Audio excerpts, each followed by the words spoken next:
All right.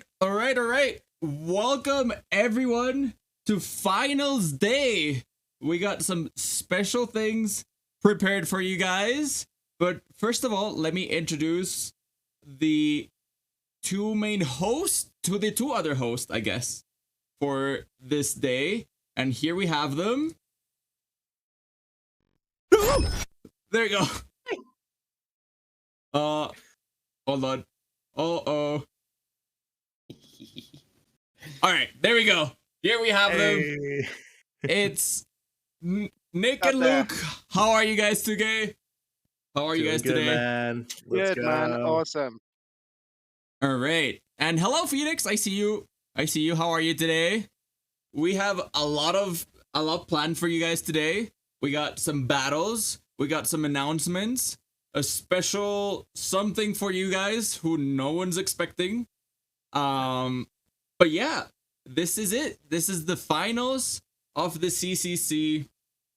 And first of all, let's just say a big thank you to all the teams.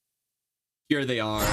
The Absols, the Litwicks, Luke with the Noctowls, Brandon with the Swamperts, Nick with the Bearticks, Crystal with the Talonflames, the Orange Gurus, which are the finalists today, the South Carolina Relux Rays, and the other finalist, the one and only Jake. I want to see your predictions in chat. Who do you guys think?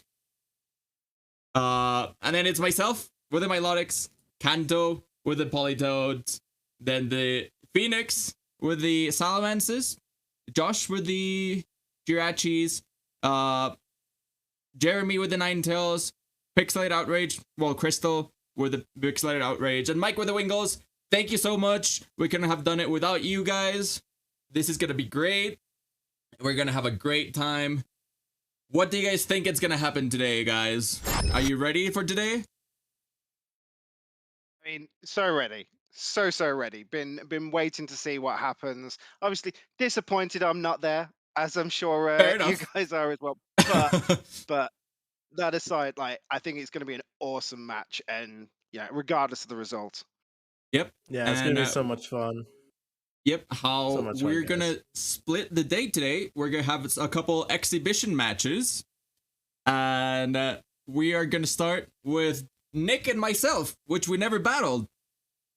And I want to see some predictions in chat. Who do you guys think? Who do you guys think it's gonna win?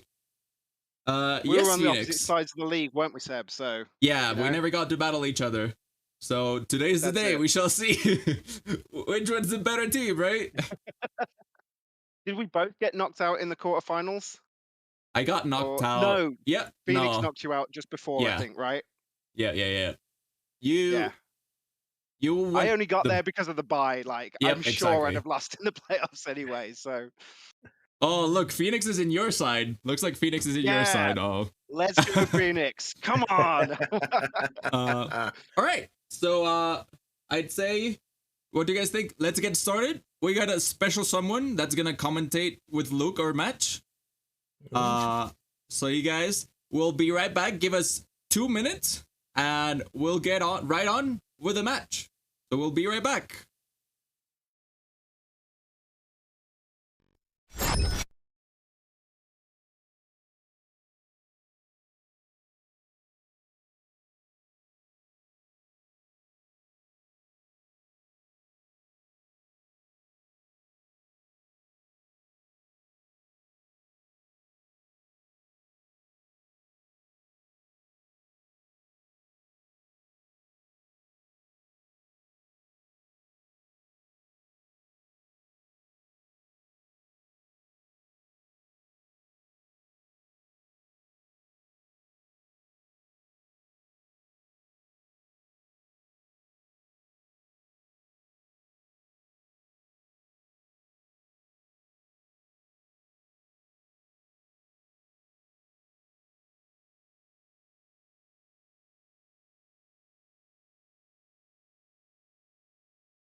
Hey, what's going on, everybody? We are live with our first exhibition match of the day, and with me, I would like to introduce one of the finalists of the CCC, our boy Jake. How you doing, Jake? Hello, hello. Okay, so How we're is getting. everyone today? Oh, We're getting ready I'm for doing an good. exhibition match. I know. Are you ready? Because I'm excited because these are the cross divisions ones that we did not get to see in playoffs. And again, it's Seb and Nick, you know, two of our very good friends, good mates out here about to do the battle of their season 1 teams. It's going to be so exciting. How are you feeling, Jake? How are you feeling? You know, you got your big match later on today. I mean, I'm nervous. I'm really nervous, man. Seb, I don't know if the overlays are on. I don't know if I can see myself on this stream right now, but yeah, it's a scary one. It's a scary one. K Mega knows what he needs to do. I've got to work around that. It's rough. It's rough. Yeah. But we'll get there, and we'll see what happens. But I'm more excited about these exhibition matches right now. Take my mind off some games. Exactly. What a better way to de-stress by watching other people stress. But yes, we are going into it now. Seb versus Nick. This is going to be their season 1 teams. And let's see what they're going to bring and what kind of mons they're going to have. Definitely there's going to be some good matchups here. I'm looking forward to seeing who they decide to bring, what 6 they decided to bring. And it should be very interesting to say the least.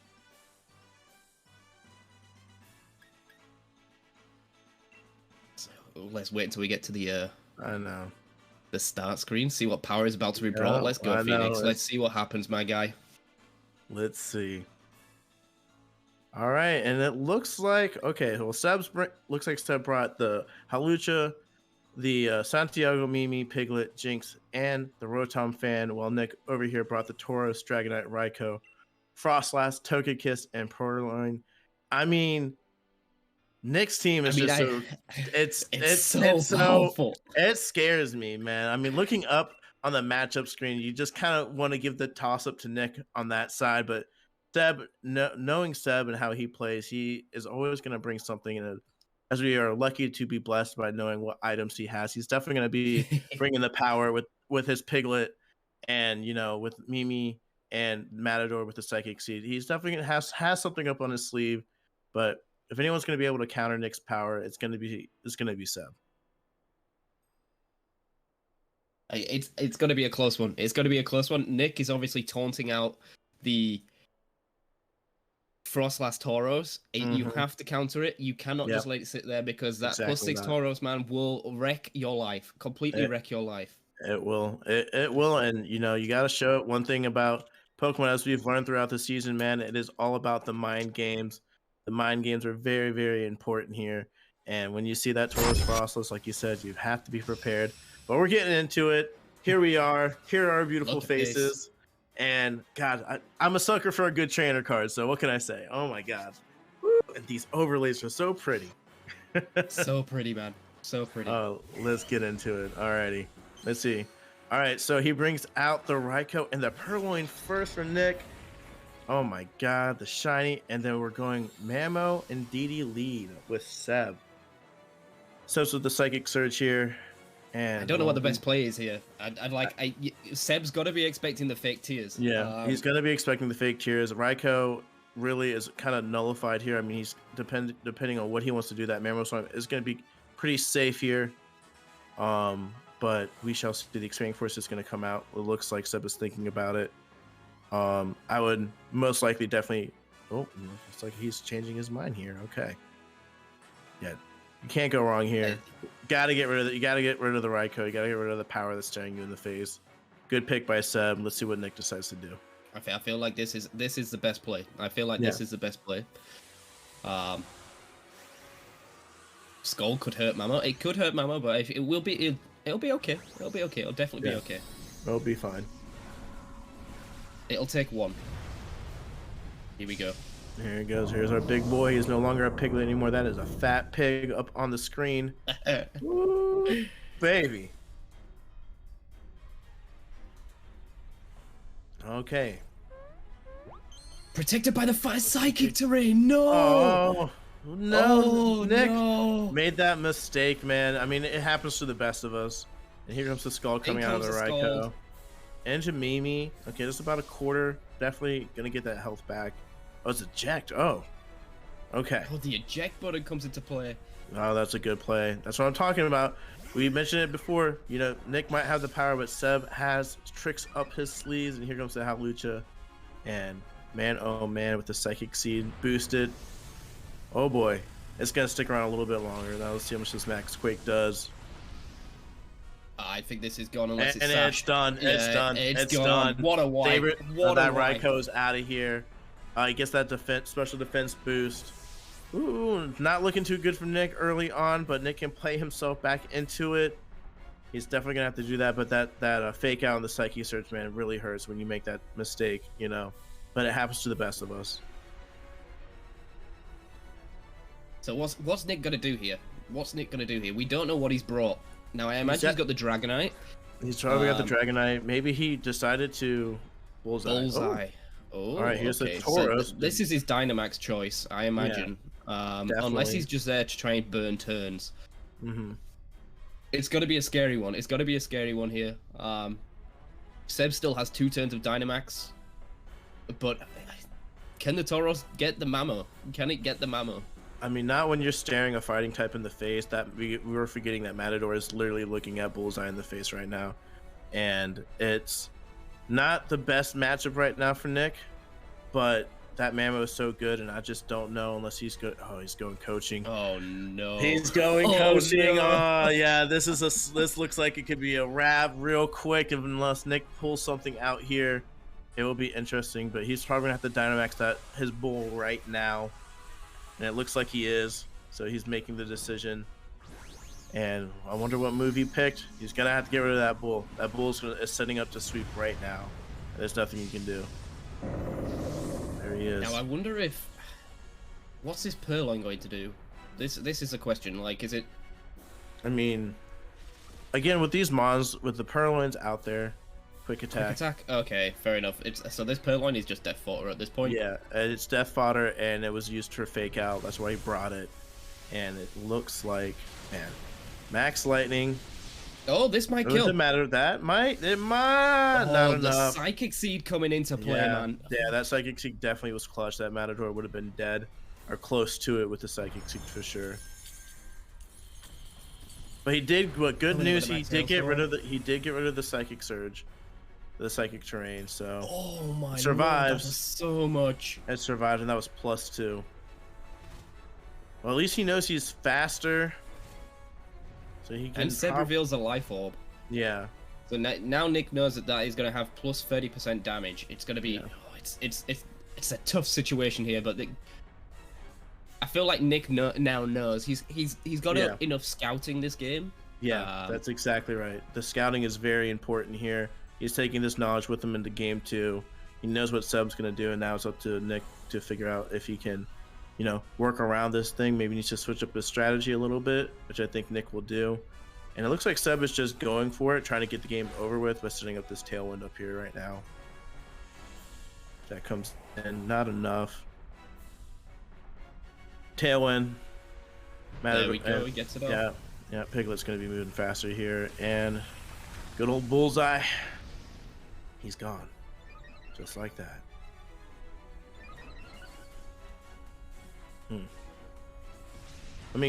Great showing for Seb. I mean, he came out of here, guns a-blazing.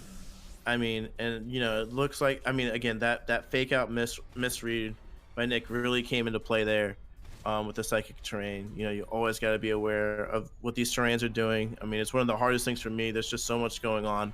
So I definitely understand. I completely agree. It's the way that it can be masked as well, especially if there's weather on the field. But this can turn around. I mean, He has the Dragonite. There's a big fat Dragonite on the field. I mean,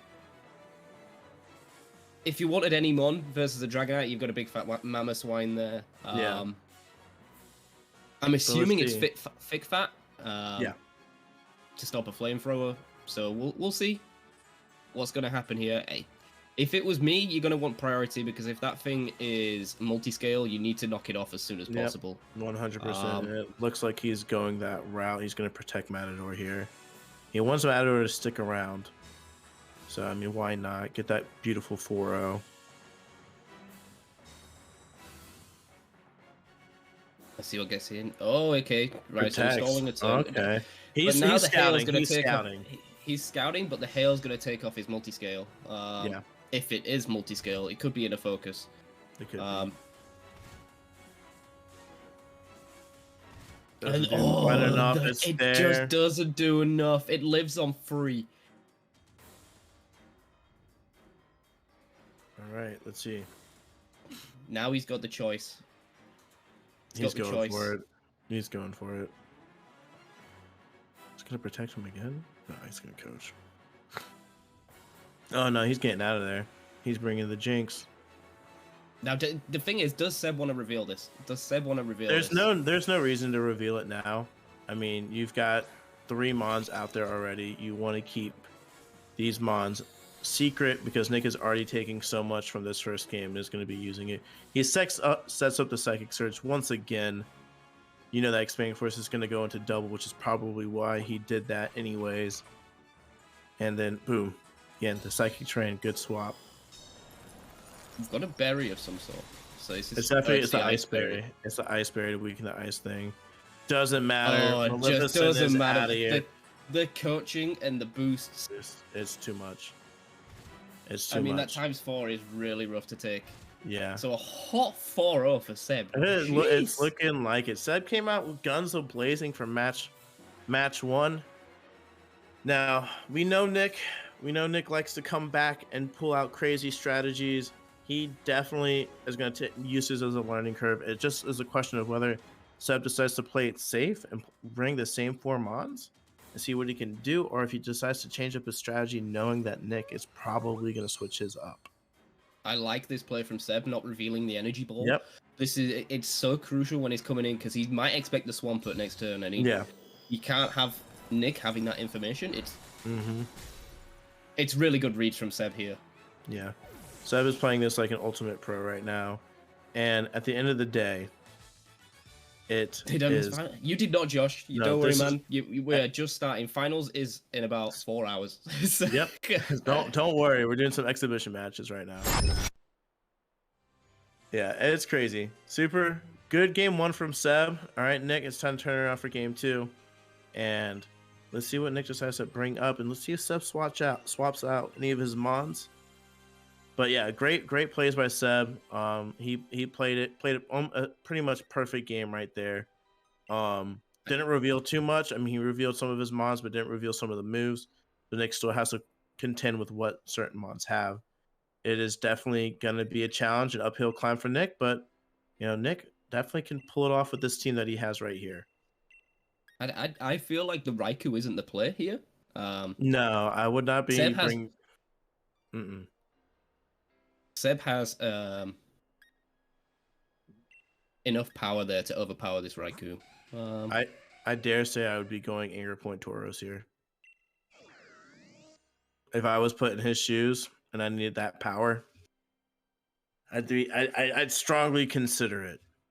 But he's looking at his fan right now, and he's debating what he wants to do here. Oh, is he gonna be naughty and go Spore to Santiago? Oh, the world may never know. What's he gonna do?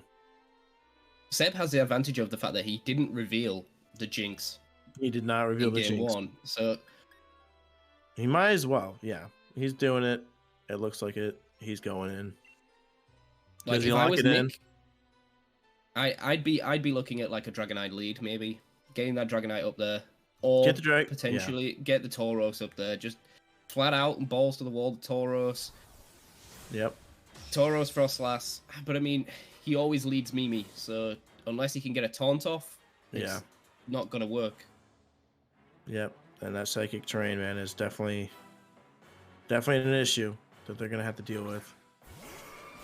All right, game 2. Here we go. Here we go. There it is. There is the anger point Tauros. That's what I like to see. And yep. So definitely Seb knows. Seb definitely knows this is definitely what he's gonna be going for. I'm not quite sure if he can prevent it from happening though, because that Frostlass is very speedy, and he does not have the speed right here. Seb's got an option here.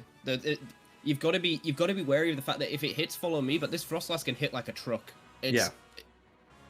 It's not just there for this. It's a good mon by itself. It's not necessarily it has to be used to set up Tauros. It is a strong mon itself. He has options, like you said. It just depends on what he wants to go with. Seeing it, because when you have this combo staring you in the face, this is when you start sweating. It's like, will he expect the taunt from the Frostlass? It's not touching the ground, so it is immune to the psychic terrain. Yep.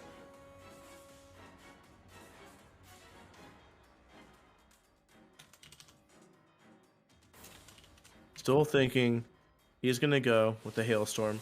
Get that extra chip damage. You always want to have that chip damage for hail. Like any little damage you can get back is very extremely important. And so here we go. Now, has Nick gone for the play? Has he gone for the play, or has he...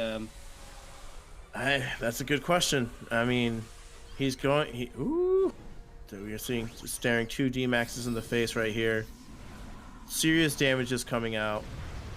I mean... giant mammoth. I'm saying, man. What a great group of mammals we have seeing right now. You know. Mimi has to use the follow me at this point. Yep. Has to use the follow me. Now, has Nick gone for the taunt? There we go. It lands the taunt. So we've got to assume that this is focus sash. Yep. And is he gonna? He didn't go for the max guard. He's gone for the flutter beat. He's gonna get the Mimi out of here. Yes. But it doesn't kill. It lives. Okay. Super effective. Coming out. Special attack fail. That's good. That's good. So is Piglet's, even though Piglet's more physical. But out comes the eject button. Oh, that's a bit. Oh, that's so trolly because he can swap it back in. Yeah. And here comes Matador here. It's looking like, oh no. Does he want to reveal the Jinx now? Might as well, but I think I go Matador here. But Seb decides otherwise. Brings out the Jinx. Here comes the Jinx shenanigans right here. Max Hailstorm into the Tauros. Let's see how much this is doing. Should do about half, I reckon. Yeah, bang on half. Yeah. Hail comes out. Gonna get that chip damage off. Breaks the sash on the Frostlass. Oh no, it's ice type. No, it's not. So now Nick has the option. He has to go for it if he wants to. Lovely kiss. Max guard protecting the pig. What a play this is. What is a play? Smart play protecting it. Gonna weaken that Tauros even more. I mean, now Nick has a big decision to make here. A big decision to make. Does he read the max guard here, knowing that this might be the only option he has going? Incoming. Anger point. Crit hit. Ooh. Oh lord. Here it comes. Steel spike. Blocked! He blocks it. And Trick Room comes out. What a play by Seb, man. Definitely read that like a book. He knew it was coming. He prepped it, and now that Tauros right now looks like it's going to be a bit of a sitting duck. And he's going to lovely kiss. Max Quake. I mean, Lord have mercy, Seb. These are the plays, man. Like, this is the crazy thing about the CCC, man. You never know exactly how the matchups are going to work in these situations. I mean, and just look. We looked at straight power on Nick's side, and Seb has just countered that by smart plays, great reads, and it looks like, unless things change here, he's going to be taking home a 2-0. And then you're just upping that special defense. It's just deadly, dangerous combo right here. The Tauros has been nullified. Anchor point has been stopped. And now we just have a Frostlass on the field. That does a lot of damage.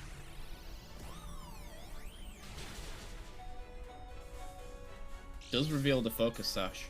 Kills. Ooh, baby. Lots of damage coming out. Focus sash is revealed. Now, what does Nick do here? What did he bring in the bag?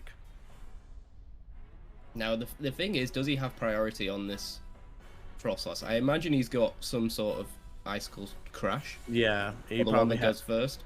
That That could take the Jinx out.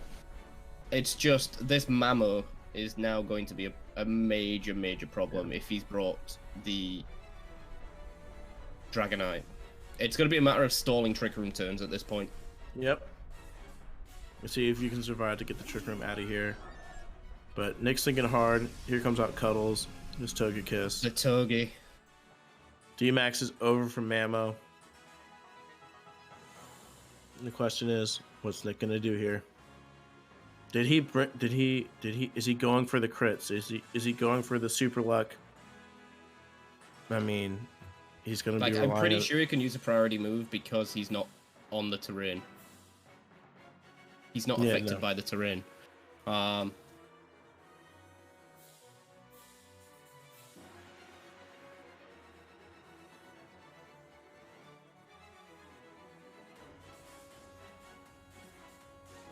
And then... So let's see what comes out here. Icicle Crash. How much is that doing to the toe? Oh, It's gone. Lord. It's gone. It's Wow. gone. Wow. Oh, wow. That is... big damage coming out for Cuddles. Lovely and kissing. it lands. It's no. done. Put to sleep. Oh. Sleep beautifully, Frostlass. You earned a good one.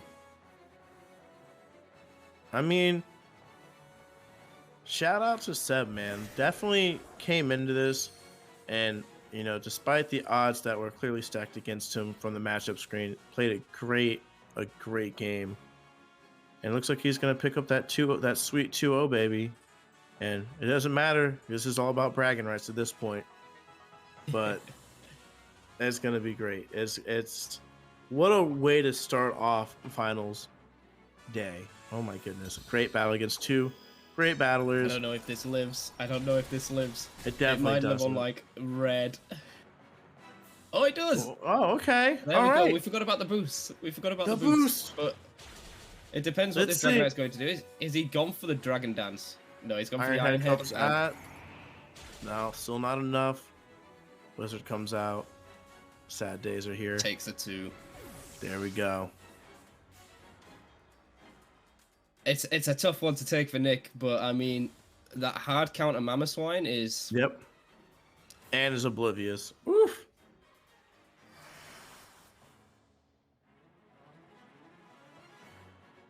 I mean, it just proves at the end of the day that despite having all the power that you have showing on Nick's side, smart plays, making the right decisions, and having good backups can thwart any power you've got coming at you.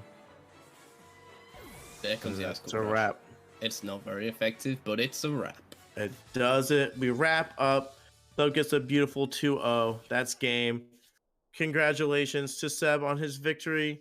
Nick, thanks for the entertaining set that we have going on. I cannot wait for what's next. Can't wait to hear from the two competitors in the coming seconds. They'll be hopping in here soon. So I think it's All right. time to let Seb I'm back, take I'm the back. floor. Here we I go. did it! There he is. I did He it! did it! He did it! Good plays, good games. All right, let's bring the boy back in. Let's hear how our two competitors feel. Oop.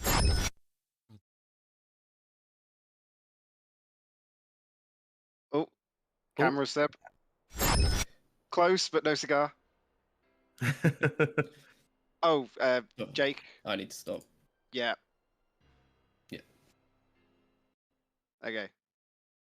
We're figuring it out. Yeah, we're gonna get We're there. getting eventually. there. Here We're we are. getting Hey. Wow, Hold guys. Hold on. How did? Okay, Yeah. so what was the deciding factor here First, on I need the to say, battle?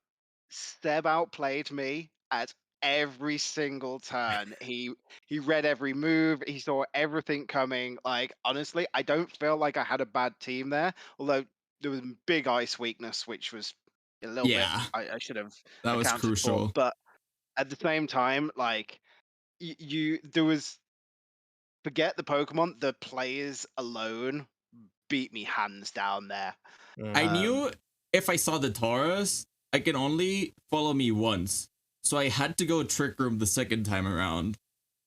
Yeah, that trick room absolutely blew my mind. Yep. And the good thing is that you didn't see the Jinx in the first game. So I was like, no, let's use it in the other game, you know? And it worked out. It worked out. I needed to two-hit that Taurus, and the hail helped a lot as well. Yeah, Uh, it did. It was good plays all around, and I mean, Seb was playing like a pro. I mean, we mentioned in commentating, me and Jake were like, he doesn't need to show this Jinx. He didn't show it. He brought the same mons game too, and I mean, it was up to Nick. And like I said, it's never fun staring a Frostlass Taurus in the face, Oh yeah, no. knowing what it can Never. do. I But mean, the you know, thing is, Seb at played this it. point, everybody knows follow me beats it, which is why I pretty much have to run taunt on Yeah, the the Frostlass. Frostlass. Yep. Yeah.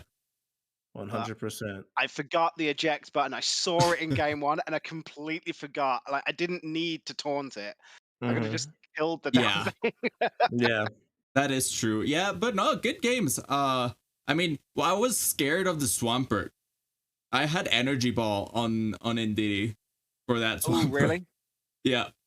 I was scared of this one, and I was not expecting Berry, Yachi Berry. Unfortunately, +1 Mammo kills the Dragonite. Yes, it does. Yes, it does. Especially in hail as well. That certainly helps as well. 100%. Yeah, well, Hail doesn't boost the Ice type moves. Does it not? I No, it thought just did. makes Okay, Blizzard never mind. 100%. Yeah, Yeah. yeah, that I knew. I Was thought it- it boosted power as well, but Was it Obviously not. multiscale? that is a good question. I will double check. I think it is. Okay. I've I think it forgotten what I definitely said. was. Listen, I'm It just definitely glad was. I won one game Yes. with Oh, yeah. Mamoswine. That's all I'm asking for. Hey, let's go. Mamoswine was the MVP of that match for sure. For sure, just- Seb. Phoenix destroyed me in playoffs, so I'm glad I could have showed at least a show off this time around. Yeah, I got wrecked by Zapdos. Got You're wrecked right, by Phoenix. physical Zapdos, yes. Yep. Like, Alrighty. I will just say, I genuinely thought I was going to get to take down Mamo. Like, on the final terms, like, I don't care what happens. I'm going to beat it. Like, Poltergeist will kill Mamo from this point. And then you're like, Ice Shard? Little 29 Oh, HP yeah, of the damage. last That's one. all it needs. I was just like, God damn it. Yeah. Yeah, I did that just for the lols. It's like, well, I got Just to Ice Shard. I haven't spite used me. it. But yeah, we Good are gonna have a special announcement shortly. We have a little project we've been working in the background. And after that, we're gonna be back with Luke versus Phoenix. So Yep. you guys don't want to miss it. Do you guys have any last words? I know Jake, you're around here. I am. Any last I words mean, before the big reveal? Just enjoy it. Just enjoy it. It wasn't really my idea. It's a collective joint effort. But yeah, just enjoy it. Just enjoy it. That's all I can say. We'll see you again live in 1 hour. And yeah, enjoy the first episode of the CCC podcast. So here you go. Enjoy. See you later. Welcome, everyone, to the first episode of the CCC podcast. We got everyone over here. We got Luke. We got Jake. We got Nick. we got myself. How are you guys? How is everyone doing today? Oh man, I'm doing great, man. How about you? I'm pretty good. Excited about this first episode. I know it's gonna be great. Yeah, It's a good one. We've been needed to do this for too long. Too long. Yeah. absolutely. I'm looking forward to it. So yeah, let's get started. Good start, guys. Nice chat. Let's go. Bye, guys. That was it. Bye. Have a good time. No, I believe you have some topics for us, Seb. Yeah. So as So you all know, we let's met get through the straight CCC, and we're all friends now. So let's talk a little bit about that. Well, I met Jake just one random evening. I decided to raid someone while I was streaming, and all of a sudden we see this one guy playing a Heart Gold Nuzlocke, and I was like, he seems like a good guy. I don't think you've reached affiliate yet, right? And it was my second or third episode into Heart Gold, and you were my first ever raid. So there you go. I absolutely pooped myself when it came in. I was like, yo. I didn't know that. I didn't know it was 7 viewers at the 7 to 9 viewers at the time, and then any small streamer will know it's like when you see that number go above 5, you start having small palpitations, like Yep. Yep. Oh yeah. But But no, yeah, so it was. No, go ahead. Go on. I was just playing the Heart Gold, and then that popped up, and yeah, and then we became friends. I think you were about to reach affiliate. I was like, you know what? Let's help him out, and we just send everyone over. And I had 3 or 4 viewers myself, so it wasn't as much, but it worked out. I definitely had it in the title. I had it in the title. It definitely worked as well. Push there to you go. affiliate in your title definitely works. There you go. There you go.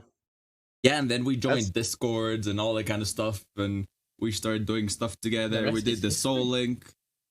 And then, you raided Luke, so what do you tell us about that a little bit?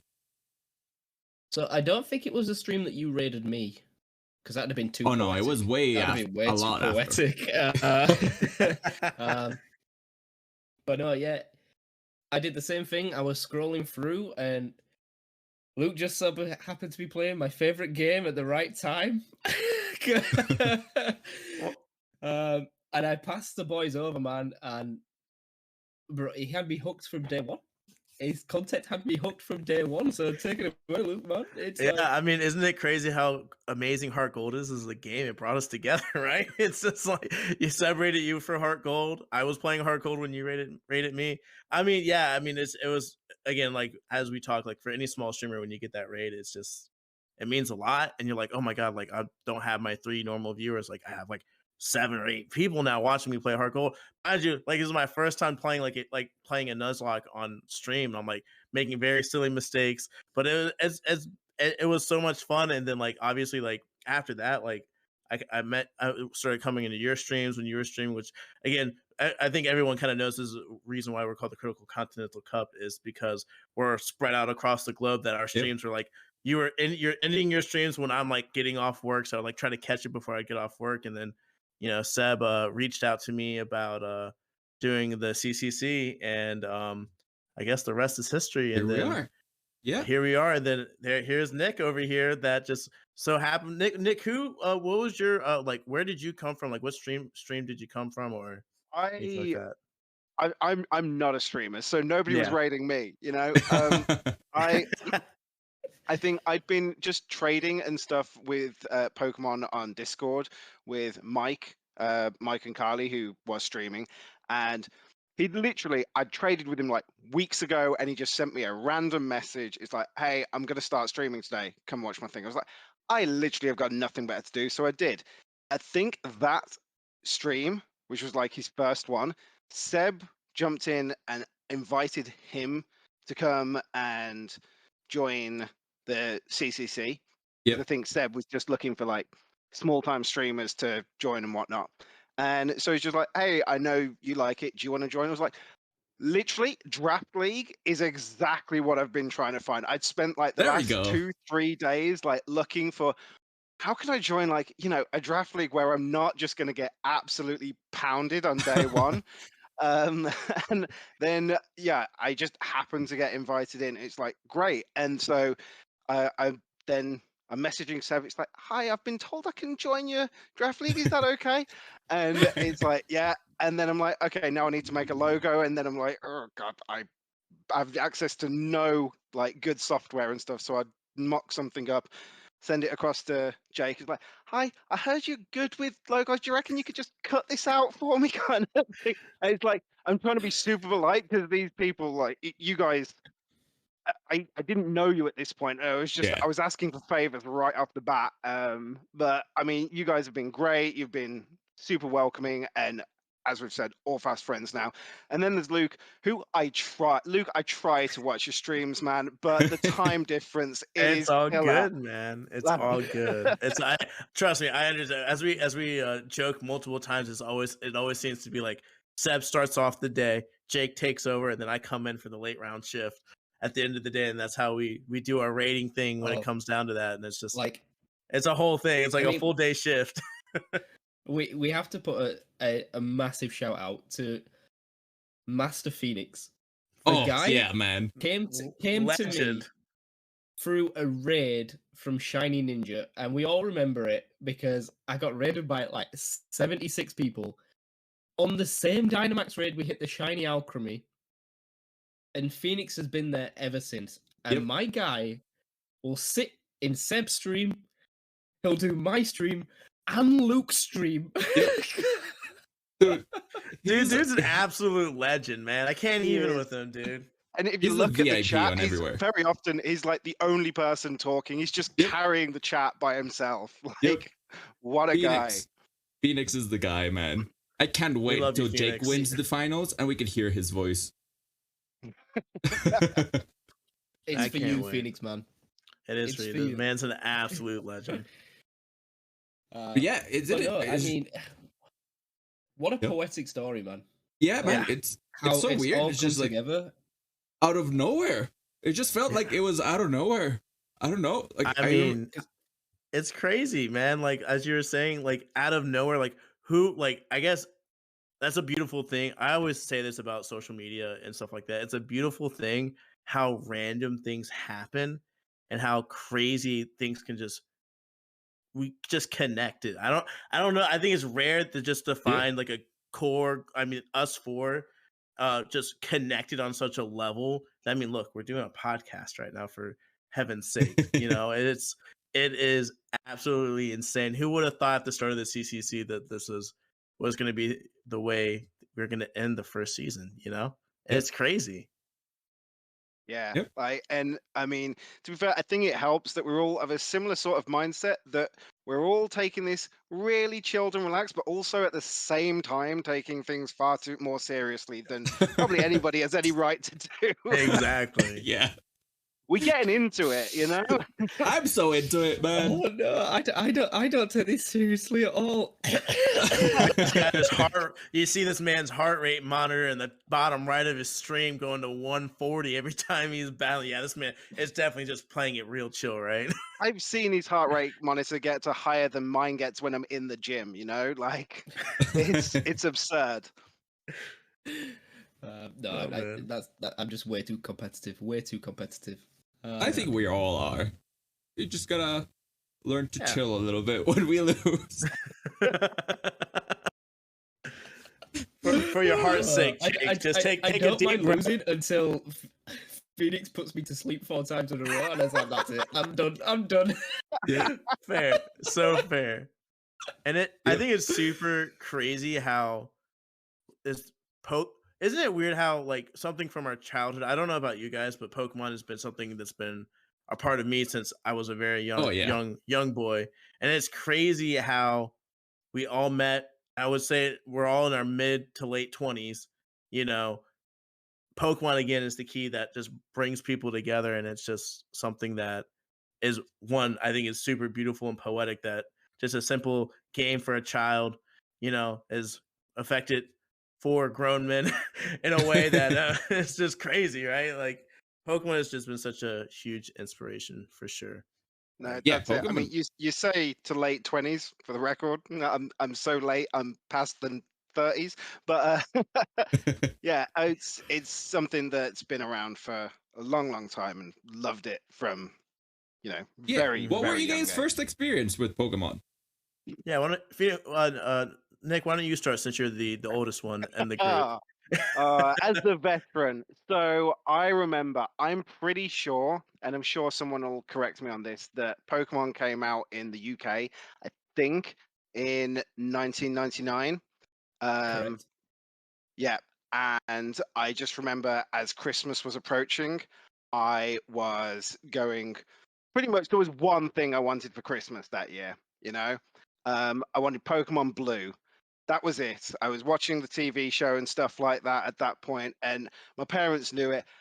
The shelves were selling out, and Christmas morning, opening presents, hadn't got to it, and then I open it, and it's Pokemon Red. And Oh, like my dad then comes to the story, like, look, I'm sorry, there was one copy of Blue, and literally as I was walking towards it, I saw this lady in front of me take it off the shelves, and it was just like, I don't care, I've got Pokemon, and that was it. I'm pretty sure I had a Blastoise by Christmas Day afternoon. Like I just played it solid from the moment I got it, and yeah, I mean it's come in and out of my life ever since, but I've loved yeah. it. Right. Um, who's going to pick it up next? Who's I think who's Luke think- is next next to in line, tell us right? their intro? Yeah. I guess if we're going by age, I mean, I'm 28, so I guess I'm second line. So I don't have a like beginning memory per se of I played the original. I know I played Red, but my fondest memory would be the one I hold with me dearest is playing Pokemon Gold. I Okay. remember playing Pokemon Gold and Crystal. I think it was Gold and Crystal were the two ones I played the most as a young child that I can vividly remember. I know I played the Red. Actually, fun story. I do remember playing Red because there's a fun story. I met my my best childhood friend met in first grade because we both could not get past Victory Road in Pokemon Red because we couldn't figure out how which pitch like which black area to push the boulders in so we could walk past. Yep. So I vividly remember Yeah, that. I've And got you. that was a pain. So that brought was us tough. together. That was really tough for 6-year-old Luke trying to figure things out. It's very frustrating. But teamwork makes the dream work. We got through it. But Pokemon Gold and Crystal were just the ones I vividly remember. Charizard is my favorite Pokemon, as obviously. So the second I saw like Lance had his Charizard, I'm like, where do I get one? How do I get one? You couldn't get one in the base game, so I got the master brain or master boy or whatever. The hack in the Pokemon, and it was just I a whole I Yep. can't remember what it was. I think it was Oh, what Master were they Brain. called? I can't. We I know. called Game Shark. It was Game Shark over here. It Yeah. was Yeah, like that was a what we cartridge had, that you that's put your it. cartridge into. Oh, Yeah. So I would like hacking a Charizard, like level 100 in there, and yeah, I just vividly remember. I remember playing that when I went camping, and I remember like telling my parents like, "Oh, I want to get back to the camp early to help set up for like lunch or something." I was 7. I didn't know how to set up for lunch yet. I just wanted to go play Pokemon Crystal because I was near the end of the game. But yeah, like Gold and Silver like were my like vivid childhood memories, and then I mean I've played every single Pokemon game since. I think everyone's had that one moment where they kind of fell out of it. Like mine was Black and White, and then I Yep. fell back into it in Black and White too when I was in college, and it was ever since. I mean, I played every single one. I've enjoyed most of them, and it's just it's a part of me of my life that I don't think I'll ever like give up. I think I will be a 6-year-old man playing Pokemon until they stop making Pokemon. So. Yep. What about you, Alright. Jake? It's a birthday, Seb. When are you born, Seb? I'm in 30th of December. So you're next, Oh, right? so you're. Yeah, I'm older than you. So yeah, I'm on the same page as Nick. It was Christmas 1999. I was 4. Oh wow, going- God! I mean, I 4 wasn't that much going older, 5. And I remember opening up my first gift, and it was Pokemon Blue. And then the Game Boy Color came out of the second box, and I was like, "Go!" It's like, have you seen that meme of that kid where he pulls the Blastoise? He's like, Blastoise! But no, Pokemon always holds a fond memory. I always say I owe my life to Pokemon. I think vividly remember I practically learned to read from Pokemon. So I remember when I was playing as a kid, my mum would tell me that she'd have to do like the gym battles for me because they were too hard. But also she'd like read it out to me because it, believe it or not, Pokemon's got some fairly big words in it for a 4-year-old. So I technically learned to read from Pokemon. She said I used to play religiously. And then the same with Luke, man.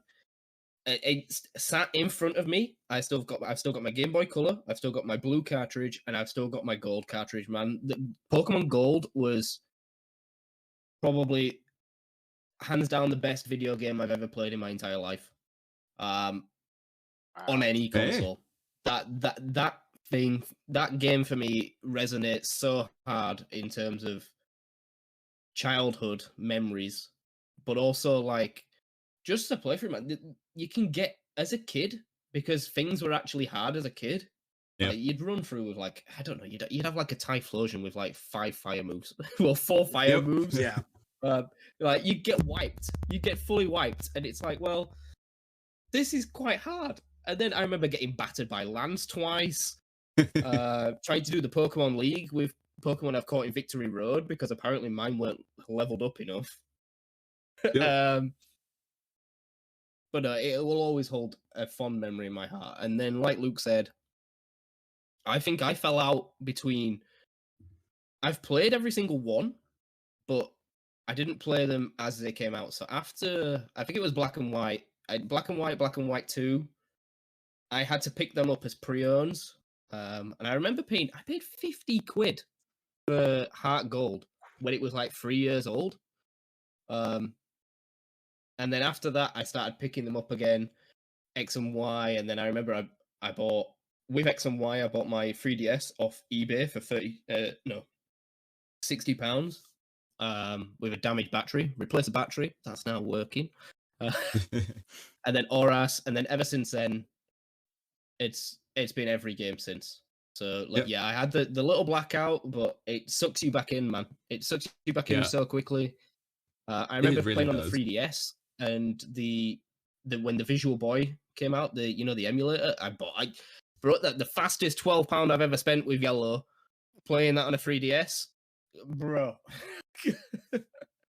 We'll say, do you know something? Sorry. Go on. No, I was going to say, what I found really interesting about both of your stories is, I said, like, I've kind of blown in and out of Pokemon and stuff like that. The one gen which I dropped out of was Gen 5, Black and White. Luke missed out on Black and White. Really? Yeah. It's crazy. I mean, so I'll let you continue, but yeah, I think, I mean, for most people, like even my age, like my friends and stuff that play Pokemon, it was just like, for me, it was like Black and White came out like when I was like 16, like 17 in high school. And I think I was at that point where I was like, maybe like, I don't want to say judging myself for still liking Pokemon, but it was like definitely a thing in my mind. I was like, should I still be playing this game? Because I didn't like the Pokemon. Like I was like, in my mind, I was like, these mons are silly looking to me. Like there's a zebra Pokemon and a duck Pokemon and trash. I was like, I don't, an ice cream. I'm like, I just don't know. I'm not vibing with it. And then I got into college, and then Black and White 2 came out, and they're like, oh yeah, by the way, like you can catch like a Riolu like in Route 4. I was like, you know what? I might pick this one up. And then now, as a grown adult, I think we all can contest. I think we've all played Black and White. I would like to say again, oh, you still haven't. Oh my god. I still haven't played Black and White or Black and White 2. The story in Black and White and Black and White 2 for me are like the best stories in Pokemon. I like probably should do it. Now, I might do looking it back, I think it is the best main story of Pokemon, like in the game. I think X and Y is kind of close to. X and Y can kind of get pretty dark, but like Black and White 2 had some really cool story points. But Sep, go on and tell us about your first experience with Pokemon, man. All right, so I remember this. My cousin, after Christmas, got a Game Boy Color, and I don't know. At that time, I didn't know what Game Boys were because we're always a little delayed over here, like where I was living. So everything came out later. So it's like, what's a Game Boy? What's this kind of stuff? And I would walk into my cousin's house and she was playing. She got Pokemon Yellow, and I was like, okay. So I just walk in, and she hated Pokemon. So like her parents didn't know. She just bought a Game Boy Color and a freaking game, right? So I just walk in. I remember the next day, we're all having like breakfast or whatever, and I just like, she shows me this Game Boy Color. She's like, oh, it's Pokemon. This is insane. And I just started playing. And at the time, all games came in English. There was no other language.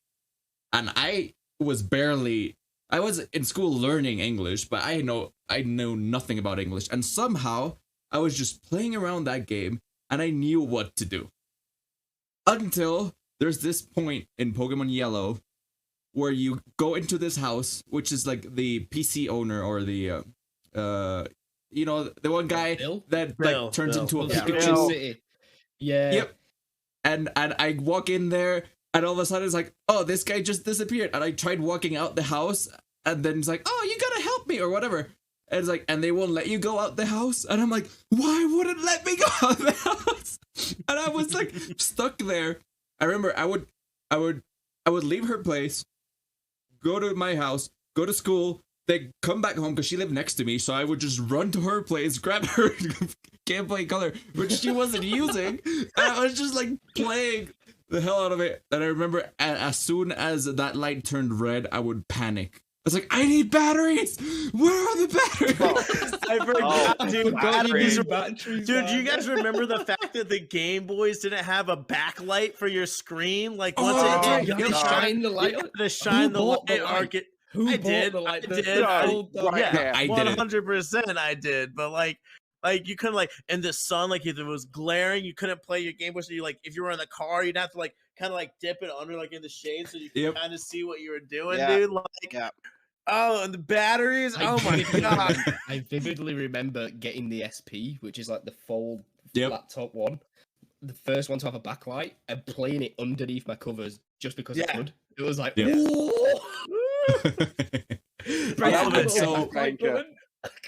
love that. Yeah. Oh my god. And then eventually, I think my cousin got other games and stuff like that. So she like, I kept it. I kept it in my place because she would never use it. And then she asked for it back, and I was like, no. And I think by then my sister was being born, and my parents were so smart because they didn't want me to get jealous. So they told me, my sister has a present for you. Like when she comes, she has a present for you. And all of a sudden, like she was born and I went to the hospital. They took me out of school. I went to the hospital and I just walk in and she has like a little present on top of her. It's like, oh, what's this? And all of a sudden I open it, Game Boy Advanced. And I was like, yeah! Let's go! Yeah, and then... that's cool. Sorry? I'll save my Game Boy Advance story until Seb finishes because I'm really good at Game And so then story. I like knocked into my, into my cousin's like, can I borrow the game? And then she just gifted it to me. So like, I played Yellow. And eventually like Pokemon Sapphire came out and I bought Sapphire. And that's probably the one game I played the most. Just because now I knew English and I knew what to do and all that kind of stuff. And it's probably the game I like the most because of what there is to do after the game. But there's so much, you get the Reggies and how hard it was, you have to get all the riddles and you got to go into the Reggie caves and like go clockwise and who the hell's going to figure that out? And I just love that game. Sapphire is probably... I didn't know until Auras or something like that when I was like, oh really? Dude, I didn't have internet. I had to like borrow the Prima like official textbooks to like show me how to do it. I remember looking through the book. I was like, why is this like braille at the back? It's like, I'm like, what is this? What and is then this? eventually, like, it was just like, you need to get a, what was it like? You need a Relicanth and a Whalmer at like in a certain spot in your PC to. So Relicanth at the front, Wailord at the back, and then you had to use like dig or fly, or you had to use an escape rope if I remember correctly. Wasn't it only dig? You have to use escape ropes too. Yeah. I think you had to use dig, fly, and something else. You had to stand in the middle of the room and use fly or dig, for 2 of It was them. and Dig. I can't remember the it being other one. Dig because I had used the TM already, and then I made a Pokemon forget it, and I didn't know where to get Dig. I was like, God damn it, I don't want to start the game again. I think I remember looking that stuff up online once I'd completed it and just being like reading it and just nope, not doing it. I'm not playing that. That is far more complicated than I wanted to get into. Yep, I actually I remember I went to my friend's house, and he had a Rayquaza, and I was like, "What is that?" Yep. I was like, "Yo," because I didn't even know Skypillar existed.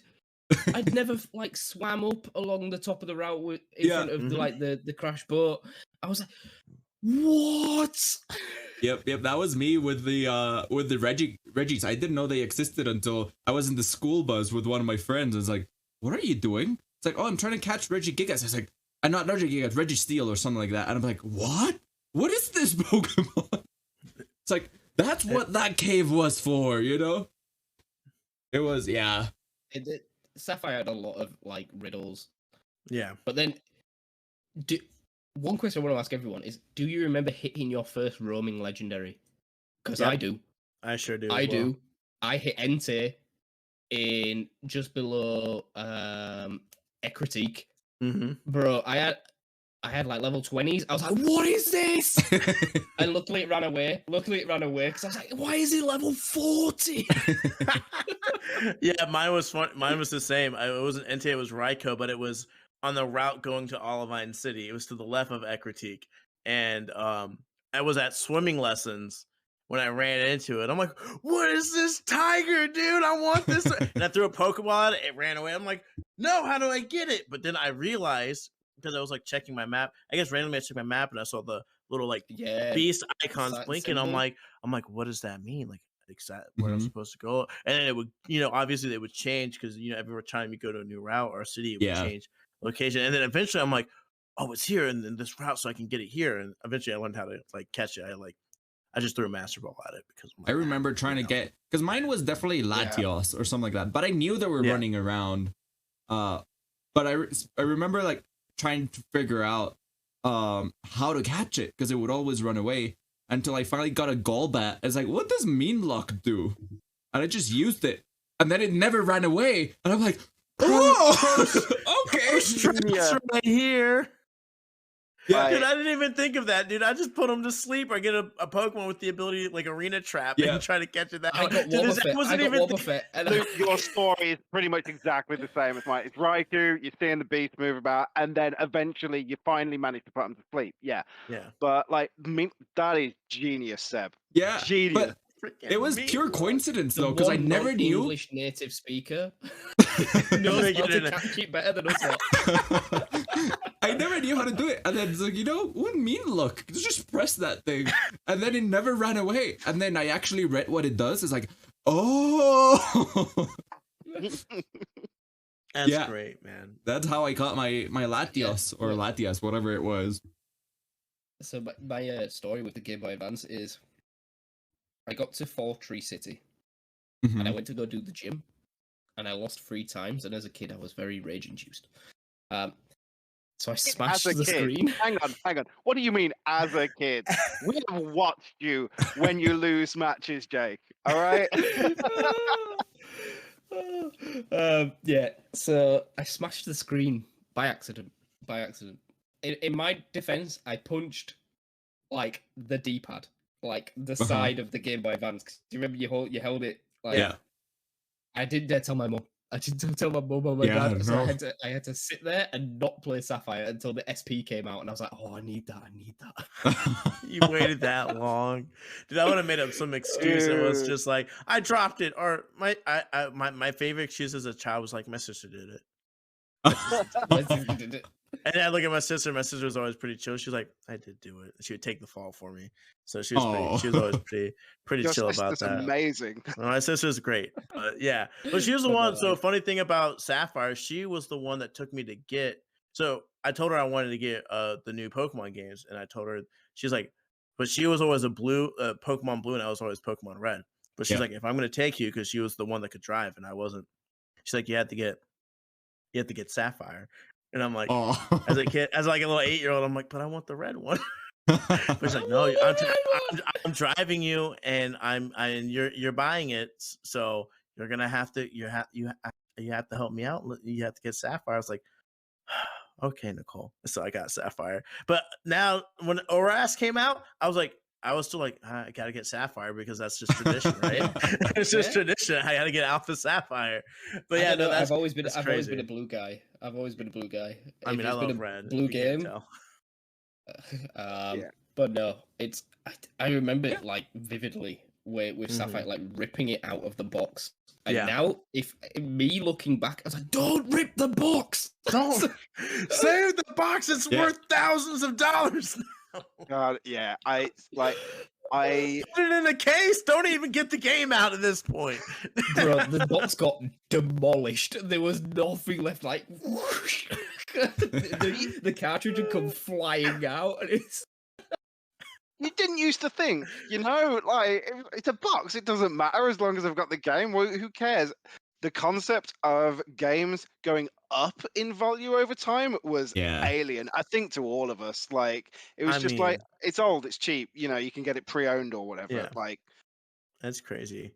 I mean, I get it. Now as an adult, seeing like, oh, I'm literally buying my childhood back, slowly but surely. Yeah. It's just like, God, I wish I would have held on to that structure deck box of like the old fossil collections for the Pokemon cards and stuff like that, or like the games. But it is what it is. When I was playing, my first one of that was sorry. No, first one of that, real quick, was with gold. I bought gold when it first came out and stuff, and it was loved it and whatnot. Then promptly lost it as a kid. I lost everything after I'd completed it, but then wanted to go back to it years later and was like, okay, can I find it? Of course I can't. Okay, I guess I'll just pick it up secondhand. It's like, what do you mean it's twice the price of what I paid for it when it was new? Like that was, I think, my learning period of how games can go up in price. And now I'm just like, I need to keep hold of every game I've ever owned, and I've definitely still lost some. I haven't got any better, but I try now, and that's the key thing.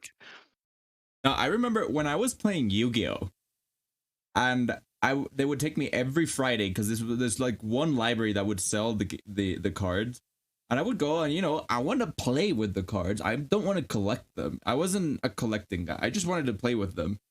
And I remember going, and my mom would be like, "Yeah, you know what? Why don't you buy a couple extra and just save them for the future?" Because she was a huge collector when she was a kid with other stuff. I was like, yeah, sure. And then I would buy them, and then I would never get what I wanted, and I would just open them. And then now looking back, I'm like, God damn it! I should have saved my blue eyes. And it was a first edition. I had almost every single first edition, but I still have them, but they're like in such bad condition. It's like, God damn it! I should have just saved it. But I just played with them. Hindsight is 2020, man. We all have to grow up and learn these lessons. And I mean, like, look at us now, where we've come, particularly with Pokemon and stuff, of what we were doing back then to what we're doing now and stuff with it. It's completely different and whatnot, but you've learned all these lessons about price, amongst other things, along the way, Yeah. But yeah, I mean, I suppose that leads us on to, like, what I want to ask people is, what was your first draft league that you watched? A drives, I think. Like, it was Air Drives. I think he was the first guy to like YouTube do it. Like in terms of like, there might have been organized leagues beforehand, but like the first. Actually, I think like, there was one out there before that. Go on, Luke. I was a big Shady Penguin King Nappy guy when I was streaming, watching, and there was the UCF, and I think that came out. Well, I didn't know who A Drive was before. I knew A Drive after I knew those guys, which was like a couple years after. Like I was already in the like PokeTuber scene, but I remember the UCF. Because I was Call of Duty primary. Yeah, and A Drive was Call of Duty. And then he made the switch to Pokemon. So I'm I'm with him where I went from COD to I definitely met Shady Pokemon. Penguin through Adraf's Draft League, and then I loved Shady Penguin after I discovered his channel. I think he's an amazer. Like the way he just talks and explains stuff, it's just great. He's I very love how he does it. clear and like decisive with how he speaks, and he has like that great energy, and he's just really entertaining. I mean, even before like he started like doing Twitch and all that, I was always constantly watching his YouTube videos of him playing. Like I remember him and like another guy were playing they were doing random Pokemon Stadium battles, and I would just watch that, and he was just so good at like just like making that game I will say right now, did not age well at all. Yeah. Like Hey, I will love it. defend I love Pokemon it. Stadium I to the love death. Pokemon Stadium, but man, looking back, I played it not too long ago. I'm like, this game aged very terribly as a console game, but I still love it. I want it on the Switch whenever they decide to stop being lazy and just give us the Pokemon games on the Switch, because it's not that hard. Like they want to, but they got to make money. They got to make money. So, Of course. but regardless, Shady Penguin was great, and the draft league I think was the UCF, and I think I can't remember this team name. I think it was like the New York something. I can't remember. New York something with Shady. Yeah, New York something, and I just remember watching him do that, and I think that was maybe A Drive was in that, because now that I'm thinking about it, I think the draft league that I was watching was definitely either X and Y or ORAS. So actually, maybe A Drive was in the Pokemon community at that. Well, he was probably like early into his Pokemon community around that time. So maybe he was a part of that draft league that you guys are talking about. So, but I do vividly remember that draft league with Shady, Nappy, those two in particular that I just remember watching theirs because I was subscribed to them. So I watched those weekly, and it was always cool like that. And then obviously I kept up with it, and now A Drive's in it, with Wolfie and all those guys. Yeah, and, now all the big dudes are there. That's crazy. So it's crazy, and I love watching it. It's super entertaining. Which I guess brings us to the point of like how crazy that we have our own draft league that Seb and you, Jake, have created. Like you made this beautiful little baby and then gave it to the world and gave it to us, and I just like I want to put my hands up and say I am just the cameraman. It's like it is. I take way too. I don't want to take the credit away from Seb. It was his idea. It's in all intents and purposes, it is his league. I just helped make it happen. Seb was the one who recruited everyone. Seb was the one who organized all the people. Seb did the hard part. I just said, if you can get everyone together, I will make some graphics and I'll make it look. Bro, pretty. you made it look so professional. What are you talking about? Yeah, you deserve at least half the credit, man. It's easy to make it look pretty. I just have to deal with me. Like you had to deal with 16 other people. I do have to say, I've been wanting to do this ever since I started with. I started streaming with TFT, which is totally different from Pokemon. And then Joshy was streaming. I think he was streaming like a Soul Link with Pokemon Emerald with his friend Mark. And I was like, oh, this is great, and blah blah. And he's like, oh, you like Pokemon too? And it's like, yeah. It's like, oh, I'm doing my own draft league and blah blah blah. And I was like, all right, I better get a capture card because I started streaming. I need to, I need to do all this stuff, So then I said yes, and it didn't start. This was like in December, and it wouldn't start until like end of February. And then he was in another league, and then someone dropped out. So they asked me if I could pick up their teams. Like, okay, this is going to be good practice. This is going to be good practice. And so I just started playing ladder and all that kind of stuff. And I got my capture card. I just got hooked it again. Because last time I played competitively was maybe ORAS. And then I just dropped out of it. And I just started doing it. And it's like, you know what? I want to do it with like my own community, And, but I didn't have like enough viewers or anyone to just like, hey, just join. And I remember, I don't know how it happened, but it had my idea. And I was in Jake's stream. We were doing maybe shiny hunting or doing something like that. And we mentioned it. It it was me, you, and Brandon. And Yep. like you'd mentioned it in my stream, and I'd ended, and we were still sat in call. And you were like, "Oh, I wish we could do this." And I was like, "Well, how many people have we got that we can do this?" Yep. And then you started like tallying up the numbers. It's like, "Oh, I could get this, and I could get this person," and we were like, "Okay, we've got like 8." It was like, "That's enough." And then before I knew it, the next day, Seb messages me going, "I've got 14." I'm like, what? I was like, I'd gone to sleep. We'd had a meeting. I was like, right, I can get some graphics knocked up. I can do this. I can do that. I was expecting like a good 2 weeks before Seb would like ask him. Next day, I've got 14. It's I was not gonna lie. I was shitting myself. I was like, how am I gonna get this many people in the league? And I just started messaging people because I was doing viewer battles, and there were a lot of people that never came back. And I was like, you know what? I'm gonna message them.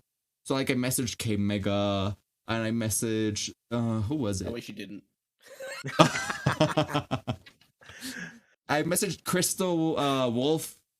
I messaged her, and I was like, oh, maybe she wants to join. And they all said yes. And I'm like, oh, what? Yeah. And then I think, okay, let's see if like people I'm really close to in like Joshy's league want to join. Of course, I asked Josh, and he joined. And then Jeremy and the other Crystal wanted to join. It's like, hell yeah! There's more people in. It's like, I just didn't know how I came up with that amount of money. It's just the fact that I had other people involved. I was like, okay, I need a, get this thing going. And look at us now. I know, and we're at now the finals. We just finished up playoffs. Like playoffs was don't talk to me about playoffs. insane. Insane. From it was just some matches happened, some matches didn't happen, and it was between everything. It was insane. But we're at it now where it's our boy Jake versus K Mega in the finals. Yeah, and I mean, like, did you? I'm gonna be real. At the beginning of the season, I would have to say, no fault of your own, Jake, and definitely from the way we were talking about K Mega's team at the end of the draft. Like, those are the last two I was expecting to be in the finals. And I mean, I think we all K Mega would be dead last. Yeah. Right. I mean, I'm the only one the only one that didn't make it to playoffs. So, but at the end of the day, I mean, like, it's crazy to see how the CCC works. Like, that's why Draft League's so much fun, because it is. What? Jake and K Mega in the finals? Like, you could have fooled me by just everything. The way people played, they adapted, the way they made trades and all that. And it's just absolutely insane.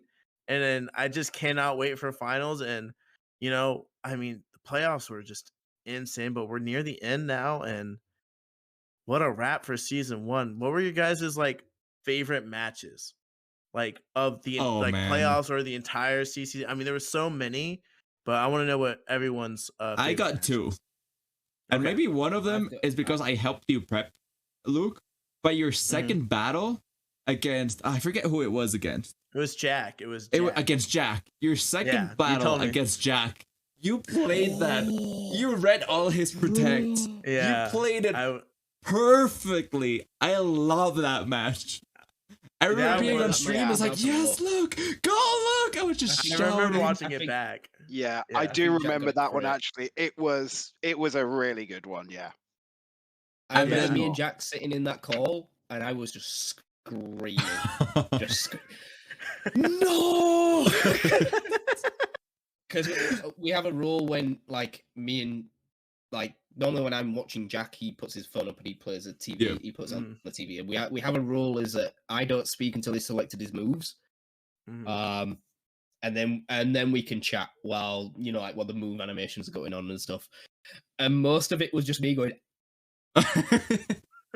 just biting something. No. Yeah, I mean, I as someone who played that match, and I think for me personally, as a competitor of someone who has played playing that match.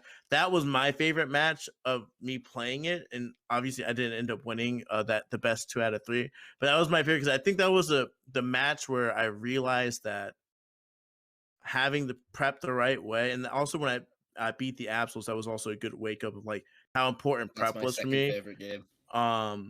It was insane, and yeah, I don't know what came over me that second match. I watched it back. I'm like, why am I making these plays? Like it was just second nature to me. And then just remembering like the strats, like that's been my biggest thing with like any competitive gameplay is I lose myself on like everything I prep for like in the moment. Like even when taking tests as a kid, it was just like, oh, I've studied all this, I should know this, and then like I'm in the action and then it just kind of blanks.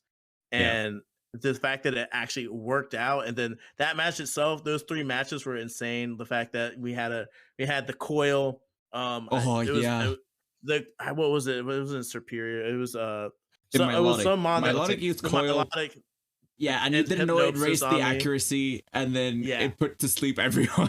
Yeah. And then I said, I'm never letting that thing put me to sleep again. The thing is dying the second I see it because I'm not playing sleep games with Jackie Boy over here. I'm not doing it.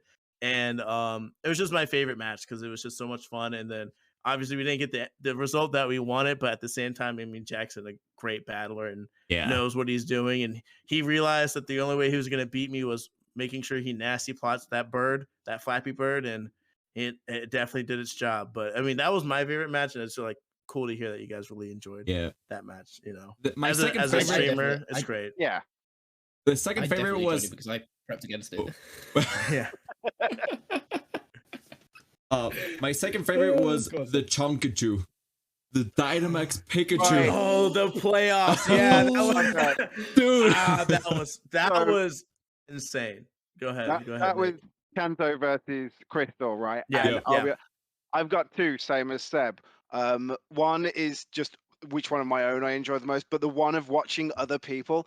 The fact that we actually got to see somebody Dynamax Pikachu, it's like because everyone was Dynamaxing, the big damage dealers and stuff like that, and nobody was Dynamaxing any of these little ones, barring I think the Absols did Dynamax Reboot, which was great, but that was that was a good one. But that was a good one. Pikachu get Dynamax, it was, and it was the perfect move for it. It wasn't just like, desperation. Oh, what am I going to do? I suppose we Dynamax. No, it's like Crystal thought it through and was just like, yeah, this just absolutely destroys them. And I was just like, I was in both floods of tears, laughing and speechless all at the same time. It was brilliant to watch. I mean, look at it, man. It's a giant fat Pikachu that's humongous, and it was doing work. And it was like you would think it's like, like those Pokemon you look at, like the Meowth and the Pikachu, the Gigantamax, like, oh, those are like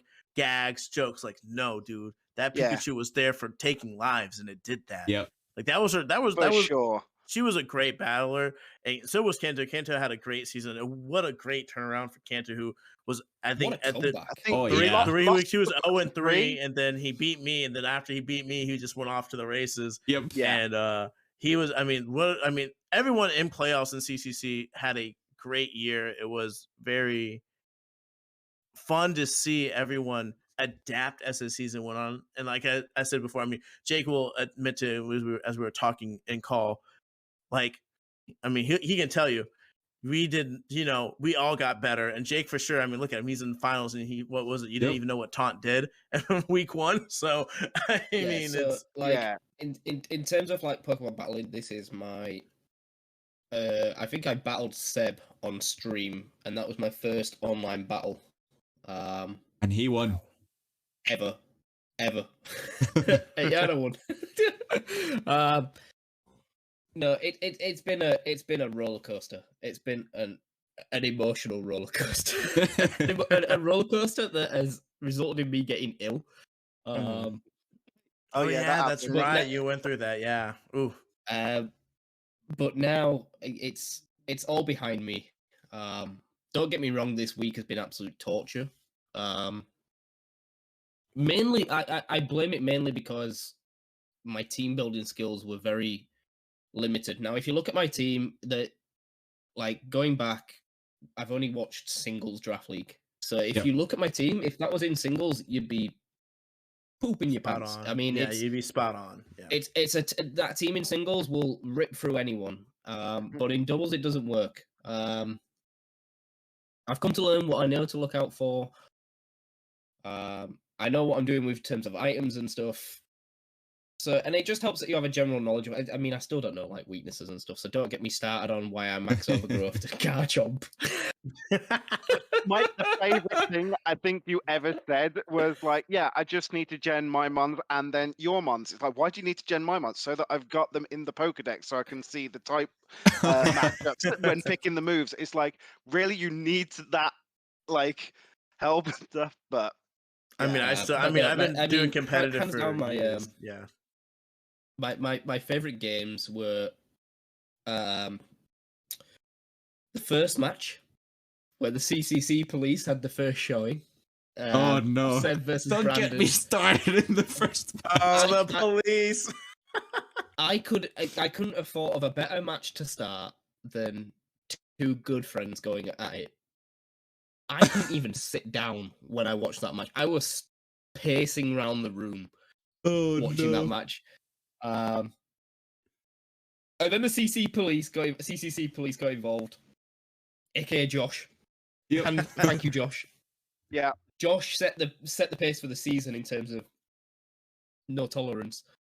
But then like I'd say that's my third favorite game. The second favorite game is Luke versus the Absols. Because the prep that we put into that, me and Luke, yeah, was we prepped it. It was perfect. insane. It was perfect. And it turns out when I prepped for him as well, it worked. So I think I've got one up on the Daryl in terms of preparation matches. Yeah. And then my first favorite match has to go down to Seb versus Phoenix. That last turn, I loved it. Yeah. Don't get me wrong. I loved the match. What a match! What a match! Yeah. What a match! And I was screaming that. What move were you using, Seb, instead of high jump kick? It was high jump kick or acrobatics, maybe. It was Howluch's signature move. Flying press. Flying press. Flying yeah. press. Flying press. I never run flying press. Oh, it was something like that. You were doing something that was doing enough damage, and I was like, he could do this, and he could take one if it doesn't crit. And Seb was like saying on stream, it's like, well, if it crits, I'm just gonna have to high jump kick. I was like, just don't play the crit. It's like 1 in 16 chance. Just don't play the crit. And he goes for high jump kick and it misses. But I mean, like some of the like and the shout out matches, Kanto versus Jack. When Kanto absolutely manhandled him. Manhandled him. I didn't think that was a match. That was like, what in the world is going on? But Luke versus Mike for the battle of who would get to playoffs. Who didn't get to go to playoffs? Who didn't actually get to go to playoffs and had to hide his severe disappointment at the end when Seb sent me who was in playoffs. I'm like, anyway, so it was like inside. I'm like, I'm crying right now because no one was expecting Brandon Josh to lose to Brandon. Because Brandon's been saying all season long how he was gonna beat Josh, and I'm like, okay, Brandon, but god damn it, he did it, and hats off to Brandon. He followed through. And can we just like take a minute and talk about Brandon's team? What an odd like assortment of mons that just shouldn't mesh well together. I mean, he Dynamaxed to Avalugg and twice, yeah. and would let a Raichu hit follow me 8 times at the same time. Like, this man had the insanity of a team, and just like somehow he still made it in. And but he played everyone. Everyone thought, oh, this is a Trick Room team. Everyone will prep for Trick Room against them. Yeah. Nope, no Trick Room on his side. Yeah, Brandon just said no Trick Room, and that's his name is Brandon Logic for a reason. Like, that's Brandon's logic of how he plays Pokemon, dude. Like, it's insane. And then other shout out matches I think has to go to like Nick versus K Mega. Oh my god. What was it that missed? He should have high done horsepower Iron Head, but he did high horsepower. He did high horsepower when he could have just done 100% move. Oh yeah. Yeah. like Because but you were literally on 1 HP. yeah, his explanation for that later was that he was scared of the ally switch, which kind of makes sense, but at the same time, I probably, me personally, I'd have been no, 100%, absolutely. And if I get ally switched on, I get ally switched on. But then I'm not thinking 10 steps ahead like he is. That's the thing, Yeah. right? Sometimes thinking 10 steps ahead is too many steps ahead. Yeah. Another standout match for me was when the 2-0 against me versus the Talonflames. That was a lesson in how you can get a +4 Lucario and still lose. Fair enough. So, oh man, yeah, no, those matches. Yeah, some of my favorite matches are, as you said, Phoenix versus. A lot of my favorite matches are just the experiences being in the watch party and watching watching those with everyone. A lot of thank God for Jake and Seb for hosting those watch parties, man, because that made me look forward to all those matches. I mean, Phoenix versus Seb, that was an insane match. I remember that was the loudest we've ever. I remember me, Jake, and Nick screaming in chat, no, don't I jump kick, and when he did, I was like, no. But I mean, it was but I mean, that's the thing. Some of those matches are my favorite. I mean, watching Kanto versus Crystal was amazing as well. I really enjoyed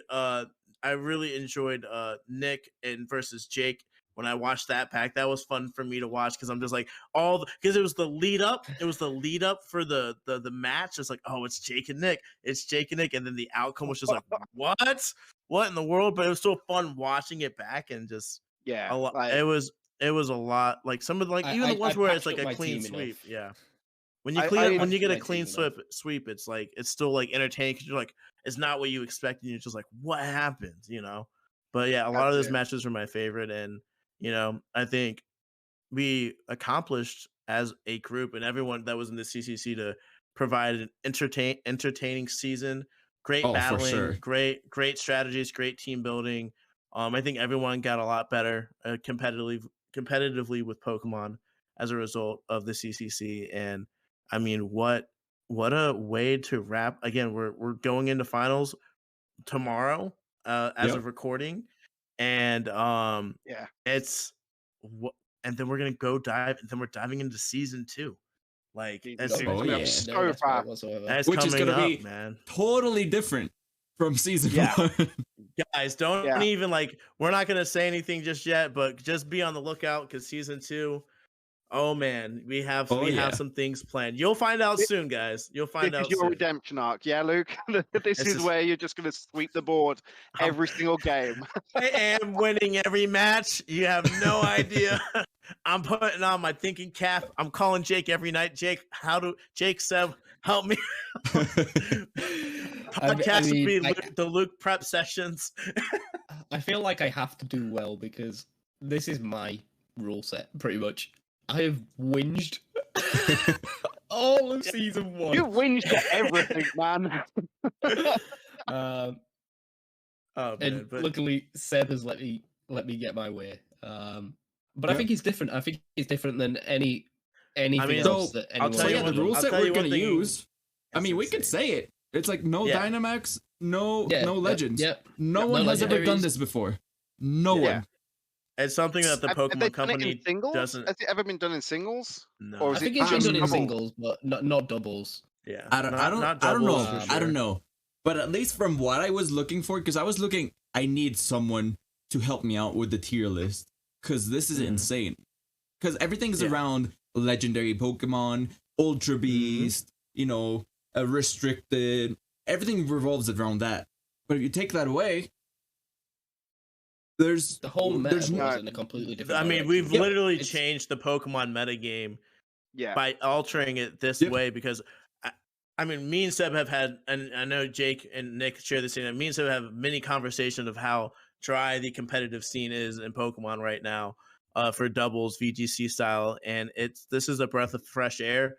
I mean, it's gonna make people. Not only are we doing Draft League where we have to use monsters that we've probably never used before. And that are rarely used where we have to come up with new strategies. But now we don't have that handicap of having that legend or that, ultra beast or whatever, that restricted mon, like to be like, all right, that's gonna be the big powerhouse. Like now we have to be like, all right, how can I make like a hound, a crocodile like sweep the team? Like you have to like think on, you feel like, oh snap, Goldrake actually is viable. Like these mons that we're seeing now are mons that we're anything just with not like seeing. above 100 base stat in any any stat pool is on it's there now. it's viable. It's viable. You don't even need like, to be 100 for some of them. No. Yeah, I mean, it's like Crobat. it's I mean, crazy. I make Crobat work, and that's running like base 90. It's Yeah. like... Yeah, so it's I just don't all want to talk about your fat Batman. Like, you leave that alone.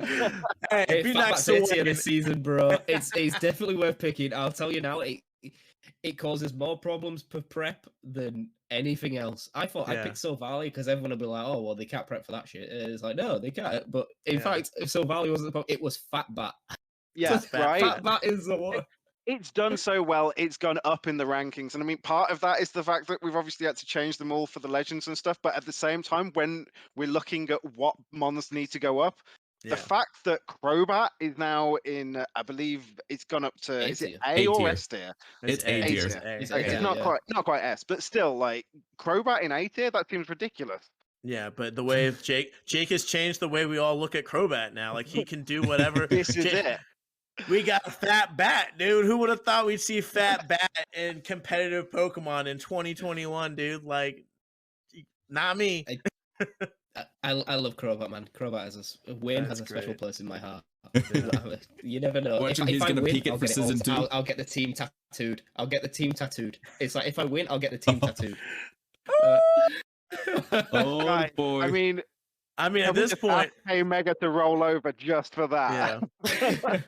I mean, while we're talking about finals, I mean, you might as well, even though Jake's in the finals, like when we were talking about ideas for like what we like for the podcast, like we're always going to talk about finals predictions. But I mean, let's be real. Did we all? Well, I mean, we thought Jake had a chance. We wanted Jake like near the end. We're like, Jake needs to be in the finals. We need him for selfish reasons as well. But it was crazy because we just needed someone to provide the match day content. The match. Yeah, exactly. We've got that. We've got that. Yeah. I will tell you now that it's not as hard to prep for as week 1. Yeah. Mm-hmm. I feel like K Mega's trades have made his team worse. Mm-hmm. But that does not take away from the fact that he's got a hippo. That he doesn't need his traded mods. He's like, he doesn't need them at all. No. Fair enough. The base mods that he had were completely unreal. I feel like the trades that he's made has opened up an opportunity for me to get in there. It's opened up an opportunity for me to win. I feel like if it was the team that he had at the start, I wouldn't have had a chance. Yep. He traded the Gastrodon. So Gastrodon against your team, Jake. The Gastrodon was critical for his team. Yeah. Critical for his team. And I didn't think like he needed the speed as much as he thought he did. Because I'm pretty sure he picked... Well, then again, he was all physical attacking as well. It's always nice to have a special attacker, as I found when I drafted in... I did the trade for Sceptile. Mm-hmm. Yeah. It's like my team was heavily physical, and it's something going into season 2 that I will definitely pick up on is the fact that you have to have that spread. Yeah. But no, I feel like I have an opportunity. I still feel like if there was a meter, it would be 60-70% K Mega's side. Mm-hmm. Solely down to the pure power that he's got. Which is what people will probably want to be looking at for season 2 is just get raw power. Don't make my mistake. Just get raw power. It doesn't matter. Like I remember saying to Jack in the draft when I was sat here and we were doing all the changeovers and stuff, I was like, I'm going to spike pick Hippowdon. And I should have done. I should have done. I had the opportunity to spike pick Hippowdon and I should have done. Now I have to prep for it. If you had it done, for the record, very different results on everyone's level.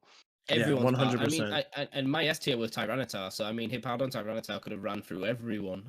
It could have. It sure could have. And I think for me, looking at the finals as a matchup is, I don't know. Like that's the thing. Like I mean, bias wise, I want Jake to win, but like looking at it from like a strategically competitive standpoint, I think what for you, Jake, what you did, you saved your team by making those trades, and you've made you subs. Now you're at the point where you don't have to do so many backwards things to make your mons kill other mons. You can actually just straight go in for the kill now, which is I think is really good, especially when you have to go against someone who's just bringing the power. You need to match power with power.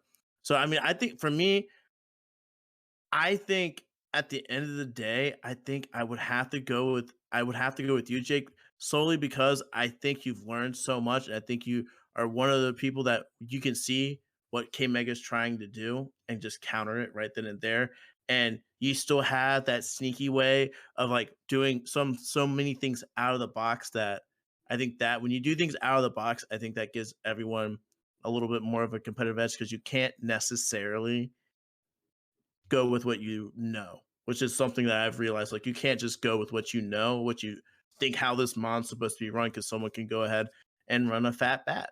You know, that's just me.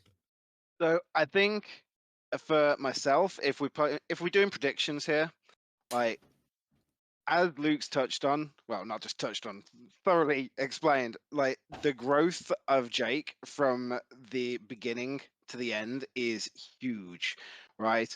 And to be fair, I think that the team you have now absolutely has the potential to be taking down K Mega. K Mega's team, it's not one dimensional as we all thought it was in the beginning. It can do a lot, but you definitely have the potential there. That said, I've played both of you, and I mean, you smashed me, you demolished me in the quarterfinals. But even with that, I personally think the experience K Mega has over you is going to come down to him taking the W. Yeah. You know, like nothing against you, man. I think No, I won't I be expect it, man. surprised. I won't be surprised if you win. But I think if I was a betting man, which I'm not, by the way, but if I was, I would be putting my money on K Mega. I What about you, Seb? I thrive on being the underdog, man. I love being the underdog. It takes so much pressure off your shoulders. But I want to hear what Seb has to say, man. no. My So tutor, I my- battled K Mega about 7 times. I've never beaten him. No. But maybe it's a little less than 7 times. He was they weren't serious matches. I was representing one of the gym leaders and he would come and beat me. I've seen it. I've seen you battle him 3 times at Yeah. least. I've never beaten him ever. But I know what Jake's going to do. And I know how he's prepped.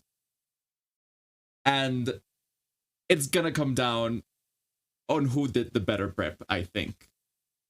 K Mega better have done his homework against Jake's team, because I think I went through Jake's team before, and the base stat total on that team after his trades jumped exponentially. Like he's got power now. I think I'm too invested in Jake. I want him to win. I want him to win. Like, I'm so proud of him. I remember being like, before everything started, he was saying along the lines like, if I win one match, it's good for me. And look at him now, man. Yeah. Look at him now. He's in Look the at him finals. now. Woo! He's in the You don't know- freaking finals. I forgot how bad the competitive streak is in me in terms of wanting to win. And like Seb says, the prep is a massive thing. And like Pokemon is being a turn-based game, you can prep for it. It's like I used to play football. So you can't. Anything can happen in football. It's a game of physics with a rubber ball. This is a game of calculated moves. I mean, barring like a crit or a miss, Yeah. like which no one preps for. You can. It's a game of numbers, and luckily I've been good with numbers. I mean, like I've seen you put in the work. Like I see you, like sneakily in the Discord channel, prepping with Jack, and you put in the work. You know, I've put in hours. I've put in hours to this. The prep that Jake does is far and beyond, like leaps and bounds ahead of anyone else I have seen doing. The number of calculations this guy does is ridiculous. Yeah. But I need that.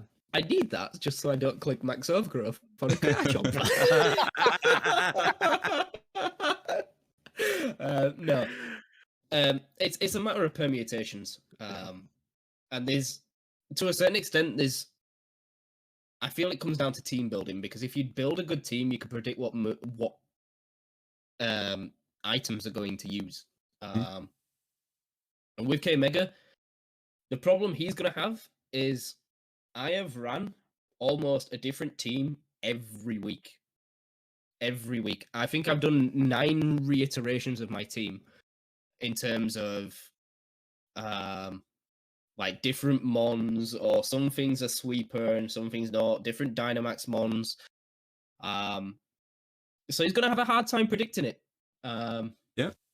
So unless he's gone outside of the box this game, but I don't think he can, because some items are vital, like weakness policy, life orb, some sort of berry. You expect this to come, like especially a life orb or a weakness policy. It's like it's almost guaranteed in draft league, because it's too saucy, man. When you see that +2 in the calculator, it's like, oh, that's good.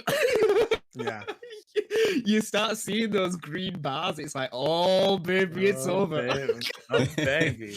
Yeah. Yes, sir. And I mean, I'm a sucker for weakness policy. I've run it for like 6 out of the 8, like 6 out of the 9 weeks. I'm a sucker for the weakness policy, man. But sometimes I don't trigger it. I just wait for you to trigger it, aka Nick. All right, yeah.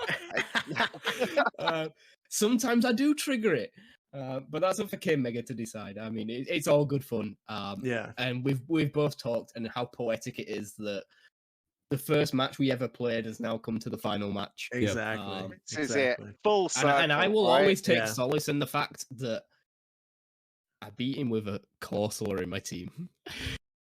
I did take a match off him before he decided that he was going to absolutely destroy me, but Yep. I took a match off him. And like Seb says, my team is exponentially better now, so I have many more options. Yeah. And I have a wealth of knowledge. We've got 10 weeks worth of battling knowledge going into this. Yeah. I still think I'm the underdog, but I'm going to give it my best shot. And I have a dream. That trophy will be sat there. Yes, sir. Oh yeah. That trophy will be sat there. You just want to save on the postage costs, man. Like, if that doesn't happen, okay, Mega, the trophy's coming to you, my guy. I will post it out to you. Because in my eyes, you deserve it, because you have wiped every single person in the league, apart from this guy right here. Okay, worth pointing out, and I know I've already said it to these guys before, but like, I've beaten both of the guys in the finals. I mean, maybe it should be me that's getting this trophy, but Jake did beat me the second time around, so you know, there's that. He's showing he's got better. He lost, then he beat me, you know. But yeah, K Mega, he's wept the rest of the league so far. I mean, it's very poetic that I think we all definitely underestimated the Sand team. That we all thought that he was gonna run during the draft, and he shut us up quick. And look at him now in the finals. Half of my team, because half of my team was Sand. He sniped every single one of them. So and that's gonna be another problem for season 2. Pick the Tyranitar, like, because you were like, I'm planning on doing Sand. Then you pick the Tyranitar last. You should have looked at that point and just been like, I don't need it anymore. But you live and learn, right? I didn't have the knowledge. I didn't have the battle knowledge. I just It was season 2, baby. Well, it's gonna season 2, maybe it's gonna be different. For season 2 is gonna be that cutthroat, draft is gonna be. It's gonna be cutthroat. Yeah, it's gonna be rough. It's gonna be rough. It's gonna be rough. But gonna be fun still. Have- So Have we got anything else to talk about, Seb? Have you got any more points? I think that's it for today. Yeah. I think where are we think we'll at? Where are we at with the time? 1 and Oh, 15. we're Oh, we're well, live. good job. We're good. Awesome. Perfect. Oh, I guess do we want to do like a little like outro or whatnot or? Yeah, we can do. Yeah. Take Yeah. it away, Seb. Hit us Well, out. Hit us out. Thank you guys for joining today.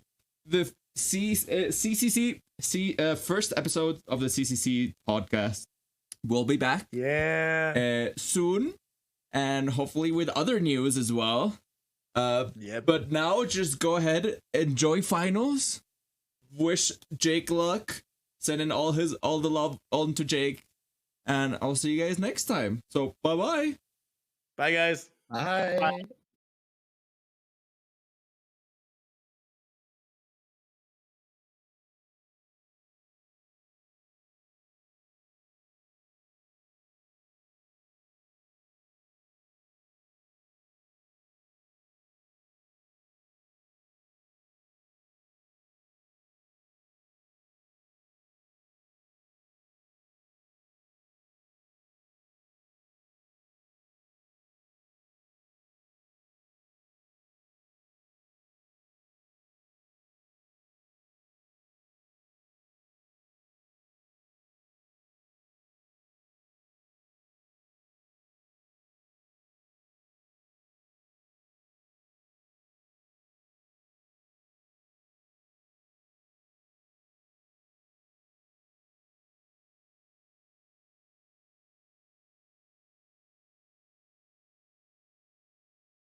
You do it for the battle. Intermission, we do big.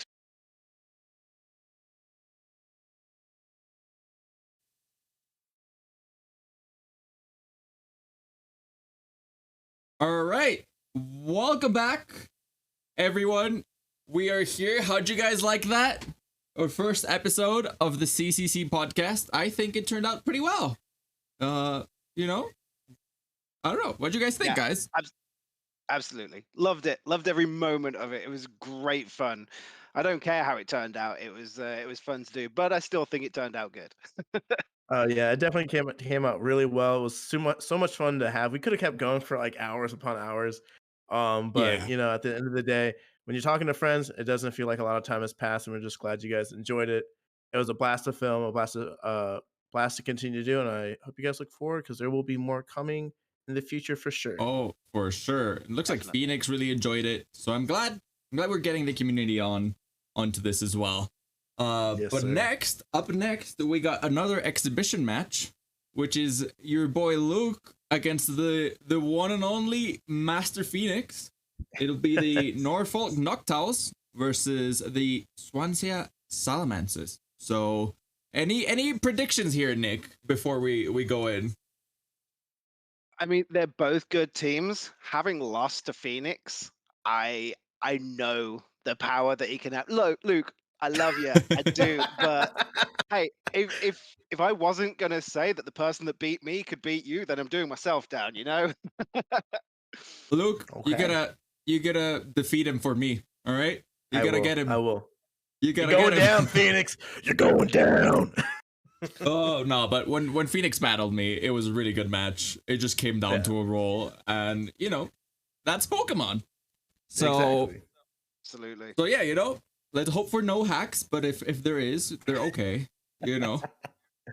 Anyways, Just I putting think it out Phoenix there. is muted. He's not in the stream right now. So Okay. if you're Mhm. ready, Luke, we could get Yeah. started in a second. Okay.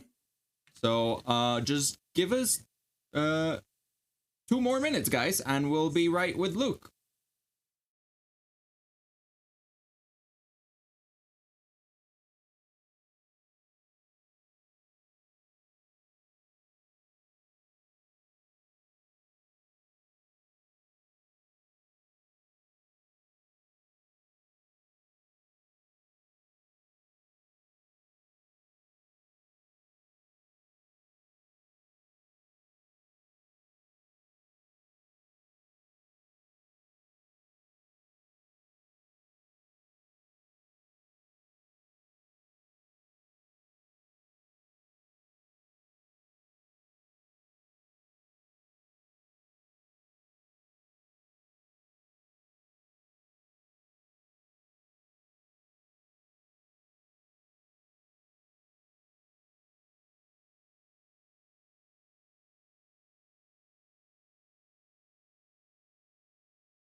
All right, let's get to it.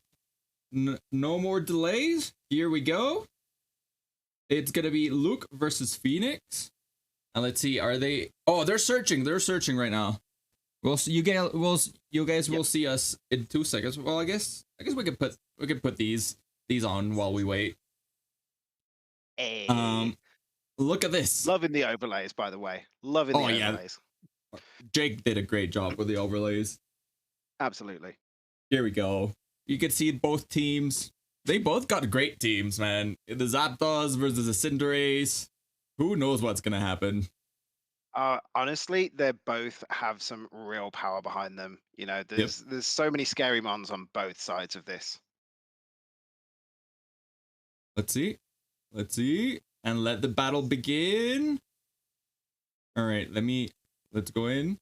Looks like Phoenix is still picking his Pokemon. All right, let's go back. Yeah, hopefully we get 3 games out of this. It would be Yeah, great. yeah. It's always the better way to have. I'm sorry I Yeah. wasn't able to take it to 3 No, against no, you, it's sir. all good. It's all good. You know, that's the way the cookie crumbles, though, sometimes, right? Yep. All right. Okay, Here's the teams. here we go. All right. So they brought. Oh, so Phoenix brought the same Pokemon that he brought against me. Yeah, Except I'm for just the, seeing that clef key the- and getting yeah. PTSD. Yeah. Um, Well, Primarina, Life Orb Primarina, and Lucario with the Zalt Vest. Ooh, and the Expert Belt in the Cinderace. Interesting. ooh, Okay. yeah, Expert Belt is really interesting. I haven't seen much use of that, to be fair. Yeah, you really need to hit super effective to get it done. Well, he's got the Mhm. Ribombi. All right, so he's leading Primaria Ribombi. Is this Speed Swap shenanigans? Speed Swap shenanigans? I like the sound of that. Does Primarina Oh. need the speed? I can't think. How fast is it Yeah, normally? Primarina is quite slow compared to Zapdos and Gyarados, at least. I think this is good. I think this is a Yeah. good lead for Luke. Yeah, Let's definitely see. got some real power in the back there as well with the Cinderace and Prima Darmanitan like that. Ribombi.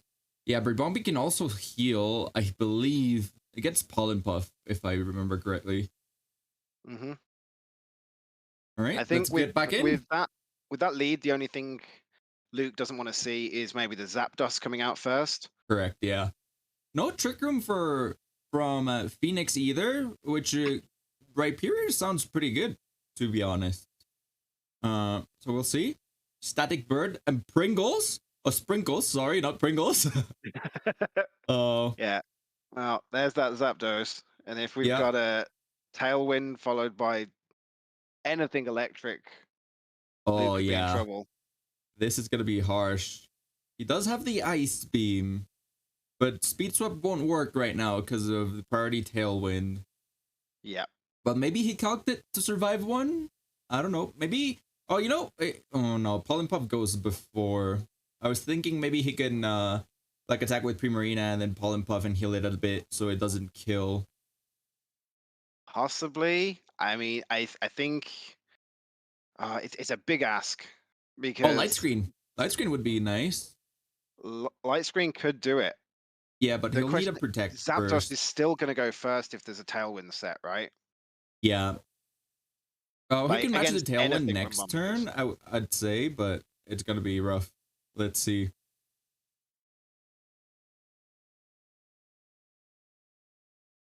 All right, here's the Great Dynamax for Zapdos. Definitely Big the ol' Zappy. fastest thing right now. I'm not sure. Ribombe is pretty quick. Yeah, it is Without pretty Tailwind, quick.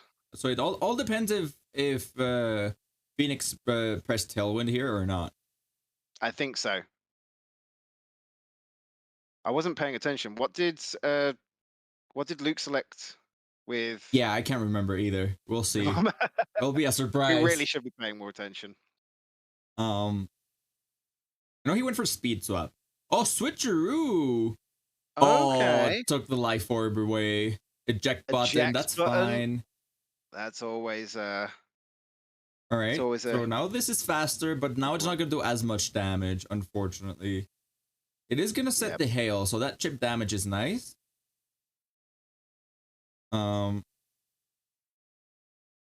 eject button. Ooh. Will that work with the Dynamax? It won't. It won't work with Dynamax, no. Okay, so now, if Luke has max guard, he needs to max guard and Tailwind. He needs to match Phoenix's Tailwind. Yeah. I Eject like button, that. yep. Oh, it does work! with that. Yeah, because I suppose it's because it's technically Oh. your item that's activating there. Oh, wow. It's I thought not it the same didn't as work. red card, is it? Yeah, I got them confused. Yeah, that's why Whimsicott Scissor is so good with Bullet Punch. Oh, this is tough. This is tough. It is, but I don't hate Darmanitan being out here. Yeah, me neither. I don't hate it either. He could Icicle Crash here, that big Mhm. bird, and it should kill it. Like Banded, Guerrilla Tactics, it should kill it. Oh, now it's tricky because that Ribombi is slower now. Yeah, Do you go for the tailwind here? I mean, it would be nice to match the tailwind from Phoenix. Yeah, and you'd have an Speed extra drop? turn of it as well. Yeah, I would go for tailwind. Yeah, the thing is, Well, that no, I there don't was know no if tailwind Darmanitan is step, was there? dying. There's Yeah, the there's the tailwind. tailwind from their side. Max Flare. Flare. Oh, this is killing. Wow. This is killing. Yeah, I forget Yeah. Nursap does get Heat Wave. Yeah. That's big brain prep. Yep. From Phoenix there. Yeah, that eject button was crucial. Well, the He tailwind did get is at one least attack set out off for... at least. Mm-hmm. Now they're matched tailwinds, and I think Cinderace is faster than Zapdos naturally. So he could just fly here or bounce and get rid of the Dynamax and then attack the next turn. I don't Although hate I guess that. it will be a flying type, so that's something to consider. Right, I'd be considering that light screen myself rather than the Dazzling Gleam, I think, there off of Bombay. Yeah. Bombay. Fake tears. Oh boy. Oh, wow. Oh yeah. The Cinderace is gone. Oh, it kills. It kills it's not Zapdos. gone. Great. Yeah. Great. This is great for Luke. Okay, now he can come back. For him. He can come back. D-Gleam here is gonna do that damage. Single target. Oh, big damage. Big damage. Not bad. Let's see how much it has left. Oh, okay. It's like a quarter left. Okay. Mm-hmm. Yeah, interesting. Jingles? Oh, I think Luke's got this. Keychain. Yeah. Yeah. Just Powerball. Are you gonna bounce? Oh, you can bounce. Yeah. No, I'd just go for the Pyro Ball. That should knock it out in Powerball, one. light screen, or Dazzling Gleam. That's fine. Yeah. Because Dazzling Gleam should kill Sprinkles, right? Even double target, Yeah. I think. Oh, the reflect. The reflect. There comes the reflect. That might save it. Oh, it's with the berry as well. Yeah. Wow. Okay. How much Good. This is good information for Luke. It is good information, and it still did more than half, which is kind of the key number, right? Yeah. Energy ball. That's fine. Oh, special defense drops even more. All right, but this should kill the Cudney, Yeah, it should right? kill. Yeah.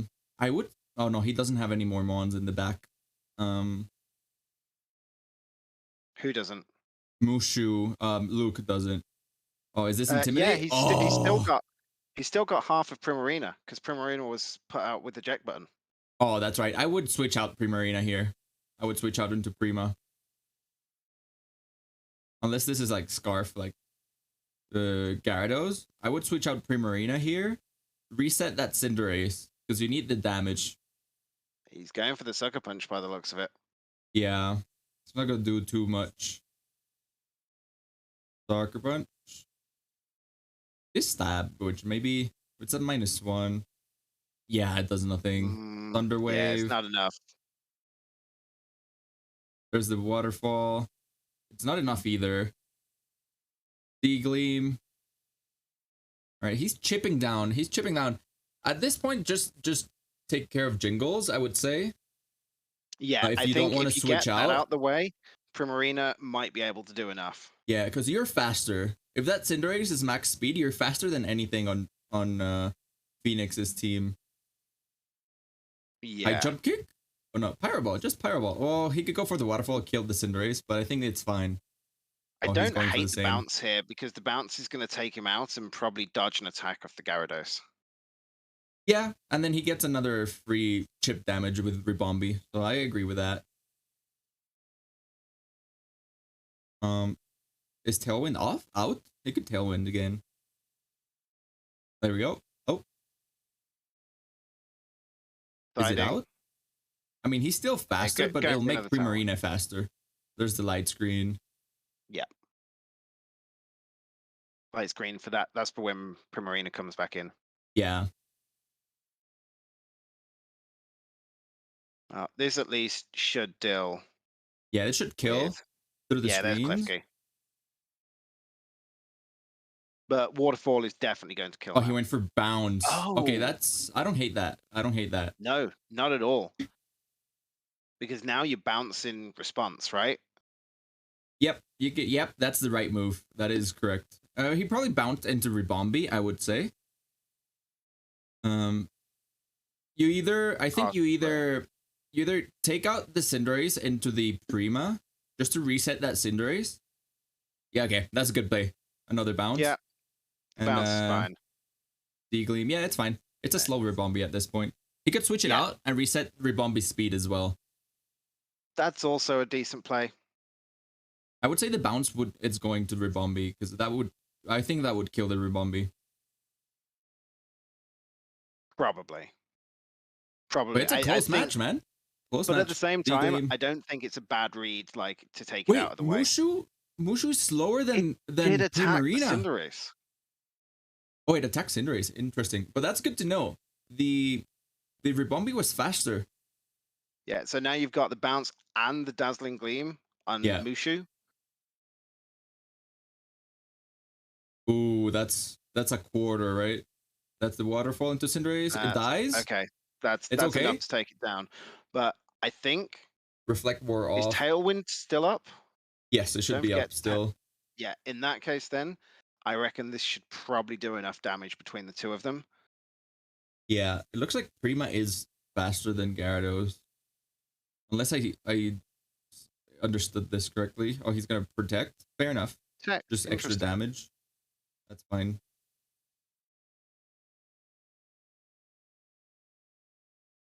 Let's see. I don't think he realized the speed tiers. Oh, so close. So close. What a read on the protect there. Oh, Tailwind is out? Okay, now it Tailwind is, but is at the up. end of the day, either one of these can now kill Mushu, right? Yep. You just Dazzling Gleam. Alright, I gotta see. Power Whip? Okay, this kills. Oh, he does hit it. Alright. Oh, that's why it was... Yeah, I didn't think of the Tailwind. D-Gleam, single target, it should kill, right? Oh, good job. I think good it was, job to I think Luke, it was man. close on killing, but... So close. Wow. Nice. That's so a good match. 1-0 for Luke. Wow, good match. Good match. Good match. Yeah, it came down to the last Pokemon again, man. These battles are...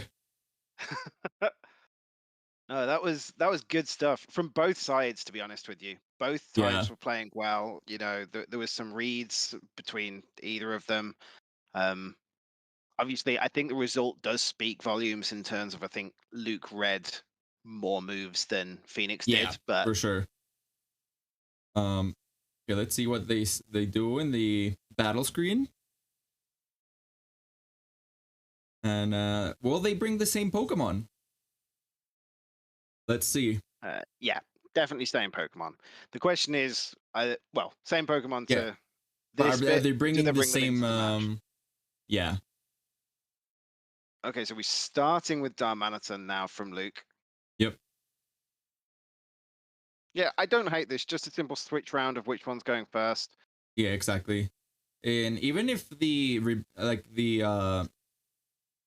what'd you call it? Sprinkles, the Cottony. Yeah, Cottony. Tricks the Darmanitan.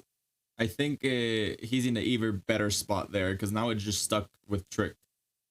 And he'll either have to Trick again or do something else. Yeah. He's checking his mons, or he's showing us. Who knows? Just showing off at this point. It is like, hey guys, I mean, look at what I could have brought. Yeah. I like what he's got. Lucario does have follow me, but it looks like he's not bringing it. So let's hop back into the battle. 1-0 for the Noctowls. Can Phoenix bring it back and claw it back to a 1-all? Which is spectators. This is what we want to see, right? We want it to go 1-all. Exactly. Mushu and Sprinkles this time around. Okay. So that the arm is gonna be at -1, which is quite annoying, but I think it's not the end of the world. It's still gonna do crazy damage. Fake tears won't work because this Gyarados is not special, is it? It's waterfall, right? It's waterfall, power whip. It's definitely physical.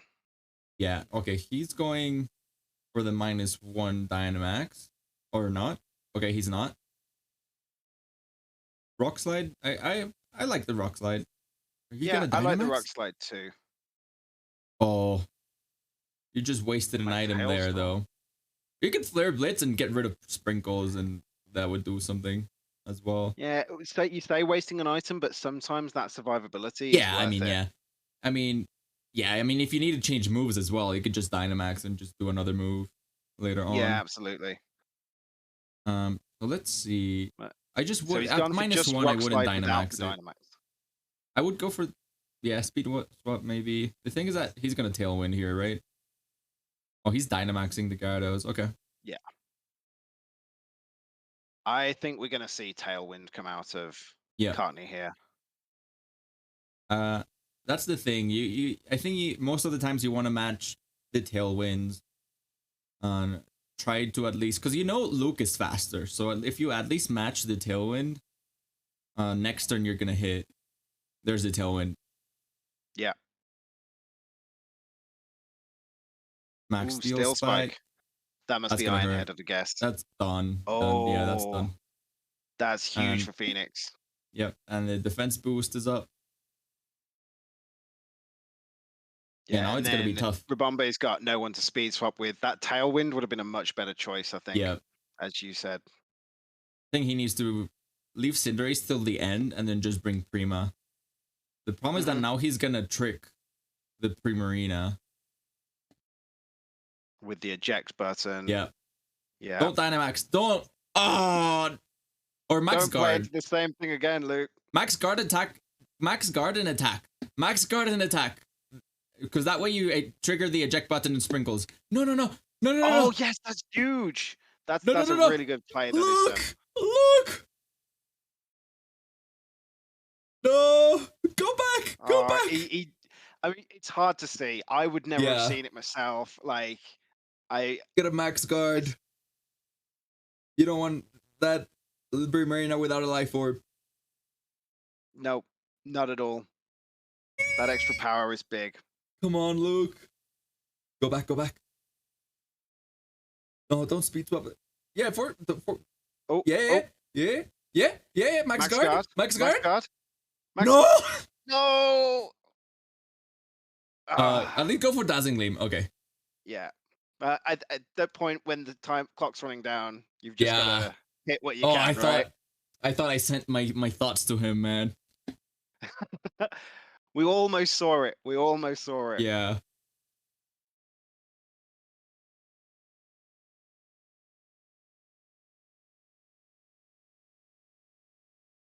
Come on. Switcheroo, there it is. Yeah. Eject button. Oh, he gave it to Ribombe. Oh, interesting. Does he think he kills here? I mean, he might do. Oof. Ooh, nearly. Big damage. Big damage. He just needs to Max Guard next turn. Tailwind. D-Gleam. Oh, big damage without the light screen. Yeah. Max Well, Hailstorm. Okay, this thing is done. Yeah, for The sure. problem is that now the Klefki comes in and that does starts things. set up screens. Yeah. Sprinkle goes down. Prima has to Max Guard now, although he might die to Hail though. That's the problem. But it won't let another Steel Spike go off, which would be nice. It dies to hail next time, so Yeah. there's almost Oh no well, point no in max terrain. guarding. Terrain. Oh, the terrain! No, Yeah. it doesn't. Max Guard Tailwind. That's what I would do. Maybe he doesn't attack Yeah. the Ribombi with the eject button. But who knows? Oh, Static Bird. Oh, this is a problem. Is the tailwind still up on Phoenix's side? I can't remember. I think it's the last turn. Yeah, I'm thinking that too.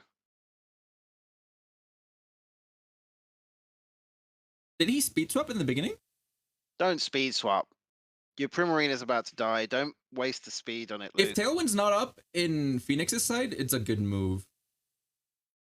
Because then it would be faster. Yeah, light screen is fine. Light screen's fine. I personally, I think any move is okay except for speed swap. There's a Thunderbolt, yeah. Yeah. Nothing to do there. And is it a max steel spike to increase defense? Max airstream, okay. Airstream's Well, now for it's speed. faster no matter what. Yeah. Doesn't matter that it's got eject button. I'm surprised he didn't eject button the Primarina, but it worked out. Yeah. Yeah. Oh, as we say, I think Phoenix thought that he could kill there, Yeah. which he didn't, but he was close enough. Yeah, Jake said it was a roll in chat. That was the Cinderace really? versus the world. Which I know the Cinderace is powerful, but I'm not sure as it's that. I don't think powerful. alone against these two. I don't think so. No, because you can't ever be using Pyro Ball because then you just die Yeah. to the waterfall. If you use Bounce, you die to the Thunderbolt. Yep. Oof, big damage. Nearly die to it. Oh, Anyway. it's dead. It's Yeah. dead. Ah, GG's. Oh, All right, well. it's a 1-1. Yeah, 1-1. This is what we wanted to see. Yeah. Well done to It's Phoenix a for bringing it 1-1. back. Good job, Phoenix. Yeah, really Yeah, well played in that second game. Yeah, I mean, I think if you had have caught, well, because he didn't go for the switcheroo onto Primarina anyway. yeah. But I think if he had have gone for that max guard there and set up the tailwind, it could have made a big Could have a difference. chance, yeah. Also, I think Lucario might be good here. Just because of Follow Me. Could be good. And just give Primarina a chance to Yeah. start hitting really hard because there's no Yep, yep. setup, right? Yeah, exactly. No second. Bring the Celesteela, says Jake. No Celesteela. There is absolutely no Celesteela, okay? Absolutely not. That's the last Alright, thing so they anybody both wants bring to the see. same Pokemon. Umbreon, okay. Okay. Cinderace Storm? That seems pretty good. Or Prima Yeah. Cinderace? Having seen what the rest of his mons can do, I don't love Primarina here because it's dying against Gyarados, it's dying against Zapdos. Like, Yeah. it's not that Yeah, just bring the tanky. Darm maybe instead. hmm Personally, I think you called it right with Cinderace and Darmanitan. Yeah. Yeah, he's thinking. The Cinder. Okay. Okay.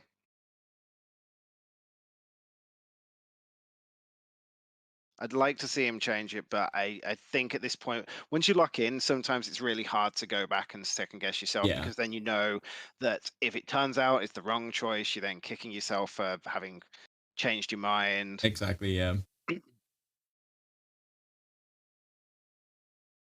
All right. Yeah. Locked in. Okay. Let's Not see the what worst Phoenix ones. brought.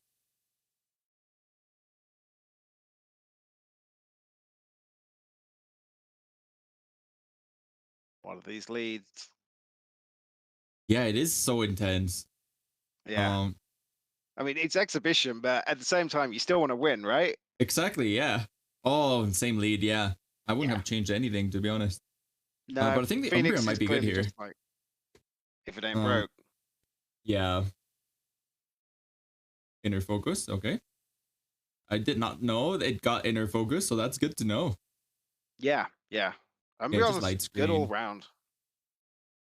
Oh, he's got toxic. Toxic. Huge. That's a brilliant play because he's gonna Dynamax. But he's you got a just know speed he's swap, gonna though. Dynamax it. He's got a speed swap, right? He's got a speed swap. Or else it's gonna What- take that Umbreon away. He went for light screen and reflect, didn't he? Yeah. Light Oh screen. no, off.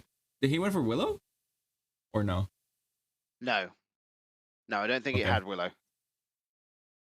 There's the Gyarados. Oh, you know what? Speeds up wouldn't have mattered because if he tailwinds, then it's also a problem.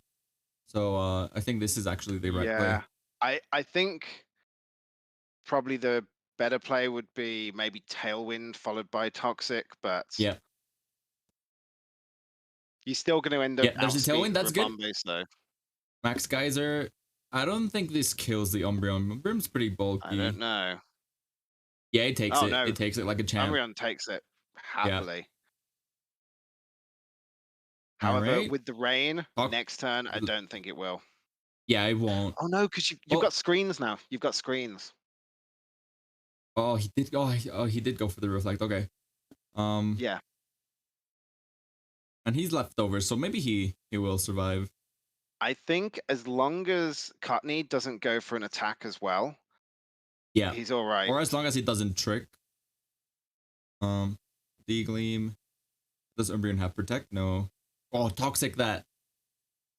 Yeah, Oh, Toxic would be personally, great. I'd like to see Toxic here, Yeah. but there's a lot Just- of power coming from Gyarados, so I don't hate the foul play. Yeah, no. It's still a good move. It's just Toxic just puts it in a timer. Like a big time. But Yeah, at this point, you're just especially trying when to it's stall Dynamax. Mushu's Dynamax. And at some point, you also want to match the Tailwind. We'll You see. mentioned Trick, the eject button on. Umbreon's Dark type, so you can't Oh, use that's Prankster right. against That's it. right. It won't work. Energy Ball. All right, he went for the double. Went for the double. Oh, but he still Ooh, takes Steel it well. Spike. This is smart. This is smart.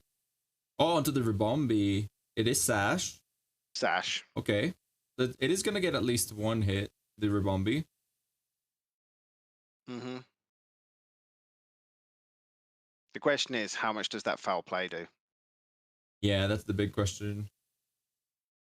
Eject button out. Bye-bye. Eject button being activated is good because now Yeah, Luke but now doesn't have to worry Klefki can about that come in, trick for the rest of the and game. I'm not a fan of that either. Oh, the bird comes in. Or, well, this is why you set up both types of screens, right? Yep. Oh, that's a lot of damage. That's big. Oh, it's a crit, so it's not necessarily going to be as much next Fair time, enough, but yeah. Well, I would love to see a Toxic here.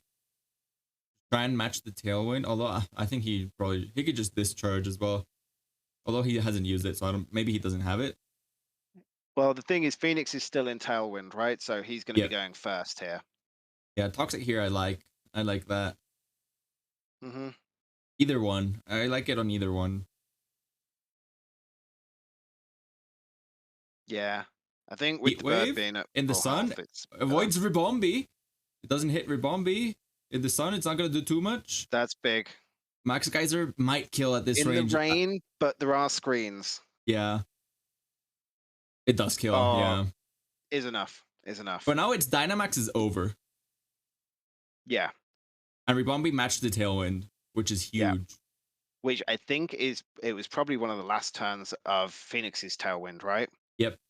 And now Max Ice would probably kill the what you call it, the bird, the Zapdos. Mm-hmm. We just have to check if the Tailwind is over for Phoenix. Yeah, it's really big. The D-Max not being active after this is big. Yeah, for sure. Granted, the Phoenix could still switch, but if I think Primarine is still doing damage to whatever switches out. And Ribombee's faster here, so it gets a free Dazzling Gleam. Or Speed Swap, that would be nice for later. Yeah. After the Tailwind's gone. I mean, Tailwind's just been set up. He doesn't need to do it again, Yeah. right? Yeah, don't run. Okay. It's not over, Luke. Oh, no, press Y, Luke, if you want to check. Press Y. No, Y. Y. Oh, never mind. I don't know what he was trying to do there. Maybe he wants to check Tailwind or something. I mean, I presume that's what he was trying to check, but he could have just been checking what month it could be in the back, because we still haven't seen the fourth true. Pokemon from I think Phoenix. this kills the Zapdos. If it didn't protect. Big Primarina coming in. Yeah, with Oh my life god, orb. this is so close. So close. What move did Rabombi go for? I missed it. Speed swap. He's speed swapping, Okay. which is not bad because once the tailwind's gone, Primarina's gotta be faster than anything. Yeah. Max Hailstorm, there we go. Yeah. This has to kill, right? Got to be doing a lot. Oh yeah, Yeah, that HP bar That's went huge. down faster that we could see it. Disappeared. Yeah. Luke's got to be happy with that. Yeah, but he's got a. There is the ice power whip. Oh, I forgot about power whip. Go. Yeah. I forgot about Power Whip as well, to be honest, but it survived. Yeah. The Rabombi ice is going to dies. take down Rabombi. Now what do you do if you were Luke? Tailwind peters out on the other side. Mm-hmm. So now you're the only one with it, and you know that Yeah. with Cinderace and a speed swap from Marina, you're going to have the fastest Pokemon for the next couple of turns. The question is, do you double into the Gyarados just in case? Can Primarina one-hit KO that Gyarados after screens from Jingles? You know? It will be screens. You're right. I So don't I know would if it just can double one hit. in. I would just Mhm. double in. Just sucker punch. Just sucker punch Mushu and attack. I would do that. Yeah, because at the very least, Sucker Punch is going to be taking away your fire Yeah. weakness, Going for or bounce. water weakness. Max Starfall. Okay. Yep, I don't hate this at all. Yeah, hopefully I'd it rather have seen the kills Sucker through Punch, but- screens. I don't know if it will. Oh, he went for Oh, Thunder Wave. Thunder Wave. Oh. With Big that damage. half speed, right? So does that slow it down enough? Yeah, Because after there's still a Tailwind. tailwind and there's still a speed swap. Yep. Oh, we're gonna see. Oh, the Oh, para! just No! full para. Oh, Oh, that's huge. That's huge. devastating for Luke. Wow, that is big. That is big.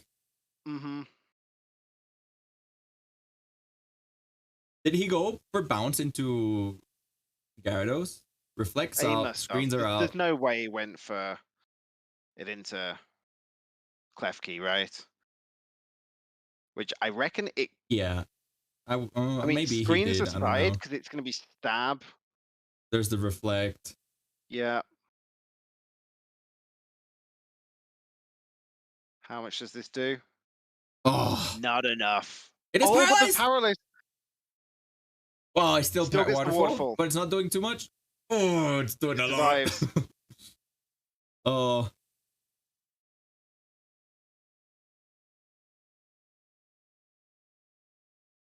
And there goes Luke's tailwind. But I think Cinderace I is think still he's going faster now. It's Yeah. Oh. Did he go for Pyro? Why? No, Luke. I mean, at this point, the berry, the reflect, he doesn't kill. We've already seen that it doesn't kill. No. He needed to kill the Gyarados there. Yeah, Oh, hacks? absolutely. Hacks? Foul play? Oh no, this is Foul dead. play's enough. This is dead. Oh, it didn't matter. Yeah. It didn't matter. Well, what a GG to game. Phoenix. What a game. This was a good game. Yeah, Good this job. was really entertaining to watch. Yeah, GG's. You know what? Let's give them all a round of applause. A freaking big round of applause to Luke and Phoenix, man. That was so close. That was intense. The Thunder Wave, I didn't see that coming. I did not see that coming. No, So, I mean, well Thunder played. Wave on Prankster is a great setup, but at the same time, you never expect it if you haven't already seen it. Exactly. Yeah. Yeah. So let's go to a little break, a 2-minute break, while we get Luke back on, and and we'll chat to him and see what he thought.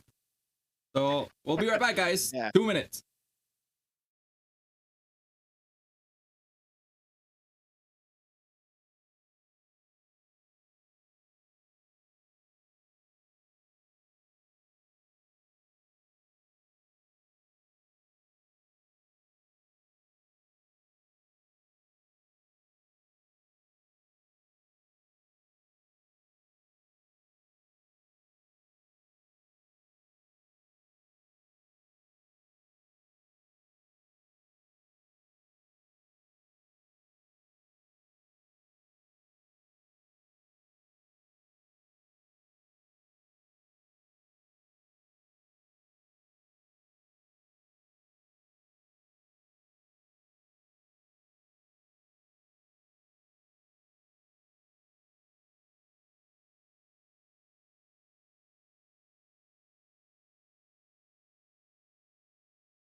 Alrighty, we are here with the one and only Luke. Whoop, sorry. Yeah, Luke, that it was rough. It was tough. That para mattered a lot. Yeah.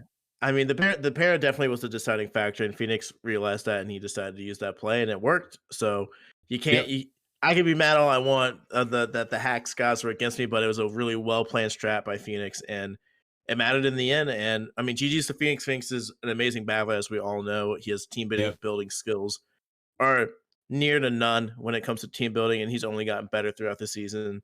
Yeah. So I mean, I couldn't be happier to lose to a better guy, even though it does sting a little bit. But all I ask for are good matches, and at the end of the day, that's what we provided. So couldn't be more happier. So dude, it was a battle of speed. It was either like you speed swapping, matching his tailwind, he using tailwind, and the eject button in the first match. I was like, what? That was insane. I'm glad I was able to play back game one. I definitely thought at the very beginning, I was like, that's over, dude.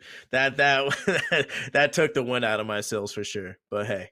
No, but you did it. You did it. You took game one and you gave us really good games, game 2 and 3. So nothing more that we could ask, you know?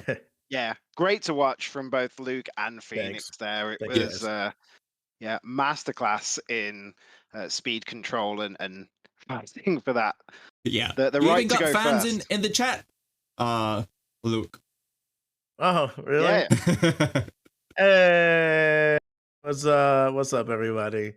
Yeah, no, everyone. Look, we had everyone just like hyping up. It was a great battle. It was really good. Man, that's awesome. I'm glad I was able to entertain.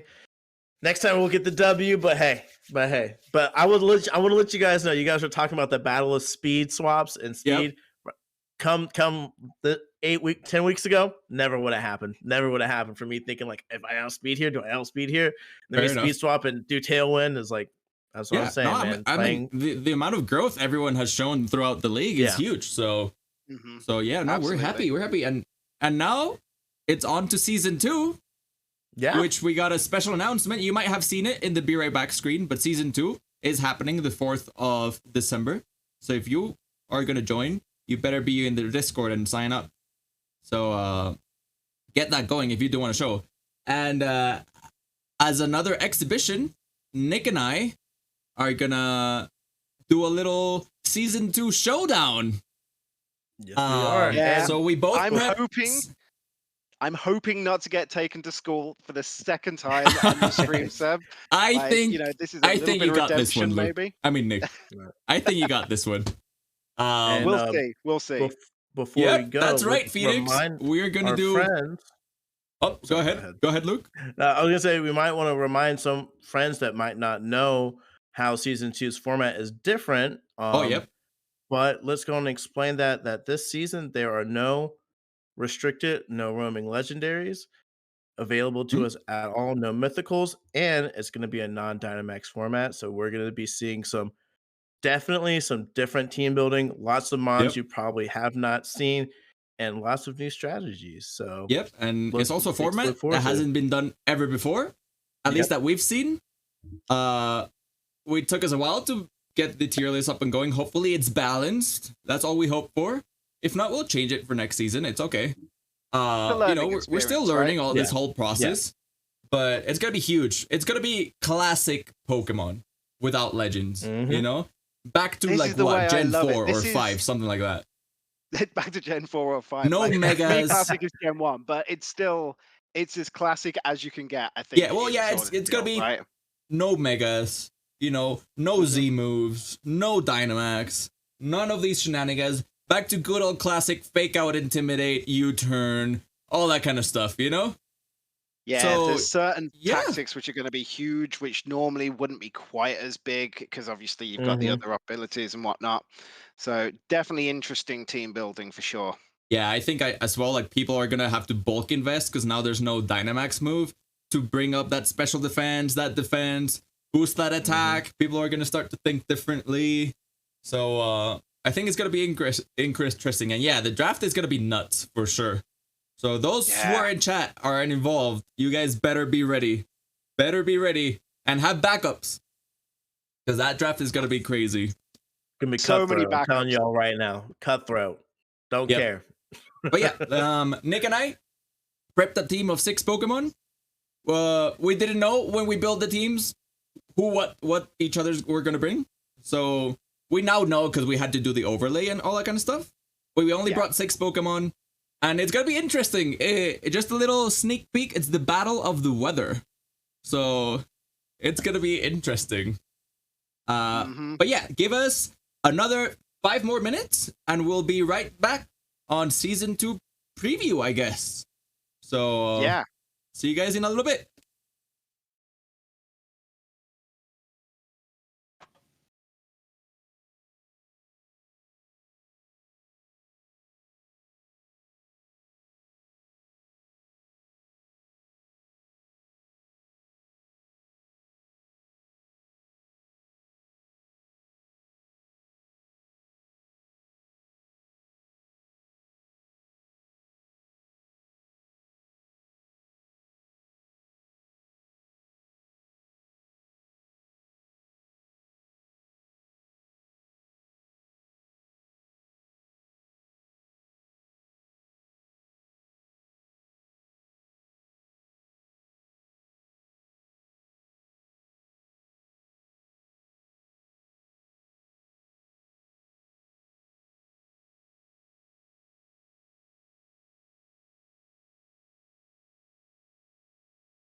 All right, guys, we are about to get started. Season 2 showdown. I'll leave it on with you, Luke. So go on ahead. Alrighty. Thank you, Seb. And as usual, my partner in crime here, Mr. Finalist himself, Jakey Lakey, is here. Hey, How are we doing, my guy? How was that last I'm match? good. Bro, I was screaming. The para hacks are just too nasty. Too nasty, man. It's fair. Insane. It is not It's fair, really but not fair. it is what it is. It's the game we decided to play, right? Yeah. But yeah, so season 2 preview. I see the teams up there already. So what do you think about these team selections that we've already kind of see? I mean, let's have a look. So, right, looking on Seb's side, we've got a Togekiss, great redirection. The Pelipper Kingdra, so we're going for the rain team. We all know what the Ferrophone does. Yeah, we all know. That boy's going to be Rocky Helmet. Especially in the rain, that Mon is a beast. Because it's mainly only weak to fire. Looking on Nick's side, and Nick has taken a note out of K-Mega's book. Yep. I mean, I know T-Tar inside and out. I think Sylveon's great. Sylveon is probably the best fairy type in Season 2. Aerodactyl, complete taunt control, barring fake out. Yeah. And the Toxicroak, I've never used before. I had Toxicroak on my team, and it definitely has a place for certain things. It also gets dry skin, so that might be a reason why he has it in the rain to maybe help get some HP back. If that's what he's trying to do with that. But it's going to be interesting. Sand versus rain. They are searching currently. I hope is everyone connected to the internet. I have no idea. Oh no, these two teams are gonna be crazy. Just a decider on the rules. This is a showdown match. This is an exhibition match. We are doing the full 3 games. So there is an opportunity for either person to 3-0. It's going for a full 3 games. It's a usual rule set, doubles, no Dynamax, and obviously no legendaries, no Ultra Beasts, no restricted, no roamings, just raw Pokemon. This is going to be fun. I mean, leads coming out of both of them. I could see maybe the T-Tar Stoutland, or maybe, T-Tar Sylveon, I could see. And then obviously Pelipper Kingdra. I can see them being a bit cheeky and not leading their weather setters straight away and swapping them in to get the boost halfway through the turn, so you can't really predict what's going on. But it's going to be a saucy one. I think we're both searching. They're both searching now, so I cannot wait to get into this match. I cannot wait. It should be interesting. Let's just make sure everyone's got the code. I think Nick might have entered it in wrong. Let's see. I mean, it's a weird one for the Tangler in on Seb's side. Yeah, I think he was. I think the idea behind Seb's choice for Tangela is the fact that it does get Rage Powder, which is very useful. And I mean, for a D tier mon, I mean, it's usually when we dive into D tier, we're looking at some one-dimensional things, but it looks like we're connected and we're ready to go. So let's see what they are going to bring this lead. So what do you think they're going to lead? Definitely, we already know it's going to be rain versus sand. I think I'm not sure about the leads. I'm really not sure. Like, if I'm looking on Seb's side, I'm thinking this Kingdra looks amazing. Yeah, Kingdra is very scary with that sniper ability. I'm feeling like the Togekiss as well, despite being really weak to that Sandstream. The thing that Seb's got to be wary of is that Pelipper slower than the T-Tar? Yeah. It's going to be a tough one. On Nick's side, if he's got Thunderfang on the Gyarados, I mean, he has to watch out for the Manectric. Yes, 100%. So luckily we could see both. Well, technically we could see Nick's screen as well. Yeah. So running down Seb's team, he has got the sash on the Pelipper. Yeah. He's looking at this Tangler, and I'm thinking, do you lead that when there's an Aerodactyl on the field? Oh, here we go. Here we go. Okay. We've got the Tangler Ferrothorn lead. And it looks like Nick is going for the Toxicroak Aerodactyl. So it looks like Nick may have a small advantage here. Yeah. No, he definitely does off the bat. I mean, when the leads come out, we'll see what Seb does. But right now, knowing what the leads are, I definitely think right now Nick has the advantage. But we'll see. Like we said, we thought the same thing when he was playing. When Nick was playing him earlier, we thought he had the better lead, and somehow Seb played it back. So we shall see here. But it's definitely going to be interesting for sure. What weather will prevail? Will it be sand or rain? Who knows? This is not the finals, Josh. Don't worry, man. You've got 2 hours. Yep, 7 It o'clock. will be in 2 hours' time. 7 o'clock for you, 11 o'clock for us GMTers. We are previewing the newest season format right now. So here we are. Let's get it. Oh, the nerves. Oh, I'm saying. All right, so we see the Tangela and the Ferrothorn come out on Seb's side. And we see the Aerodactyl and the Toxicroak come out for Nick. And let's see here. So, like, Nick's got to be looking at this, and he's thinking, right, this Aerodactyl could do some serious damage onto this Tangler. I know it's going to be EV-Light, but you may get over half. Yeah. Seb's having a real deep think about this. Deep think about this. Oh, he's pecking. Okay, well, it looks like Nick has some interesting options for moves. Goodness gracious, he can do so much with it. He's got Tailwind coming out. I mean, it just, man, these Mons are going to be so.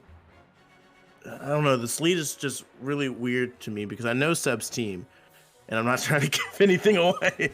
Honestly, that's really what it is. Okay, so we're seeing the Rage Powder come in. Okay. The Rage Powder Iron Defense from Seb. Double edge. Double edge. I mean, so that would probably reveal that it's Rockhead nothing. And coaching. Okay. Interesting. Not quite sure what Nick was going for there. Maybe he predicted the switch. He may have predicted the switch. Maybe, yeah. But now this is real bad for Nick. Real bad for Nick. With that Iron Defense coming in, these body presses are going to start doing some serious damage. Yep. And And he was starting to realize that he needs to get rid of this Ferrothorn now before it can start doing damage. So it's very important. But it looks like he's going to be going for that coaching again to boost it up. I mean, Nick might be happy that Seb maybe can't really do too much to him here. So no, he can't hurt him too bad.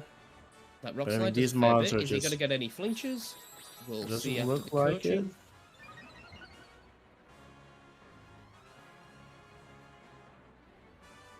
The sleep powder gets off, but it misses. No! Okay, there we go.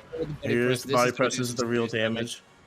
About half. Not as much as I expected. I mean, that is a +2 defense Aerodactyl though. So this is going to come down to the wire in terms of what Nick is trying to do. So it looks like Seb's going to go for that quick leech seed.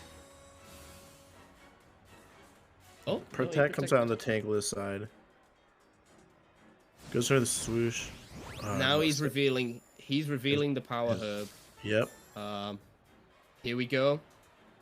Now is this going to do enough damage on the Tangler? He must know that if he's +2, this is probably KOing it. He's got it onto the Ferrothorn. Oh no! Okay. Why? Well, I mean, in the end, he did protect. So I guess that's a good thing he did not go into the Tangle. The Tangle did protect. But he did go in the Ferrothorn. There goes the Rocky Helmet. Oh my lord, the So many damage. And then here comes the Leech Seed for even more. I mean, this just shows you how great of a Mon Ferrothorn is. I mean, Lord have mercy. It just took a +2 Sky Attack from an Aerodactyl, ate it up, and now it's getting its health back. You know, while doing almost half to the opposing mon that attacked it. It is insanely good. So it looks like we've got a bit of a stall off here. I'm not quite sure what's going to be the outcome of this opening move. People are looks like people are reluctant to swap into their heavy hitters just yet. Yeah. Well, I know Nick wants to do as much damage to the Ferrothorn as possible. But, I mean, that Tangela is just eating everything that they're throwing at it right now.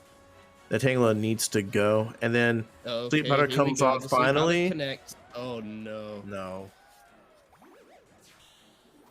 The Aerodactyls is asleep while the Ferrothorn is just getting its health right back, dude. Just getting its health right back. And it looks like all that work. Seb could fit in another Iron Defense if he really wanted to. Yep. He sure can. It just depends on what Nick's got in the back. So this is provoking the switch. Yeah. And we can see, obviously you guys can't see, but Nick looks like he's going to be switching. He's thinking about it. But he may just want to get a clean switch in as well. It just depends on what he wants to do here. I'm very interested. About the screen is that you can never see the time. Yeah. So he's got about 15 seconds yet. It looks like he's deciding not to do it. Oh, maybe he is. Okay, he's made the decision. Okay, so we've got the first break in the stall battle. We've got the first break in the stall battle. Here we go. He comes back. Out comes the Stoutland, which is a really good mon.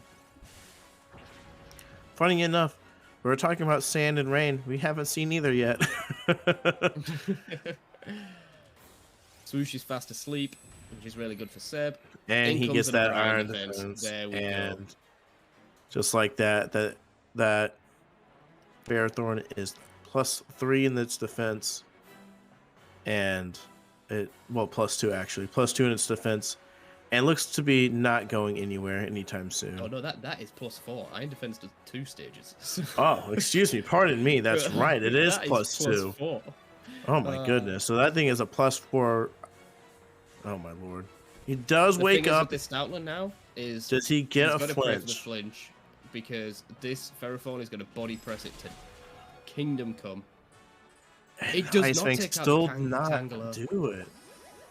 Good man. Comes another leech seed. Oh wow. And the body press comes comes the body out. Press, and I feel like this health is going to go. And it's oh gone. My Ooh, Lord, it disappeared. It so disappeared. Quick. Oh my goodness. Oh my goodness. It disappeared so quick. So now we've got Nick on the back foot. And Seb hasn't revealed anything in the back. No, he hasn't even revealed if he even decided to bring rain. And it looks like Nick is deciding not to reveal his final mon yet and decides to bring back out the Toxicroak.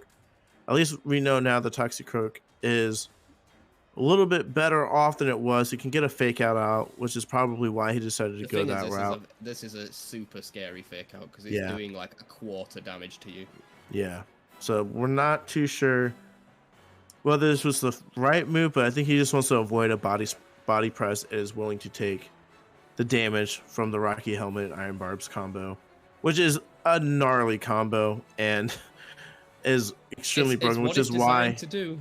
Which is why it was such a huge part of the meta for so many years. It's just such a good mon. And here comes the fake out. And it's doing a quarterback. It was a crit. Here we go. Iron Barbs, Rocky Helmet. Oh lord, the damage! It takes him into the red. Red. This rock slide's doing and like he protects. less Does than he 10%. get? Yep. The question is, does it? Did the H? The HP bar in the Tangela didn't move. Oh my goodness gracious. So this Tangela's got his health back after protecting, and then I think Seb is now safe to start clicking some attacking moves. Yeah. For sure. right here, he definitely is able to start going for the offensive because these two Mons look to be staying for the long haul. For sure. Unless Tangler doesn't have anything on it that's offensive. I need to That's check true. on the Seb screen. In comes the Rock Slide. Tangler avoids. And here's a Drain Punch coming out. It's Gets a still little not bit of enough. health back. We already know the body press is coming. The sleep powder Oh, he and the avoids miss. it. That's good. In Body comes press the body comes press. out. It's gone. Linky's out of Steel here. types, I don't think it can be poisoned. So poison point wouldn't matter. And the Tangler just gets even more HP back. Now, can Nick's last Mon carry the whole thing? It has the potential to do so. It just depends. The good news is the Sandstream is out, so we know these Mons are going to be taking this chip damage, which is one way you deal with Mons that just don't die is you want to get as much chip damage you can get going as possible. And it looks like Nick is kind of in not the best position for himself to win this game, but he's definitely in a lot better position now with that standout and that T-Tar standing there. In comes a Rage Powder. This was to be expected. Yep. He wants to keep that Ferrothorn as long as possible.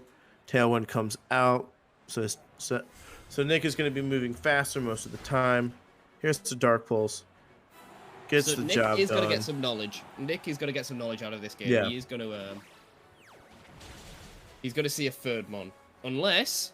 Never mind. Never mind. Never mind. The body press has did what finished it needed to do. Aye.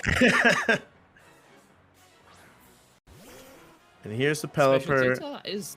It's not uncommon to run a special T-Tar. It is not. Um, It's got to be enough special attack to do so. Sand's gone. Rain is out. So we got to finally see that Sand versus Rain matchup for just maybe like a few seconds. Now, I think this Aerodactyl is still +2 attack. It is. So It is he +2. This Rock Slide might show the Focus Sash, which is good knowledge. This is really good knowledge, and he's getting just that tiny bit more knowledge of Seb's team before this ends. Indefinitely.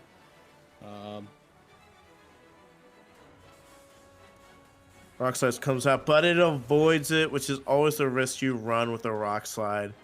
It's got that accuracy, man. And does it not hurt when you miss a move? Hits a Tailwind, so Nick now knows it's got Tailwind. And there we go. That's a wrap. So, That's a wrap on game one. Wow. Seb picking up the 3-0, but that was a stall off, man. That was a stall off. I don't know how you could commentate that. How you can make that exciting when you've just got Mons, Iron Barb. Iron Defense. All right, Iron Defense, Iron Barbs, Rocky Helmet, Leech Seed. But that just goes to show if you're able to get those Mons on your team, you can make it a headache for your opponent. That is for sure. Wasn't it nice not to see any Dynamax? I really enjoyed that. I so enjoyed that. I enjoyed that so much. Power. Straight now, power. I think Nick needs to think about this because does he actually have an answer for the Ferrothorn? If he can Probably not. Probably not. But if he can get it gone quick, you need to get rid of that thing, in my opinion, because it's just going to end up hurting you in the end. I'm not sure. I mean, maybe his best chance is Ribbons, his Sylveon. Now, he can be packing Mystical Fire on that. That's true. Not unknown to have Mystical Fire on there. But I imagine a Pixelate Hyper Voice would still do some serious damage. He's not got the best special defenses in the world. Nope. Looking on it Seb's is side, stab. I just missed what he locked in.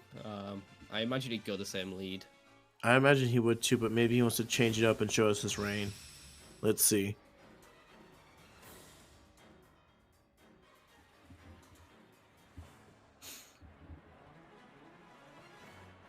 Here we go as we hop into the battle. All right, Nick comes out with the Togekiss. Seb comes out with the Togekiss and the Kingdra. Nick is out here with Tyranitar and the Sylveon.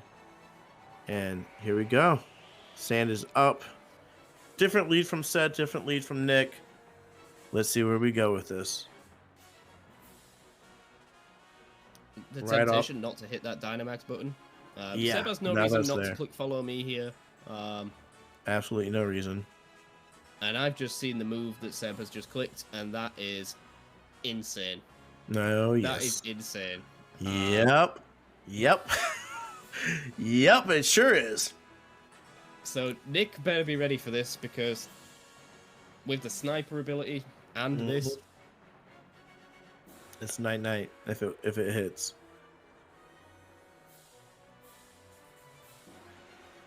obviously what you can see here is the fact that he would, I imagine, want to proc the weakness policy on T-Tar. So the quick attack is always there. Always as an there. option, but in comes the focus energy, so that whatever this Kingdra does next is going to crit. Yep. And the sniper Kingdra, oh baby, Eats it for breakfast. But the sand is out. Now the question is, after seeing this, does Nick decide to go on and proc his own weakness policy? I imagine Seb can just sit there and he doesn't need to think about this. He Safe. can just follow me again. Yep. Playing safe for maybe- Nick. Let's see what happens. Let's see what happens. Because it looks like Seb's gone for the switch. Out comes the shiny Gyarados. Okay. This might be a really good read. In comes the Intimidate. It's a good option to have. Having Yep. that Intimidate user. And then we've got a swap. Sends out the Pelipper. Okay, so this works out slightly in Nick's favor as well. I mean, that T-Tar's sat there like a sitting duck. Mm-hmm. Oh, wow. They both did some really awesome plays. Double protects on each side. I don't understand why that happened, but Well, yeah, why did it okay. fail? I don't understand why Seb protected in that situation. He'd focus energied. It's like, just crit him. Just crit something. All right. Now, yes. The answer is yes. Right now, looking at Nick's screen, it looks like he's going to start setting up this Gyarados. And my God, does not Gyarados not scare anyone right now. Sylveon comes back out. All right. Here comes the muddy water, so... Double crit, focus energy. Jesus Christ. Oh my God, it was double crit. All right. Well, that just proves how strong focus energy Kingdra is. Good golly goodness. Wow. I don't know. Nick has to be, like... He's probably sweating bullets right now. Oh my. And then the... I mean, he's All sort right. of in a semi-good situation here. He does up his speed, so he should be He moving has a first. chance to hit an attack off. It's just what do they do here? Like, Seb's sat in a fairly good situation. If it was me, I'd probably swap back out the Pelipper.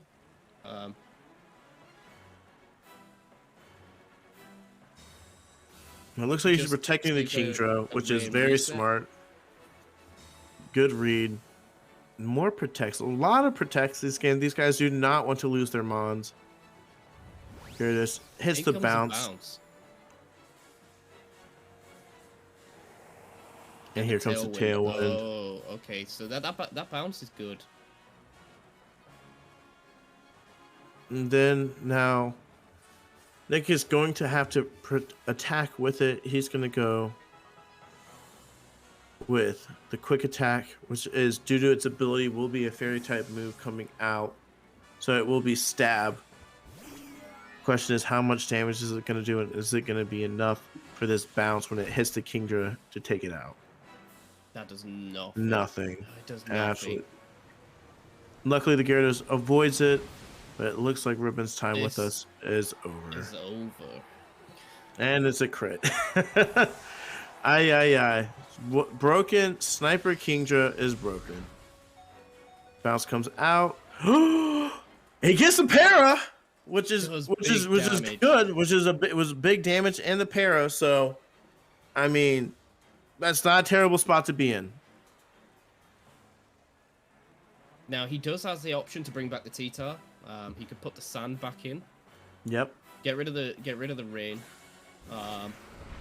He also could have maybe, like, if he's brought the Toxicroak, he can fake out. Yep. But this will set back up the sand. Gyarados has the goggles, so this is just going to come down to... This puts Seb in actually a bit of a sticky situation here. It two sure big hitters is. are about to maybe go down. Yeah. Nick has that turn has given Nick a really big swing in momentum. Yes. Now we know that the Kingdra, due to its being paralyzed, is most likely going to move a lot slower than it did before. In The comes the ally ally switch. Oh, I see. It's tricky. Waterfall comes in on the And he Kingdra. It predicts- does get rid of him. And this The Ancient Power comes out, Will he get the Omni boost? and he does not. But he's still in a great position right here. The Togekiss is past half health. The sand is up. Pelipper is coming in. Here comes the rain set again. I mean, this just shows you. If I was Nick here, I'd pull the T-Tar back. But it's up to him. It's like you've got the chance to set the weather again. Yep. The question is, does he think he needs to do that switch right now? He decides not to. Decides to go on and go for the protect, just to scout it. He probably just wants to go on and get rid of this Hydro Pump, Togekiss here. It would have hit, but it straight to the protect the air slash. Does the Serene Grace flinch? It won't matter. It's dead anyway. Oof. It will not. The Tailwind has petered out, so his mons should not be as fast as they were. Now the question is, what mon are we going to see next? And it's the Toxicroak. Okay, so the easy option here is to fake out. Yep. The thing is, Nick hasn't seen the sash yet. He has not seen it yet. I don't think this T-Tar packs enough power to actually OHKO this Pelipper. Neither do I. I think right now he is trying for the Omni boost right here, which is why he's hitting Ancient Power on the Pelipper instead. But it looks like... I think that's a good play. Withdraws, okay, fair enough. It would have been better. And here he comes. The menace to society. In the rain as well, man. It's not good. It's not and then good. We're just going to sit here and just watch Toxicroak's health just slowly dwindle away. Ancient Power comes out. Does he get the boost? Can save it at this point. He gets no Omni boost. Air Slash comes out into the Toxicroak. And the Toxicroak is gone. That Ferrothorn is just too much. It's just too much. The Ferrothorn is way too much here. And my goodness gracious. Ancient Power comes out. I mean, he's at a loss right now. He has to go for this. It's ridiculous. Seb is probably going to get some good information here. He's going to body press, and I don't think it will kill, but it might proc the weakness policy. So Seb's going to get some good information that he knows that he needs to kill this T-Tar in one.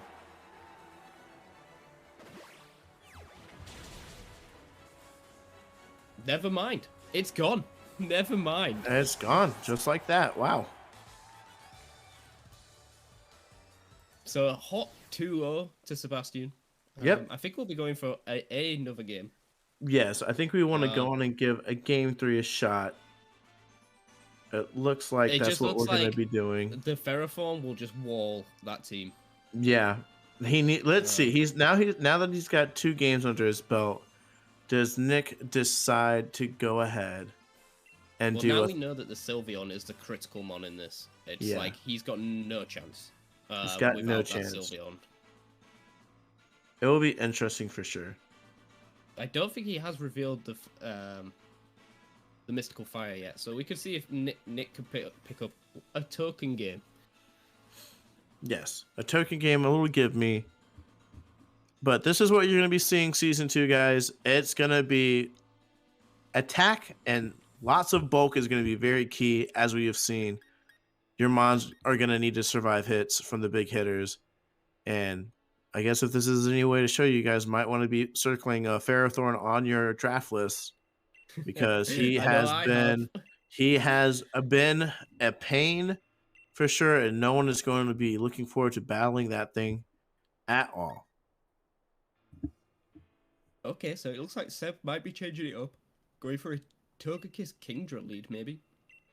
Yeah, he's thinking hard on it. It looks like Nick is going for the Stoutland Aerodactyl. I feel like Seb has reaped pity on Nick. I don't know. Oh, no, I don't know. Gonna bring the Ferrothorn, no, I think he's gonna do it again. Oh, is he? Okay, Tangling Manectric.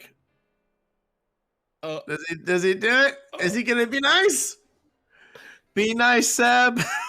Be nice. No, don't be nice. Let Nick figure it out. He's thinking hard. He's thinking hard. He's thinking so hard. Oh man. And he does. He's brought it. No. He's brought the demon. He's brought him. Oh no. And here we are, guys. Here we are. Game 3. This is just a fun little give me game, just to give you guys more of a preview of season 2. And here we go. The leads are out, and it looks like we're going to be singing the Tangela and the Kingdra, and the Statland and the Aerodactyl. So Seb's got to be thinking here, this Focus Energy Muddy Water is going to destroy everything. Yes. But it looks like Nick is actually going to reveal the play rough this time. So, Yes. But obviously the Rage Powder is going to come out. Yep.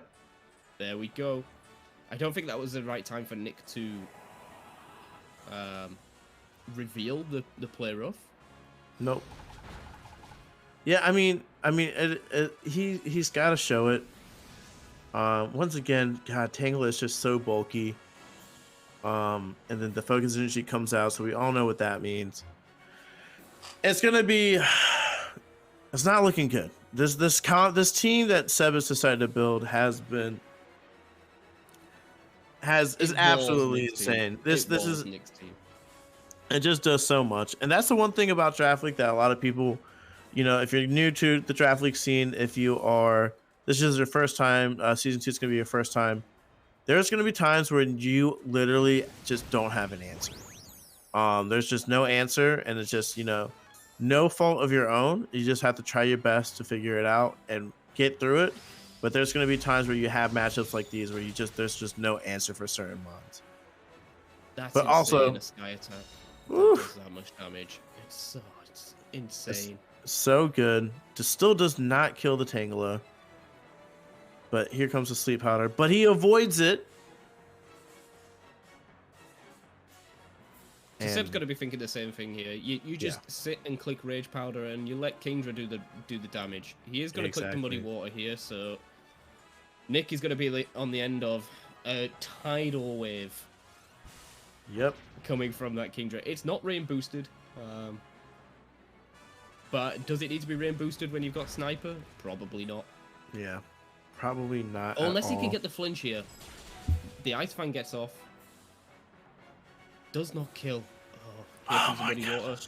It hits both. Is it going to crit? It sure is. Sure is. Sure is. Oof. Crit. Double Critical hit crits. on both. Oh my goodness. I mean, I don't know why I said, is it going to crit? Because he focused energy, so it was definitely going to crit. Yep. It was a crit. Uh, He's, really playing up the critical hits for the Critical Continental Cup. So, we appreciate the name drop, Seb, with all these crits going on. In comes Fawn. We'll set the sand stream up. Now, It's going to be a little bit helpful. Is Sand Rush? Unless he's Yes. running Sand Force. But- But Seb, again, doesn't have to worry about this. He could just smash another Muddy Water and just Rage Powder away. Yep. Very easy way to just go on and handle this. We all know the best play. It's going to be Muddy Water here. Get that double crit. We already know. It just goes to prove, ideally, this team is ideal in the fact that, Seb was able to pick the mons he wanted to use. He wasn't worried about anyone else taking it. So the likelihood of going up against a team like this is a little unlikely, but you still never know. But it just goes to show how powerful good leads and how you should be drafting for pairs as well. It's team synergy because Seb's team works like a well-oiled machine, and Nick's team does work well together. It's just unfortunate that he's going up against Seb right now.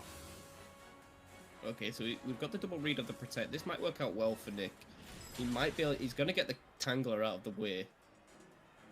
Did we see Seb bring the Togekiss? I don't think we did.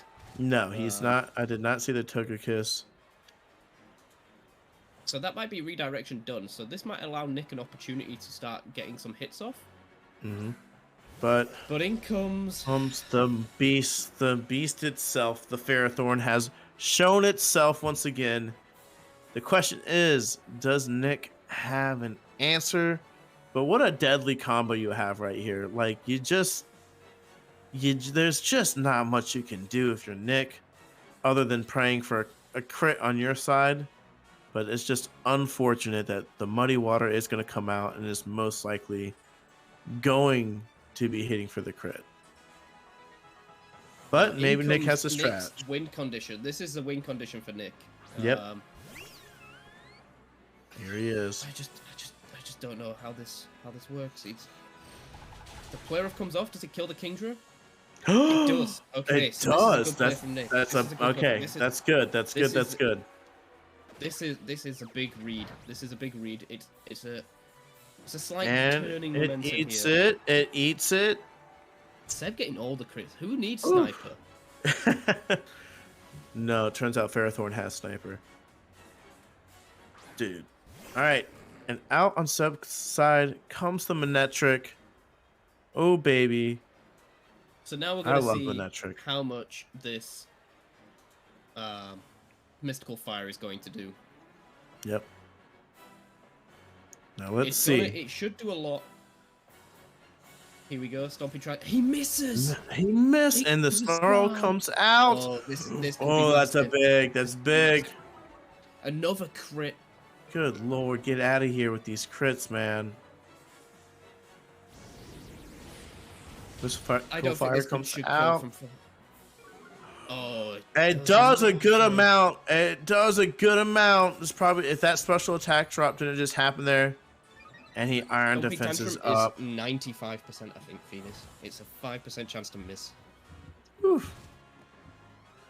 Correct me if I'm wrong, but I think it is 95. I think it is as well. Here he goes again. Question is, does he double into the Ferrothorn here? Looks like I'm not quite sure what I would do if I was Nick here. Because the iron defense is up, so Mystical Fire is definitely not killing here. And just like that, he brings out the Tyranitar, swaps out the Sylveon. Ferrothorn protects here. Yeah, I'm not sure how that missed. Yeah, Stompy Tantrum is 100 base accuracy, so he must have had an accuracy drop at some point. And the Manectric is gone. There goes the Manectric. So it's come down. Nick still has his win condition. He still does, yes. It's just this has now got iron defense, so he's gonna pray for hacks. I think he's gonna go for the.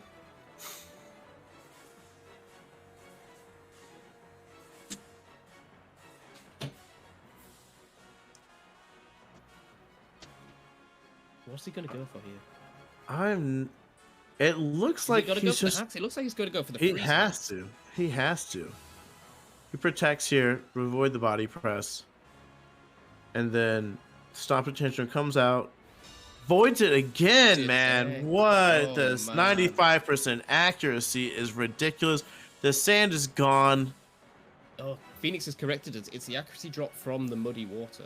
So that's right. This is what Nick needed. The rain has now gone away. This mystical fire will do big damage. It's just, how does he want to get this Sylveon in? It looks like he's going in for it now. Withdrawal's Thorn brings out the Sylveon.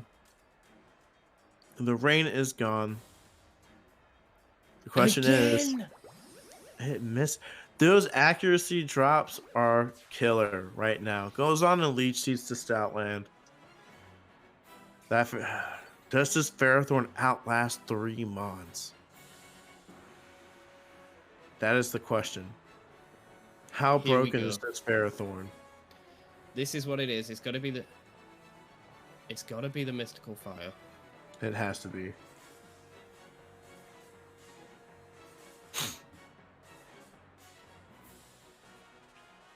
And it looks like, if I saw what I saw correctly, Seb is making a very good read here, considering what Nick needs to do. He knows what Nick needs to do in order to win. He protects here. He's going to get a little bit health back from that leech seed to maybe last another couple rounds.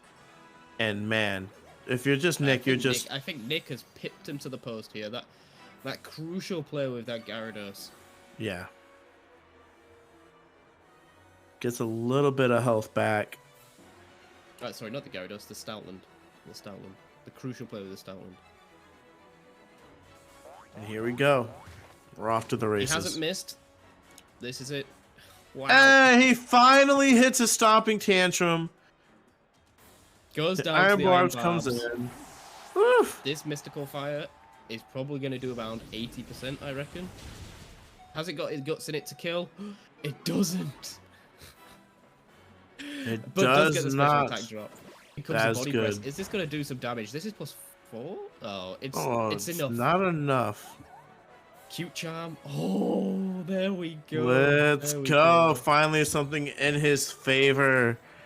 Wow, what a crazy game 3.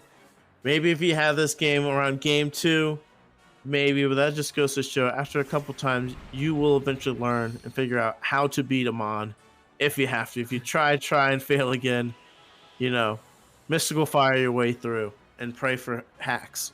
But Nick played a great game. It looks like Nick's gonna pick up the W here, unless something happens. Double let me just knock on wood and make sure nothing happens. But the Dark Pulse comes out. Ferrothorn has finally been vanquished. Nick gets that win. The demon itself, the Ferrothorn. Nick gets that win. Congratulations to both competitors, man. What a battle. What a thorn in Nick's side was Ferrothorn, man. Oh my god. Geez Louise. That thing was evil. So was that Kingdra. Crazy combo, but was evil. Hope you guys enjoyed that. I think we're gonna go straight to a quick break. We're hopping to a quick break, and then we're gonna hop into some team breakdown and interviews. Yep. So stick around, guys. It looks like our final match will be happening in the next hour and 15 minutes or so, give or take. So buckle up, get ready, guys, and we'll see you guys soon. Okay. Bye, guys. Seb got us. Hey. He's got us.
All right, we are back. Welcome everyone.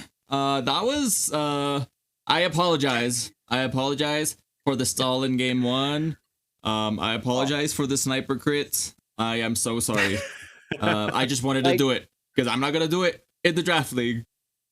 But you know, No, it's absolutely fine. Like the crits didn't bother me so much as the stall. The stall was infuriating. And to be fair, doing that to game one was great against me because like it definitely had me a little bit on tilt for the rest of the Oh, game. okay. So not that you know, I was fine and like I wasn't getting worked up or anything, but it added to it for sure. yeah. Were you expecting the Kingdra the second game though? I didn't know what to expect, to be honest Okay. with you, because like Fair enough. I was sort of in the mindset of like, because it's exhibition, I just want to sort of try out the various things that I've got with me. Yeah. I didn't know whether you'd be the same or whether you'd like have you know, specific game plans against what I'd brought. But I was when you had the Kingdra in the first game, I was just like, okay, when's the Pelipper coming in for the Swift Swim?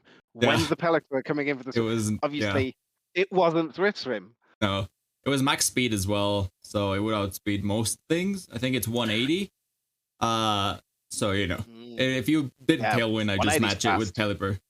So you know, and then to be honest, when I was building the team, I said I want to run Sniper Kingdra, and then it's like Yep. I needed a Rain, and then what goes good with Rain, you know, bring the Ferrothorn, and then you know I just build it from there, and then it's like oh I should have like a Lightning Rod user just in case, and I Mhm. just brought Manectric because I was ran out of tears. So yeah, the Power Herb Sky Attack, that was a good one. Yeah. It was, right. So here's the thing. I was building Aerodactyl. I knew I wanted Aerodactyl for the Tailwind, right? Crobat going up to A tier means that taking it as a Tailwind setter is not necessarily like the go-to move. And so Yeah. I was like, Aerodactyl, it's still a good mon and it works in sand as well with being rock Yeah. type. So worked for me. But then I was looking through the moves, and because it's a physical attacker, the only good flying moves it gets are like Hurricane, which is special and Yeah. not going to be good in stands, or Sky Attack. And I was like, does Power Herb Sky Attack sound like a worthwhile strat? It did Um, pretty good damage on the Tangela. It did, but the fact that the Tanglia didn't die to it, I oh was god. I was surprised that the Tangela was as bulky as it was. 'Cause I'm like, from a commentating for real. perspective, I was just like, it's not dying. It's not dead. Yep. Oh my god. It's not dead. Oh, then Yeah. here's the Ferrothorn. Like the Ferrothorn has now been dubbed the demon because good Lord have mercy. That thing, when that thing The drops demon. off, you're like, oh, here he is. He's gonna sit there and he's gonna take some lives and not die. And my good golly goodness, that's my new favorite word now. I've been saying. Mr. Demon. Is, Yeah, I mean, that Ferrothorn was nasty, and then I got man, Focus Energy, Sniper, Kingdra, Muddy Water with the accuracy drops. I mean, Nick could not hit a high Yeah. horsepower yeah. to save his damn life, and it wasn't was just even like, high horsepower. It's stomping tantrum because oh my god. it's 100% accurate, or it's supposed to be. Oh, that was funny. Yeah, I did not catch on that accuracy drop until you kept on missing. It's like, why is he missing? And, That's why I you was know? so confused, because, and that's why I said high horsepower, because I know high horsepower has that lower accuracy. So I'm like, why is he missing? Why is he doing? We've talked about this move. What's going on? Yep. And then we realized, oh no, it's the Yeah. accuracy drops. This man has, what was it, like you went like 2 of 7 on the amount of high stomping Yeah, I chances you think use. so. It was ridiculous. But I'd only been hit by like what, 2 Muddy Waters, Seb? Is that Yeah. about right? Because it was Assault Vest, but it was still doing a decent amount of damage. I wouldn't have taken the third one, I don't think. Yeah. Yeah, maybe. I just think I needed to bring the Pelipper that last game to actually had a chance. Yeah, if you'd have brought the Pelipper instead of the Manectric, I think Yeah. I'd have been. I sort of had a game plan in my head for it, but I'd have been in a lot more trouble, I think. I also had for sure. White Guard in case you wanted to just bring like Rock Slide all the time as well. Mhm. Oh, okay. But you didn't do it again, so I was like, Yeah, no. Pelipper, maybe not. So that's why I didn't bring it. But then I should have. Mystical I Fire would have done infuriating way team. less. Yeah, That was the last game out of 3, though, right? Like I'd already Yeah. lost the It's the okay. overarching thing. It's the exhibition match. It was Just, you know, exhibition. Absolutely. It was Little fun. snippet of A good what can be done. preview. And Yeah. I think what this showed is just how different this style of battling is going to be compared to what we've had in the past. Like you don't Yeah. have that just automatic boost of power with the Dynamax. You really need your mons to be bulky themselves, which means that Yep. you're dropping some of the power on them as well. Yeah. That is so true. Yep, I that's did gonna want be to ask crucial. you guys, Mhm. when you were battling, how was playing with the new rule set? Was it something completely different? Did you guys enjoy it? And like as you mentioned before, Nick, realizing like, yeah, we're gonna need bulk because we can't provide our own bulk. You're gonna have to have hard hitting mons and bulky mons at the same time. How do you think it's going to affect the team building and the way we're gonna see certain mons built for sure? I mean, so from my perspective, it was fun. The fact that because you can't set this as a rule set and you've always got that Dynamax button Oh, just yeah. glaring at you is really, really taunting you. But that aside, I do like it. The strategy that you now need to employ compared to previously is huge. Like the difference is monumental. And what I thought I was going to want to draft in, like if we'd have played season 1 again for season 2, I'd sort of in my head got an idea of what I'd want to draft, but I don't think that's the right angle to be going at. Don't look at this as a repeat of season 1. Don't think, oh, I just Oh, wish I'd have no. that one mon different. It's a whole new ball game for sure. It's so different. It's so different. And to be honest, I kind of felt pretty comfortable after the Sunday tournaments we've been doing. It's just like we haven't used Dynamax apart from season 1, and well, Mhm. myself, I was eliminated like 3 weeks ago, so we've just been using non-Dynamax. So it's been Yeah. it felt, I feel like a lot of practice is needed because reading those protects is going to be crucial. Those Yeah. fake outs, the pivots, with the U-turns. I think those are going to be big things in this coming season. So we'll see. We'll see. I mean, time will tell, and we'll see in the draft. We could prep all we want, and then all our mons are going to be gone. We're going to be last in the draft, and they're going to go, bloop, this is mine, this is mine, this is mine. Thank you, thank you, thank you. Yep. And then you're going to get That's how it nothing. works. Don't say that, man. Don't say that to me. Oh, it's happening. It's Yeah. gonna happen. But Well, that's anyways, awesome. Yeah, great preview. Good job, yeah, guys. good battle, Nick. Now it's Yeah, good almost games. time. It's almost time for the grand final. This of 1 the hour CCC. left, guys. Yeah. But before that, Final Baby. countdown. let's check out the teams. So here we All go. right. Jake's team. It's to the left, and then the Oranguru's team is to the right. What teams they've got? These teams are crazy. Look at this. They got, I mean, what can we say? Like, we all know K Mega, man. We all said, oh, he's just a sand team, man. He's gonna be countered by everyone. But Yep. look at here this. He is. Here he is. Turns out, Here he is. I think he was ranked the lowest in the power rankings as well. He And, he definitely yeah. was. Yeah, I remember that. And you know what? He proved everyone wrong. He proved the second that he proved everyone wrong, that he showed us like, hey, you may think I'm gonna be doing sand, but it all depends on how I Yep. battle, the play style, and look at him now. Funny enough, this was their first matchup of the season. Oh, I think yeah. some people may or may not know this, but it was Jake versus K Mega, and Jake took the first game, and then K Mega, as Jake likes to say, came in for the kill. And this is Jake's redemption story. And Jake's team is a lot different, and so is K Mega's. It is going to be a different match Yep. entirely. And again, with all as we keep harkening back to this over and over again, the experience that I think every player has gotten from this season is going to be coming into play. And I cannot wait for this matchup. That's right. What do you guys think about these teams that we see. Bro, wait, before we get into that, have you seen Jake play with his new team? It's freaking scary. It is Yeah. scary. Yeah, I've seen it. His upgrades Yeah. are just insane. Like Get he a giant changed into fire that cat at the Entei, bottom. that Entei with the speedy Raichu and the Grimmsnarl. Bro, the priority on that Grimmsnarl is no joke. And the Nope. Entei with that Sure. Sacred Fire, with the priority moves as well and all that kind of stuff. It's really, really, really good. And I mean, he also has the Sceptile. I almost forgot. Yep. Which also hits hard. Because, Yeah, the you know? Sceptile is like it might be down in like what C tier because it doesn't do some of the tricky stuff that some of the other mons do. But at the end of the day, I think any final evolution starter is great. Good. Like Yeah. its base stat total is always going to be off the charts compared to a lot of other mons, and Yeah, it really is.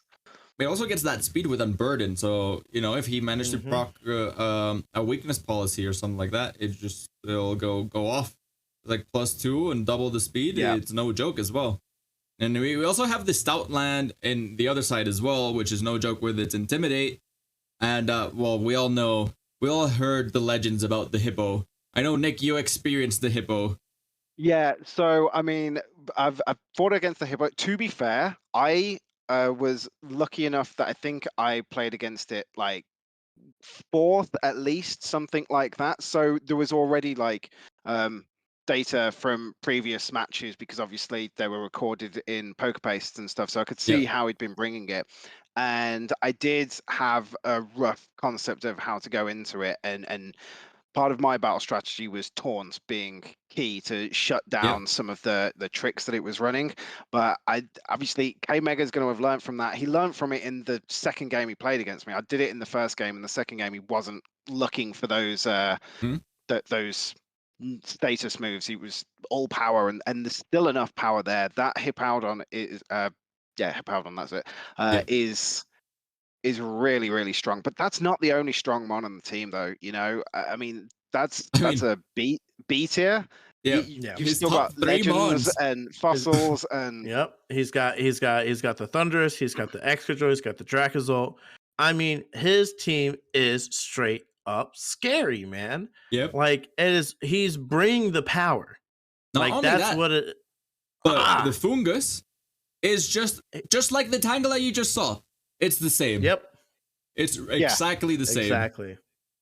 It's so bulky and it's just crazy to deal with. So hopefully Jake has some plans for that. There's also Scarf Galvantula, which can at least get an Electrowebs and just, slow down Jake's team as well.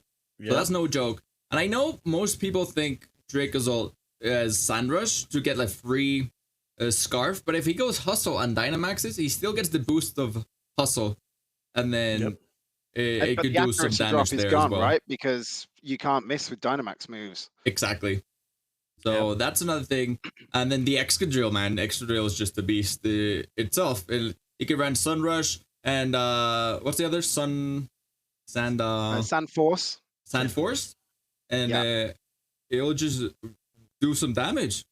But I mean, both these teams are great, and I think both have proper answers to each other.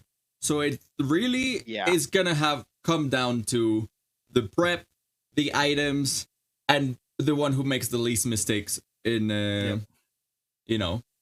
in the I think it's going to be how can they utilize the tools at their disposal, Exactly. because like everything that both teams have can potentially do a lot, but if they're not used right, they can just end up stagnating. And this is what we sort of said about the main thing we said about K Mega's team was the glaring weakness, but at the same time, if you can counter that in some way, shape, or form, it doesn't do an awful lot. Exactly. The same thing with Jake's. If you can take out a key piece of it, he can end up being left with mons which really don't necessarily have the power to finish the job. So it is a case of working out how you need to use them. But that said, they're both really good at doing that. And I mean, having played against both of them, honestly, I'd be scared to play against either one of them Yeah. again. Yeah. They Well, and not they are only that, but they insane. got some tricks down their skill. Like, look at that Yep. fungus and the yawn from the Hippowdon. If he Yep. can, even if they're slow, it doesn't matter. Hippowdon's gonna get a hit. That fungus it's pretty bulky to at least survive 1 or 2 hits. You can sash it as well if you want. So Yeah. you know, Yeah. the sleep is one of the most annoying things in Pokemon, I would say. And well, the good thing is that Jake does have the Sceptile, which is immune to Spore, and then Yep. he may have options to set up terrain and stuff like that. So you know, that's other ways to counter those mechanics, right? Mhm. And then you also have the Thunderous, which if he uses an electric type move, he's also gonna set up the terrain, which counters a little bit of K-Mega's like strategy. So I think, yeah, like I just look at these and it's like, oh, he can do this, but then the other can do this, but then if he does that, you know, it's just, it all comes down to what they prepared and what they're gonna bring. Salazzle is also a good choice. The Stoutland, it could bring Sandforce Stoutland, for example. You know, you could scarf that Stoutland Sandforce and do some damage. But we're Yeah. gonna see, man. I mean, They to be got- fair, like there's a lot of skills that are going into this. I think we've said before that regardless of Jake's growth, one of his biggest strengths is the amount of prep that he does, right? 100%. And I mean, if any of you have seen his, I know you guys have seen his streams before he battles, like he'll show you all the calculations that he's done, and he knows exactly how much every single move that he can do and his opponent can do against every single mon, and Yep. it's just ridiculous. That said, on the other side, K Mega has obviously he's been doing this for a lot longer than Jake, Yeah. and you know, as much as calculations are important and numbers are Yeah. a part of it, like just knowing is probably Yeah. even bigger, and that's the thing. K Mega probably, I've got no idea how much prep K Mega does for the record, but Yeah. I can imagine he doesn't need to do the same level as prep as Jake because he'll just have a good idea of Yeah. what it's going to be just by looking at it. Yeah, well, Um, Jake said it before. He like his first team prep took forever, right? And then he now has a better understanding of what everything is, you know? So if you know, 100%. it I feel like for everyone it became easier as the draft went along. And I feel like everyone learned from all their mistakes. I definitely learned how not to team prep and how not to build a team. I feel like my changes on the team were great. I just didn't have the chance to showcase it. But I mean, it did a good showcase, you know, against Phoenix. I just, you know, I would have liked to win, but hey, wouldn't we all? Yeah. But man, overall, I think it's been a great season. I'm really excited of what these guys are gonna bring to the table today, and yeah, it's definitely going to be something for sure. This matchup is going to be. I think we're honestly going to see probably the bet. I think we're putting us at high standards. I think we're going to probably see some of the best of the CCC right here, match wise. And one thing I think we all might have just missed out on near the end, taking what you learn from each game and transitioning it to the next game is going to be extremely important in this one, especially for K Mega's side, since he has not gone up against Jake's new team. He's going to see what Jake's going to bring. It's all about making sure we're not, Jake, if he doesn't need to show this move, he doesn't show it. And, it's all about K Mega saying, okay, he's got this move. This is how we're going to counter it, and see how he's going to go that route is going to be very interesting, because I think a lot of people, are underestimating Jake a little bit because of his lack of inexperience. And I think despite that lack of inexperience, I think Jake, the way he team builds and the way he thinks outside of the box with a lot of his mons, as we have seen for example, his Crobat doing different things every week that we've never seen a Crobat do ever. I mean, it's going to one word, definitely two words: fat bat. Go ahead. Right? Fat bat. Fat bat. Exactly. So if anyone's going to change things up and make it a headache for K Mega, it's going to be Jake, and it's all going to be about K Mega figuring that out and taking that into the following games and making sure Jake doesn't come out on top. But Regardless, it's going to be something- great matches, and it's going to be a fun time.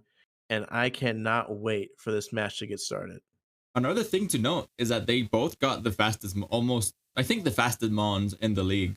Those Crobat and Aerodactyl. So I think those are probably the fastest mons in the league. Crobat's slightly better because it gets inner focus and it can't be faked out, but Aerodactyl's no joke. I mean, it gets a lot of support moves. That's how I run it back in my league, in the GGPL. But I've also Dynamaxed it once, just because I wanted to avoid a fake out. I wanted to avoid a fake out, and I would have killed. I pretty much killed if I doubled into one of the Pokemon. So that's how we won that battle. And you know, it's all about the shenanigans you could do. Also, like Aerodactyl gets Sandstorm, which not a lot of people get.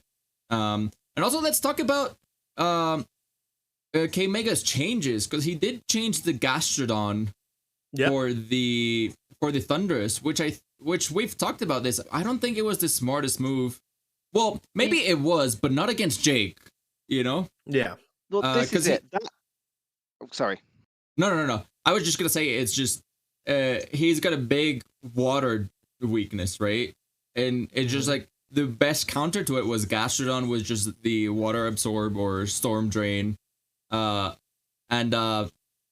know, he got rid of it for the Thundurus, which is a good mon. Which, to be honest, what I learned in legendary format is that if you do not have a legendary, you do lack a lot of power. Which was my suspicion coming into the draft. I didn't. We tried to make it as balanced as possible, making it just only roaming legends and stuff like that. But I feel like still, like legends have too much of a power curve to, you know, to. There's too much of an advantage, I feel like, having a legend. So that's why mostly we got rid of them. And we got rid of, you know, we just made up a new format. I think it is a very interesting swap that he did there, that Gastrodon for the Thundurus, because when the draft was first happening, it was a case of we could see what K-Maga was drafting, and it was like, well, this is every really Sandforce Pokemon. And exactly. And then the Gastrodon gets taken, and it's like, right, okay, that answers the whole water weakness problem. And I mean, grass was never too much of an issue because you'd got various other factors in there and what have you, so, which is obviously the other big counter to it. But the water was countered with Gastrodon. Giving Thundurus, because you've got the electric typing, which obviously that also counters water, but is it as good as just negating it altogether? The stat totals, as you mentioned there, Seb, the base power of Legends is really potentially the key difference here. And I think I would have preferred to have seen him keep Gastrodon. I think that was the right move. But I don't think it was a bad move all the same. No, that being said, like Jake still has answers to Gastrodon, right? He's got 2 grass types that hit pretty hard. And Raichu also gets a grass move. So there's that. He could have answered the Gastrodon with other stuff as well. So it's not only... He's got answers, for sure. Yeah, I'm just telling everyone, learn who gets Trick Room, learn who get Fake Out, learn who has Intimidate, because that's going to be crucial. Don't forget about the terrains. Don't forget about the weather. Check how many times, you know, how many turns of Sandstorm, how many turns of Trick Room, you know, all that kind of stuff. Don't forget, because I think those sometimes come down. I remember we're watching Luke's battle, and we all we wanted to know is like, how many turns of Tailwind, how many turns of Starwind. Please check it. Please check it. And the thing is, I was trying to figure it out. If you're in the stream, we saw that. Yeah. If you're in the stream, I'm like showing everyone, like I'm trying to press it. I forgot what button it is. Obviously, y'all know I don't use it that often. I'm like pressing it to make it work, and I'm like, oh well, I think we only have 1 turn left, if I'm not mistaken. So let me just do it. Fair enough. Yeah. So, and you gotta remember, if you want to check your opponent's Tailwind, you gotta check your opponent's Pokemon, not yours. That's also Yeah, so something that people sometimes like, Yeah. oh, no tailwind on my side, like on my Pokemon, you know? I did not know that. I Oh, there we remember go. back in the day when we couldn't check that and they didn't tell us what was super effective and not very effective. Exactly. So, I'm just old school, right? No, I just had no idea. But Yeah, yeah, so- no, yeah. it's gonna be great, guys. This finals matchup is gonna be great. We're gonna have two of the I mean, they are, I guess we can say it, they are two of the best players in the league. They are the finalists. And who's gonna take home that shiny trophy, man? I'm just saying, it's gonna be something. Yep, it's gonna be interesting. Either one of these is like a deserved winner in my eyes. 100%. Both of them have done amazing. You can say you've got favorites, you can say you think one's going to beat the other, but ultimately, whichever one takes it home today is deserved of that season 1 champion title. Yep, and I think I 100%. ran both their base stat total. They're both above 500. So it's That's perfect. It's beautiful. They got it. They got the power to deal with each other. So it's gonna be interesting. Sure. What are your Great matchup. Let's talk about leads. What do you guys think K Mega is gonna lead, and what's I mean, personally I want to see Maractus, but I don't think it's coming. Yeah. But I love I mean, I think- Maractus. I don't know why. It's just the thing I've got, and I just want to adorable. see it. It's adorable. I mean, for me, I think what we're most likely going to see is I think we're going to see straight power at the beginning. I think I would not be surprised in the least if we see the Hippo and Dracozolt as the leads, putting all the pressure, all the hard hitting. I think he is going to pressure Jake and going to challenge him to like, all right, I'm going to move first. I'm going to hit hard. What are you going to do about it? And that is going to be the big deciding factor. As I think the leads are going to be major deciding factors. And if I had K Mega's team and knowing how K Mega tends to play, he goes power straight off the bat and just dares people to beat him with the power. All right. And Yeah. I think that's what I think that's what I'm most likely going to see. I would like to think maybe we might see Thunder's X control as well, but I mean, I think we can see both. I think we're most likely going to see the Hippo Dracozolt, and I know we're going to see Extra lead at some point for sure to get that sand started. And it's going to be very important. could be nice to set up the tailwind and stuff like that. Yeah, and just make it faster, even without sand. There's just everywhere I look at it, there's just so many options. And and even without thinking about items, if you start thinking about items, there's just a bunch of other options, and and the one thing that you do team building is that you team build, but you also think your opponent how they could counter this, right? So you're always like, did he do it? Did he do it? Did he not do it? Yeah. And once you see like that Pokemon's not Assault Vest or that Pokemon's not Sash, you're just like, oh, thank God. Yep. That's it.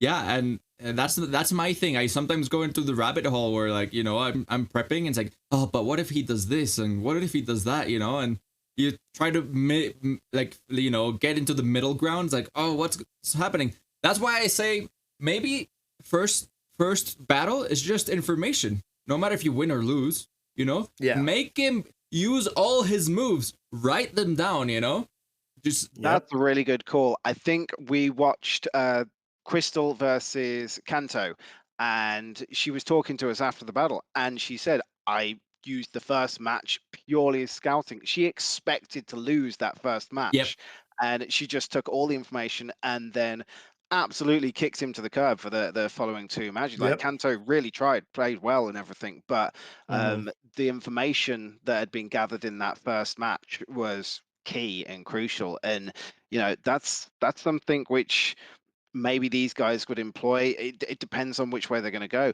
You were talking about the starting lineup and leads from K Mega's side. Looking over at Jake's, I mean, I personally would expect to be seeing that Grimmsnarl coming out front and center. It's been there a lot for the leads, and it's a really good Pokemon to lead with because the potential shenanigans. I mean, there is no other Pokemon that does shenanigans like Grimmsnarl, right?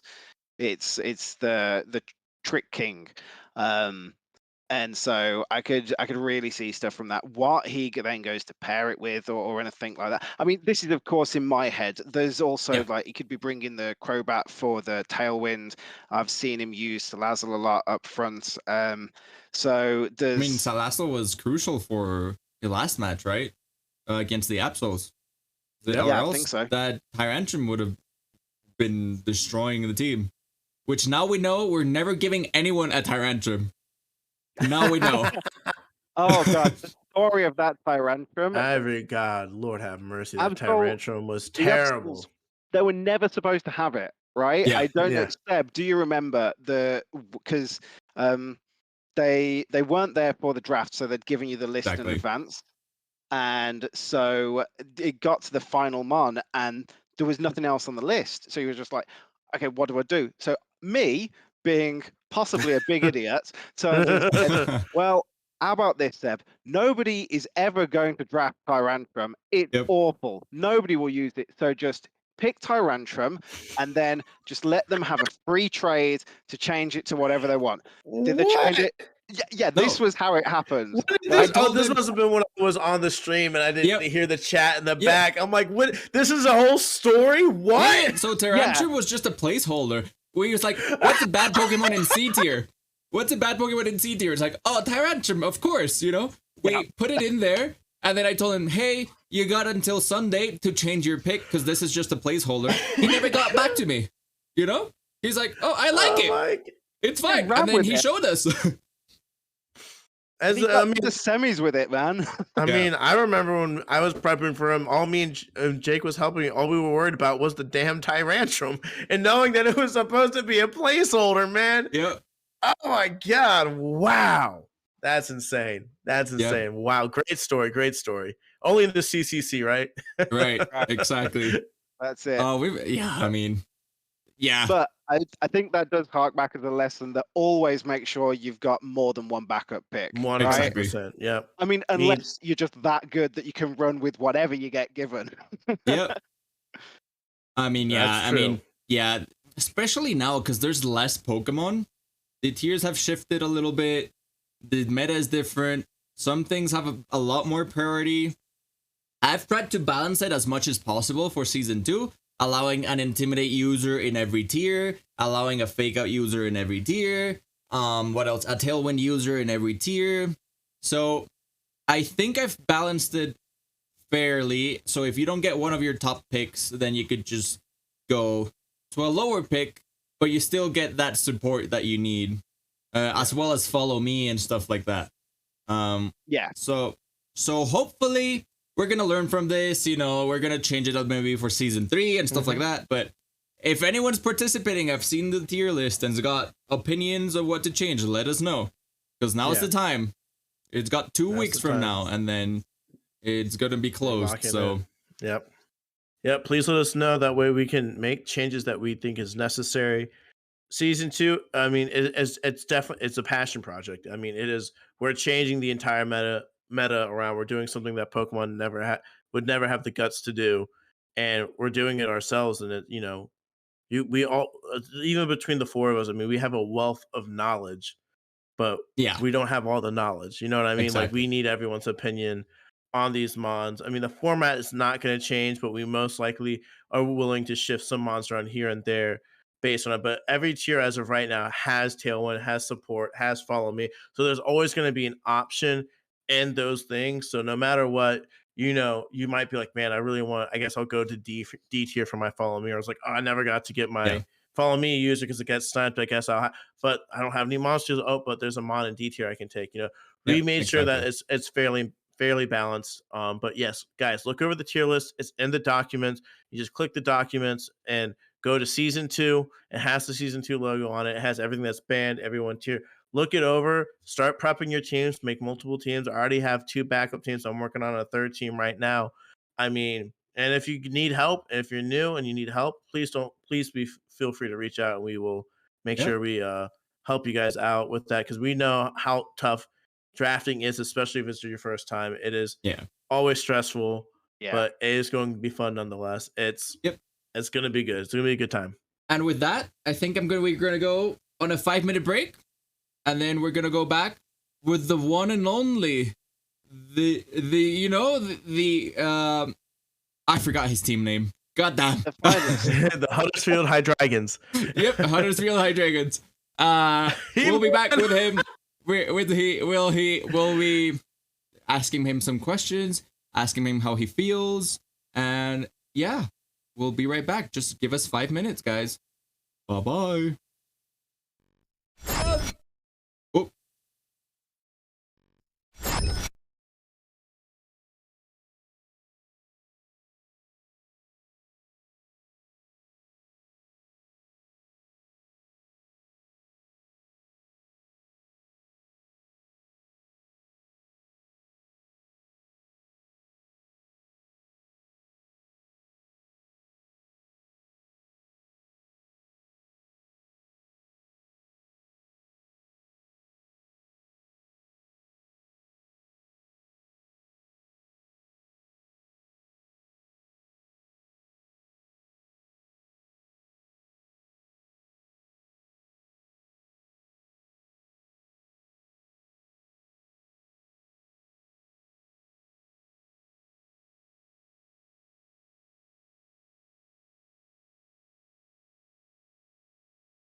All right, we are here with the one and only Mr. Jake with the Huddersfield High Dragons. Hello. How are you feeling? How is it? How are you feeling? Tell us. I'm very nervous. Incredibly nervous. Like, really nervous. Watching what you guys have said, Yep. I feel like I've prepped enough. I feel like I've prepped Okay. enough. We've got enough there. It's hard when I usually prep for offense, but this week there's nothing I can do against his team. His team is out for blood, man. His team is out for blood. I mean, It's both not your easy to teams are prep out for for. blood, so you know. It just depends on. It's gonna come down to who can cover the most strats. Who can cover the most strats? I feel like we'll both have at least 2 up our sleeve. So it's gonna be tough. It's gonna be tough. But this is what finals are for. Yep. I'm gonna try my damned hardest to bring it home for all you guys at home. I Gonna mean, bring it we're home all to the proud of you, UK. man. You were saying that you were going to be happy by winning one match. Look at you now. You're in the finals. I mean, I think I can't believe it. I honestly can't believe it. It was a journey made in heaven. Yep.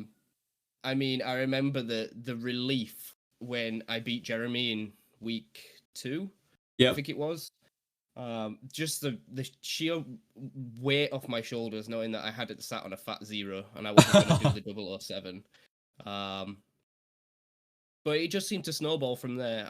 I was lucky enough that throughout the season, I poached Luke's 2 free trades. I poached Mike's 2 free trades. Well, 1 free trade and then trade to me.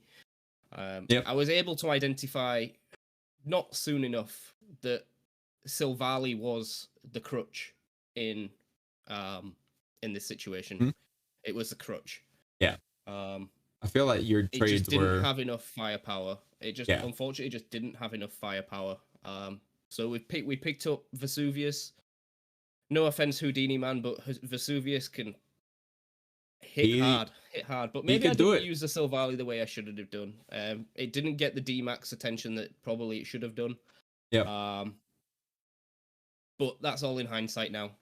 It's all in hindsight. We're here. We've got to work with it. And how poetic is it that the way we started, we come full circle, and we battle the Oranguru's omnipotent officers once again to revenge the 4-0 and 3-0. That's right. And you're not the same person as the beginning. Ago. You're a different Jake. No, definitely not. Definitely not. And I know the time you've put into this prep and how much you've learned. So we're all proud of you. We just want to see you guys having fun, and a little bit extra if you do win. We get to see hear Phoenix's voice. You know, that's a little extra. But no, I feel like I can bring it home for you guys. I really do feel like I can bring it home for you guys. There we go. But like you guys have said, it's gonna be quick. We've got some hard hitters this week. Some hard hitters. And not a lot of bulk, really. Not a lot of bulk. We've both got 1 or 2 bulky mons each, but the rest of it, we're just glass It's gonna come cannons down out here to with a who does the dream. less mistakes. And there's gonna be damage everywhere for sure. And you know, we're just excited. Who's got protect and who hasn't, man? Yep. I think that's what it's gonna come down to. It's gonna come down to what's got protect and what hasn't. Yeah, the thing is that most of the time you want to cover every freaking weakness you have, right? And then you either like, you know, are you gonna add protect or are you gonna have run a hard hitting hit, you know, move that's gonna hit something else, you know? If I was asking, do you think which one's the hardest? Is this the hardest match to prep so far, or? No, I don't think so. because the way that this is gonna pan out, it's gonna come down to damage calculations. He hasn't got the shenanigans to stop specific stuff. I mean, he's got one redirector, one fake out user, and I think a little bit of priority here and there, but it's only like quick attack or feint, and maybe the odd sucker punch somewhere. So he hasn't got a lot of priority around. So I haven't had to wriggle around strats around that. I could just almost just sit in his face. I would definitely say the hardest match to prep for was, I'd probably say Phoenix. Oh I'd wow! probably say Phoenix. The amount of resistances that man had, Yeah. and it forced me to go the place where no one should go. Nasty Port Grimsnarl. Oh, I remember this. Yeah. Yeah, the Nasty Plot Grimsnarl, of course. But yeah, that was it's not definitely the hardest match, and I've said previously in the podcast, questionable trade for that Gastrodon. Questionable trade. I think the reason at the time was the fact that he needed speed or something. He wanted like some more speed. But he's already got the frigging most speedy Pokemon in the league. Yeah. I've just got to be careful. Well, you have it too. Running but... Eerie Impulse. It could be attacking or like status. So yeah. What's the mon you're most worried about in his team right now? Definitely the Dracozolt. Okay. That thing, it's just pure power. Pure power, Life Orb Hustle. Don't even Dynamax it. It's doing less damage non-Dynamax. It's doing more damage non-Dynamax than it is Dynamax. So there's no reason to Dynamax it. Especially if you can get a Tailwind behind it. If he gets a Tailwind behind it, then he doesn't even have to bring the Hippo out. Exactly. Other than that, Bald the Peak Galvantula is quite scary. And then the biggest one is the Fungus. The one that sits right at the end that you don't look at, it's the Fungus. That's the scariest mon on the team. Because if you're not careful, everything is going to sleep. Okay. Everything's going to sleep. Yeah, it's gonna see. That was It'll be interesting how you guys play it out. What you guys prep for each other. And I think I'm gonna let you be. You take 10-15 minute break. Yep.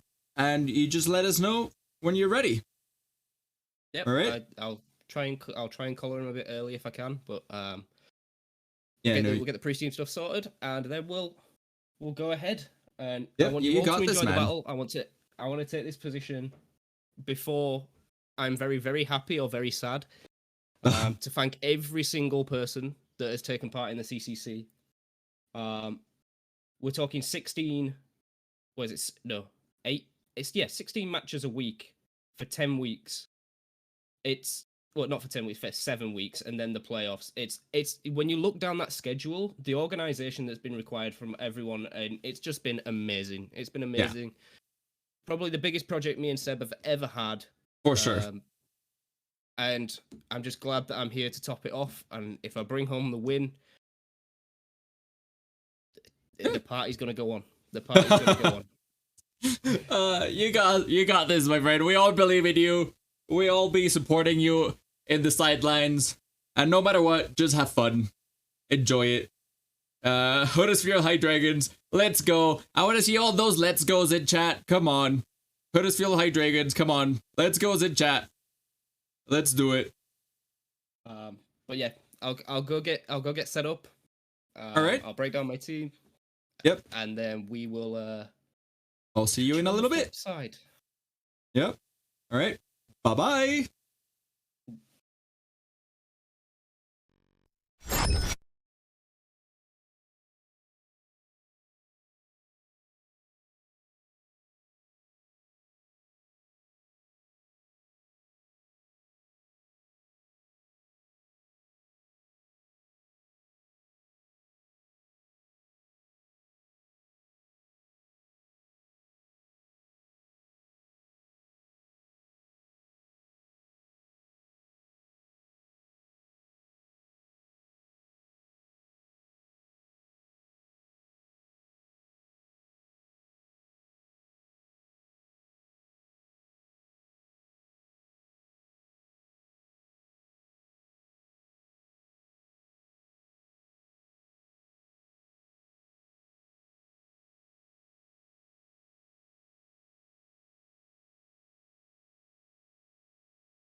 All right, here we are.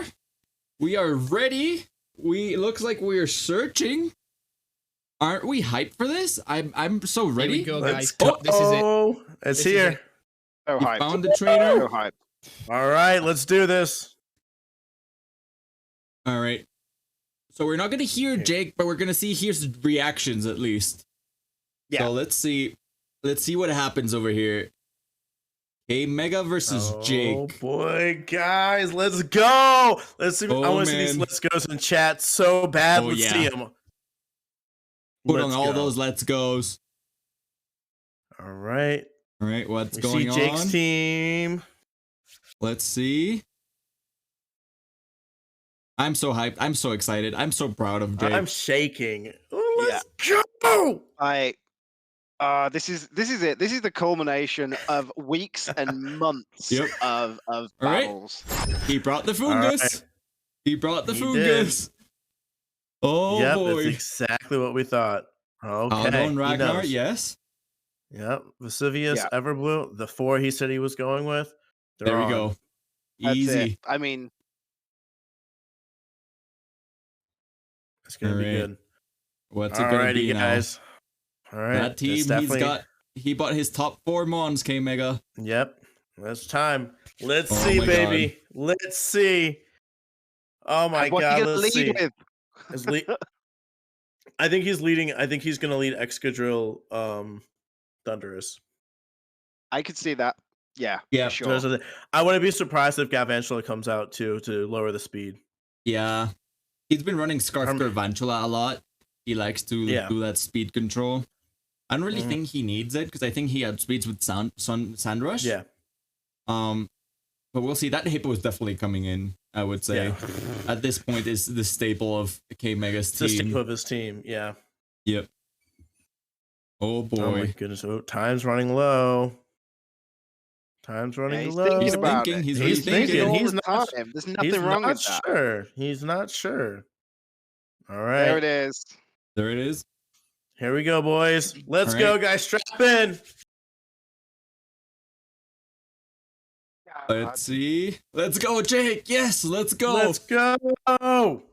If you're not excited about this, like there's something wrong with you. All right, here we are.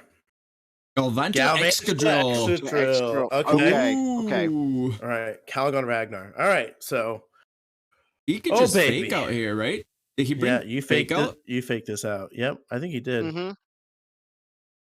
Yeah, you're gonna fake out that Mold Galvantula. It's Mold Breaker. Okay, that's good. Breaker. Smart. That's good. Smart. You broke the Wait. mold. Yes.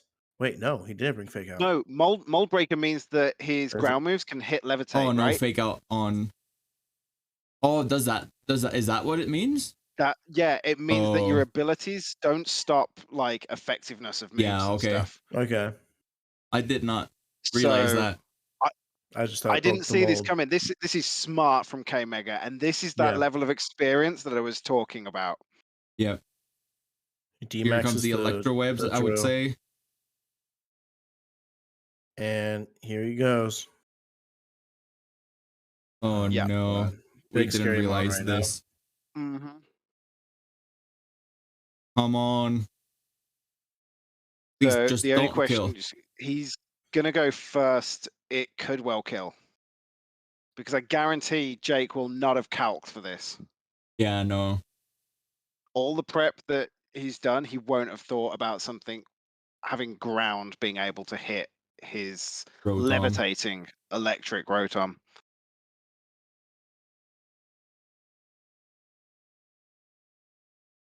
Oh, he went for Right, taunt. taunts it. Oh, okay. Okay.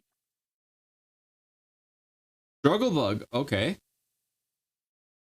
Right. Oh, he should have Little gone bit of for damage. for Drops the scary SP face onto the attack. Special extra. attack. Yeah. Max Quake. Oh, Into into Ragnar. Oh, Okay. Okay. this is huge. Okay, so he lives. All right, this is very big, but we do have the special attack drop. I Yeah, and think the special that's how And the defense special boost. defense drop. Breaker This is this thing is definitely living. Yeah, it's definitely living for sure. It depends on just how much it's gonna let's do. see. It does about half. It does over half, which is key, right? Yeah. And the rain is said up Rain is now, up, which is good. but now he could scary face. Weakness policy. Oh, weakness policy, Excadrill. Oh, please, scary face. That's gonna be it. Luke, I mean Yeah. Jake, scary face. Scary face. You got to. You've got to. Scary face? No. Yep. Oh, well, yeah, that works. That works. Keep them around. Yeah, Well, scary if face. you know the that's button. play. No, no, Yeah. no, no, No, no, no, no, no. It's okay. It's okay. It's It's okay. okay. It's He knows still a It's like good he knows. play. Didn't need the fake tears. You Yeah, didn't need the fake tears. I could see Excadrill protecting. He could. So- he could very well protect here. Yeah, so this is not No, a bad play.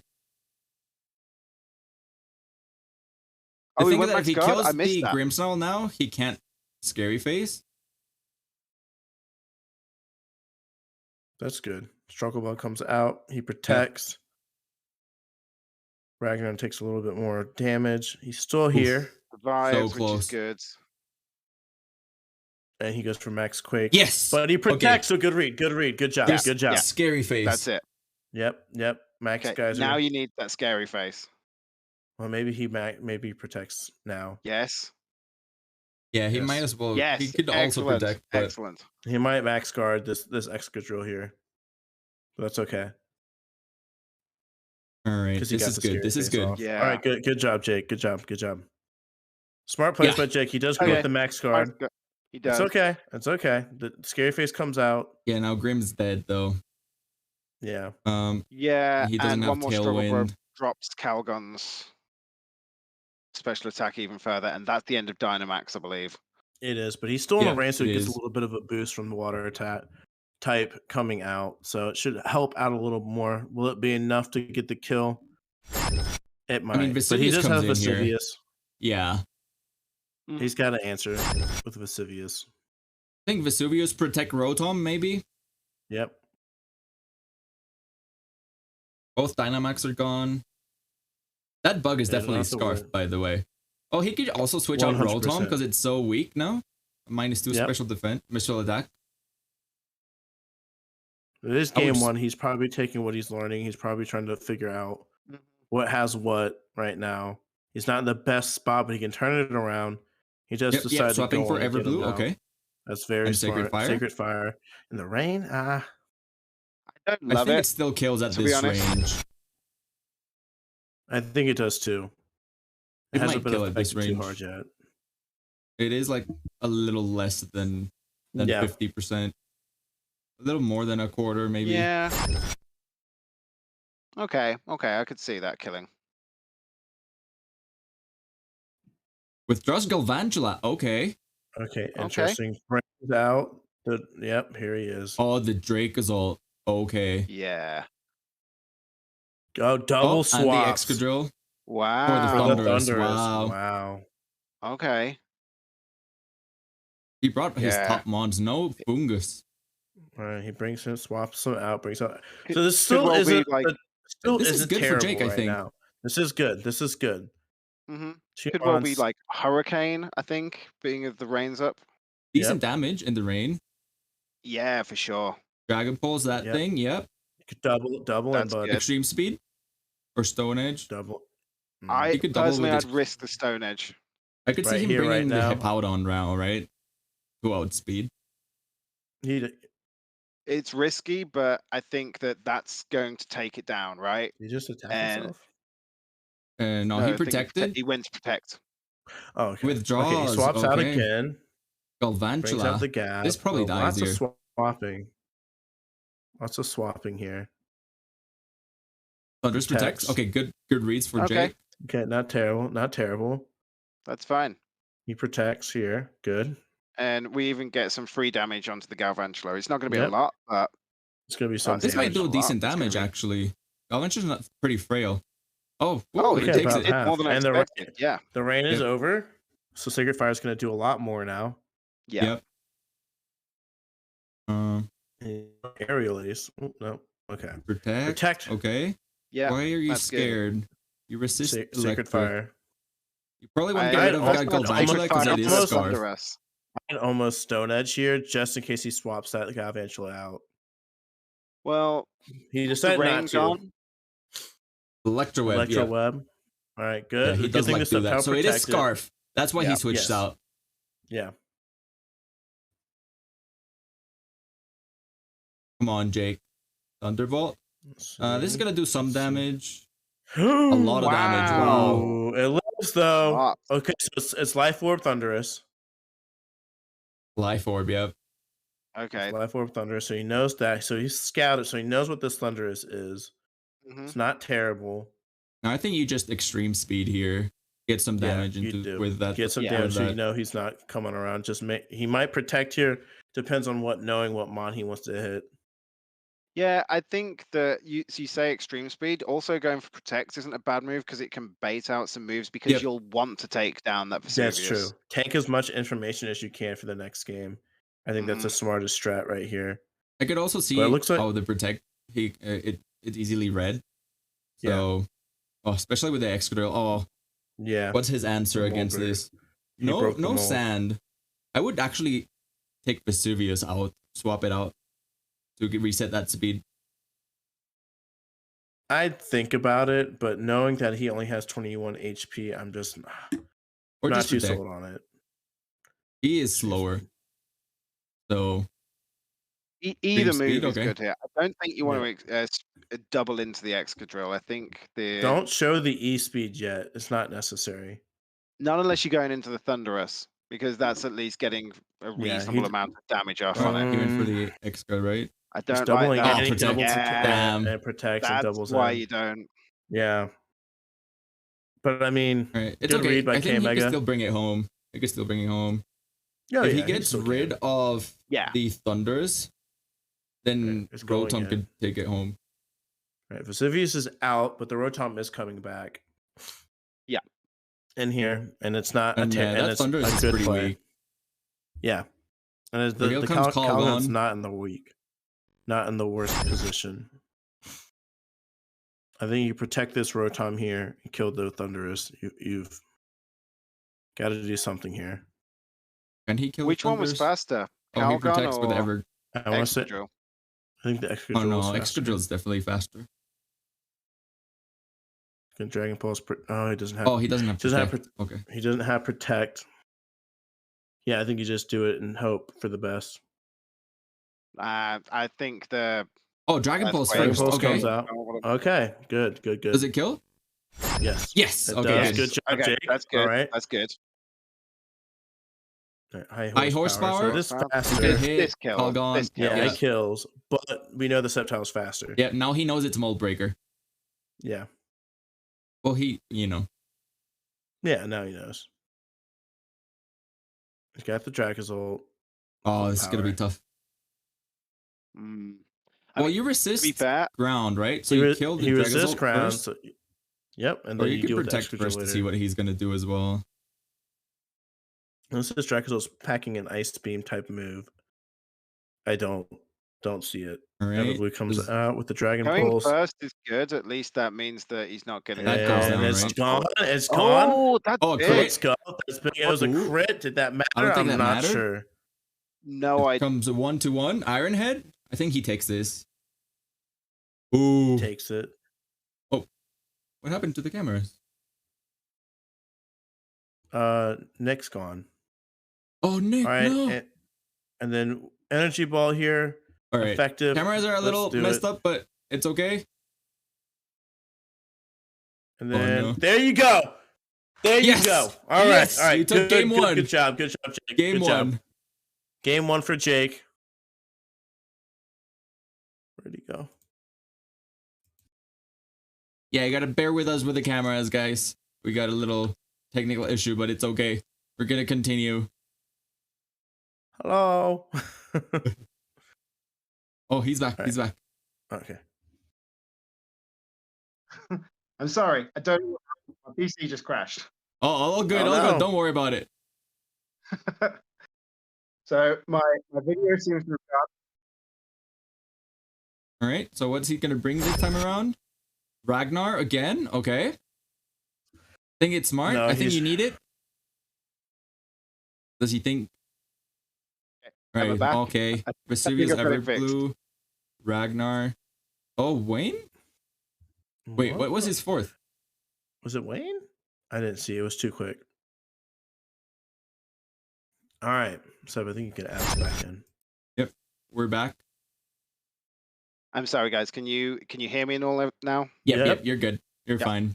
So sorry about that. I don't know what just happened. Don't worry My about it. PC just dipped out on me. Escadrille Gavantula again. Okay. This He is definitely scary. had. Yeah. But I think it's a little bit better off now. You definitely go ahead and you Sacred Fire one of these mons. You Dynamax the Calgon, Max Geyser, the Excadrill, and you just Yeah, Max Guard. I think I agree with that. Yeah, I don't Option. dislike that. Get rid of the Galvantula. Yep. Mm-hmm. Yep. He knows that it can survive a Max Quake from a Excadrill, so Yeah. that was the right choice for the Max Guard. Me personally, I always go for damage, but Jake, a smart play by Jake. Oh man, I'm so nervous. The waiting game is killing me. I just love watching Jake in his chair spinning. He's gonna drill himself into the ground if he's not careful. Just- Yeah. I'm gonna lower a our corkscrew. cameras a little bit so we could see. Oh, never mind. All right, here it comes. Here he comes. All right, Max Rotom. So he Okay, didn't Dynamax there this he turn because is. Rotom's going first. Okay. Interesting. Yeah. Is he gonna save it for the Zolt? It's probably one for Electro Webs. Extra Protect. Protect, Oh, good. good. Huge. That's fine. Good for Jake. Mm-hmm. He goes on for it just in Huge. case. Volt switch. Bolt That's switch. fine. All right. Galvantula's that's going great. out. Perfect. Okay, great. So this is just free damage at this point, right? Yep. And he's Good. dead. Let's go. Galvantula's Let's dead. go. I don't know if Jake realized it was Scarf after seeing that reaction. No, I don't think I think he I don't think he realized it was Scarf. Yeah. Wow. It's easier is to it? see when you're not playing. to be Yeah, fair. exactly. But that was a great play. Another problem is that he has to, Hippowdon. Oh, here's the There he hippo. is. All right. Oh, He's prepped for this hippo. Yep. And it's not Sand Rush Exca, so I think it's Nope. okay. So there's no speed Yeah. boost there. Yeah. You So Max Geyser you kill the Hippo and just hit that Exca with Sacred Fire. That's the Yep. safest bet. Smart. Yep. Great picks by Jake. Playing really well. I think this is where we see the extra Dynamax. Yep. Or maybe he goes balls to the wall and Dynamaxes the hippo. No, never, surely. Mm. That's a possibility that would ruin Jake's plan a lot. If he Yeah. max guards the Hippo here. Or well actually Hippo can take a max Geyser, I think. Stop. No matter what. Apparently it doesn't. It doesn't? From Jake's calc, he said it would kill the hippo in one hit. Even if it Dynamaxed? Okay. Fair. Oh, no, if it Dynamax. Oh. Nope. Not if it Dynamax. Sorry.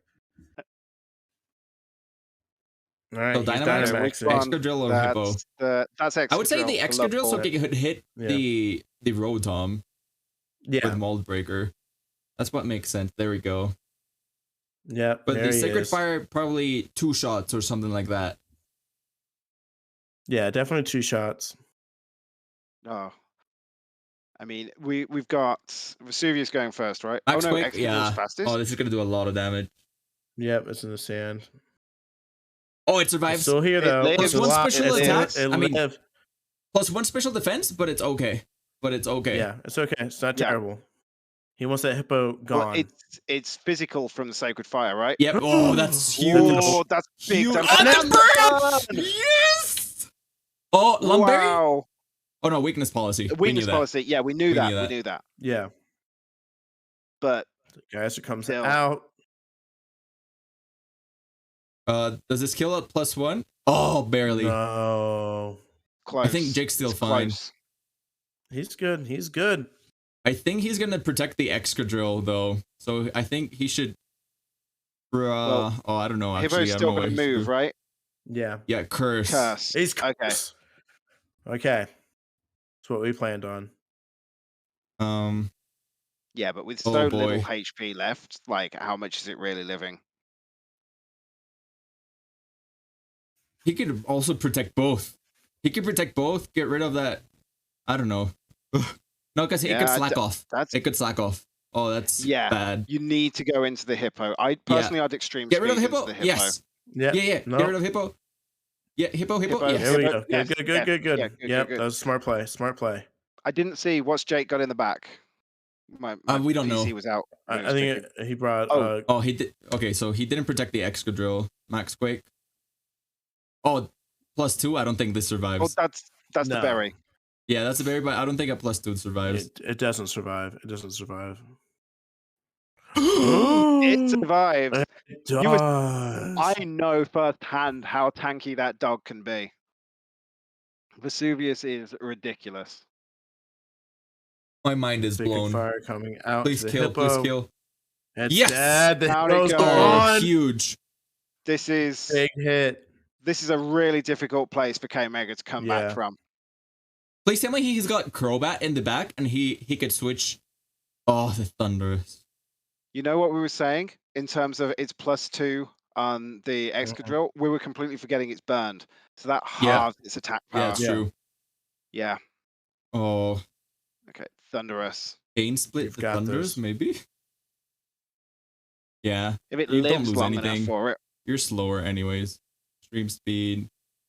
I'd Extra, extreme yeah. speed into the Thunderous myself, but Yeah. The extra drill's gonna die to the burn this turn after the suit, most likely. Extreme speed. I mean, it's extra damage. 2 more turns of burn. I think it's would going to do get it. one more turn. Yeah. Grass knot. Grass knot. That's not gonna yeah. do much, right? Well, oh, No, it no. lives. it survives. It survives. It's Did got he no. go for It's the so light. It goes by Max weight, Quake doesn't it? onto? It does go by weight, yeah.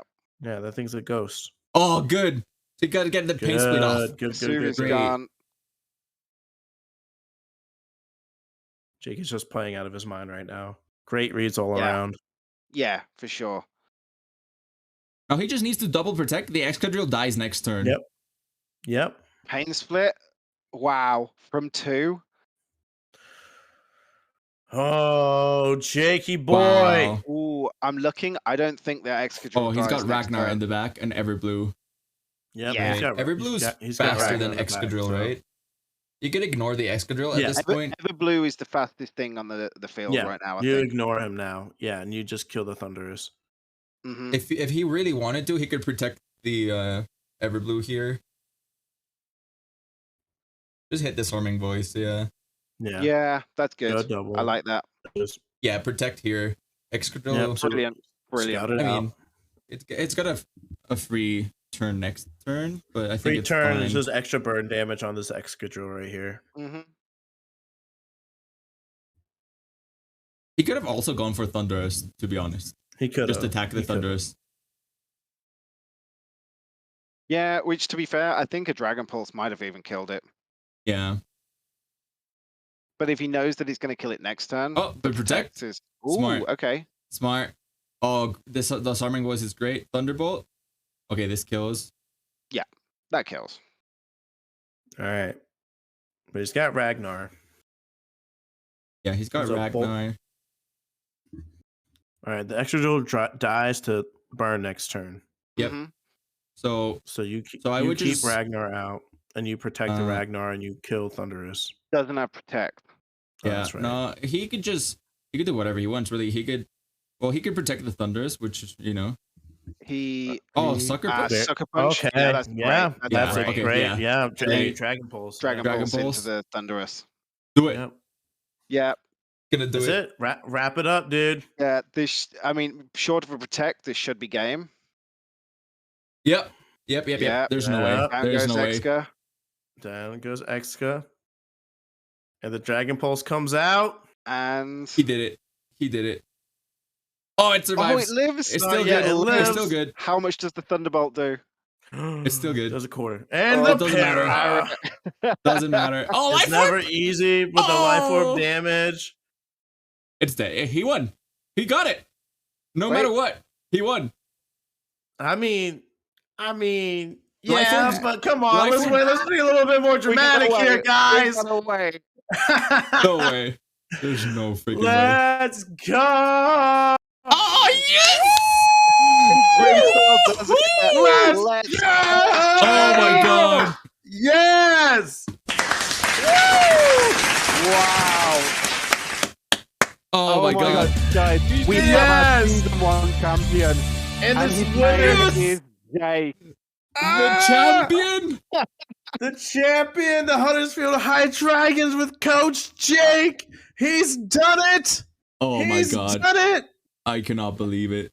The man who said he would be happy if he won one game is now the champion of season 1. Let's go. He did it. Oh my god. Wow. Who would have thought? Unbelievable. Oh my god. Absolutely amazing. Yeah, Oh my let me go goodness, back guys. To the The journey this man has gone on. Right? yeah, Oh, it's yeah, the journey. crazy. Really Man's an crazy. absolute legend. Absolute. Oh I'm my just gonna- goodness. I'm gonna do this. Oh no, I can't do that. Wow. Oh, I messed it up. There we go. He's back. He's back. All right, good.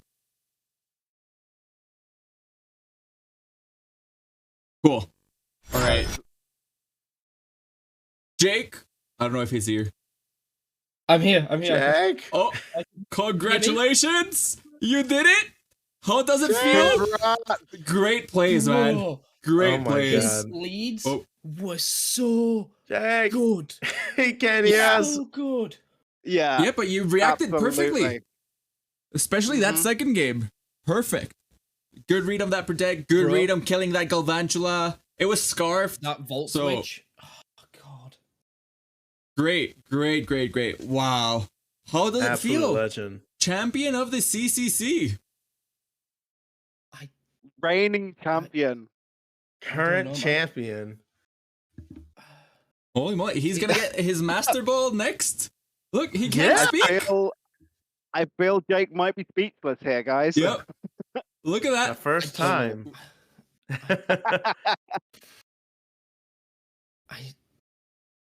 I don't know what to say, guys. Oh, but Jake. Jack, that's for you, my guy. We're so proud, It's- man. What a journey. What a journey. He did I it. honestly thought he had my number when the struggle bug lowered my special attack and he got the special defense boost. Yep. Yeah, that was great Um, plays from him. But you didn't let it I happen didn't the second realise time around. I crit the Drakazult. I didn't realize I crit it. I wasn't even looking. I don't think it mattered. I don't know. Because it was pretty it much was like from expert full, build. right? It was from full health, if I remember rightly. So the crit Maybe. may well have made a big difference there. I didn't even see it crit. Too busy celebrating, right? Oh, congratulations, man. Yes, man. Congrats, dude. An You deserved absolute it. legend. Yeah, and I will take a moment to say congratulations to K Mega making it to the final, and Yeah. like 100%. you've been an Totally. amazing competitor the whole way through. Like the fact that you got beaten here is a shame for you, but somebody has to win. I mean, there's nothing wrong with how well you've played, K Mega. You did an amazing job all season long. Yeah. And, you know, you had a great performance out for finals week. You know, just so happens that, you know, Jake, you know, made the right plays and, you know, he had things covered. But at the end of the day, you shouldn't sell yourself short. You did a great job. exactly. Everyone did a great job this season. Right, and my Absolutely. goodness. So shall we hop into the 8-bit boardroom? Because I believe we have a certain someone's voice that we have to hear. Oh. I think we do. Okay. It's gonna mess up the cameras, but it's gonna be what it is. Do you want to just swap it back to your normal stream, Seb? Because I feel like it's over. now, Sure. so- Yeah, let's go back Yeah. to my normal stream. I'm gonna hop into the let's- CCC watch party. Everyone is welcome to come in. We're gonna have some Boom. drinks. We're gonna have an after party. Oh, So we're gonna switch discords. We're gonna get what we got promised. The voice of Master Phoenix. So let's hop on over there. Friggin- All righty. Wow. Wow.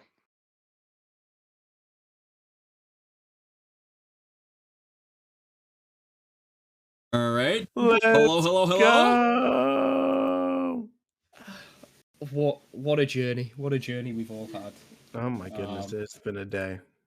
Oh man, what a day! Like, I'm Absolutely. sending K Mega my sets because he wants to check if the crit mattered.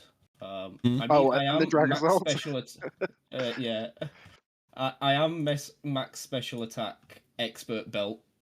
So Yeah. that's like, It would I make a imagine difference. Like, if he wasn't bulk invested, I think it might have killed.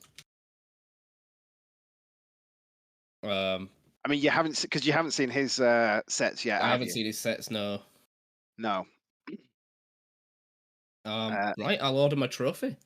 Yeah. There you go. Oh yeah, your trophy, your master ball. That's right. Yeah, the Huddersfield High Absolutely. Dragons will have a permanent master ball above their logo Mhm. from now on. Did we I've got announce some new this? Did t-shirts other printed. people know that this was coming? I don't think so. I don't think they did actually. No. I don't think they did. So I'll discuss the idea. Just give me a second. I just need to cancel. Phoenix, this it was software. all of you because of you. We all wanted to hear your It voice. was all for Yep. you, man. That's it. No, that was Oh, all I for can't Jack. believe Jack it. What an sat me ending down and to he's season Hello? 1. like, Hello, Hello. Is that Hello? a Phoenix? Phoenix. Yep, it's me. Oh my god! hello. Oh, hello. He's real. Phoenix, He's not I a want you robot. to. I just want to take this second to thank you for carrying all of our streams, my guy. You are the 100%. single-handedly Yeah. biggest supporter of what we do, and No problem. you are an absolute legend. We love you unconditionally. It's Yes, like- man. for sure. We fucking love you, dude. It's dude. Well, I did absolute legend promise. right here. You did, yep.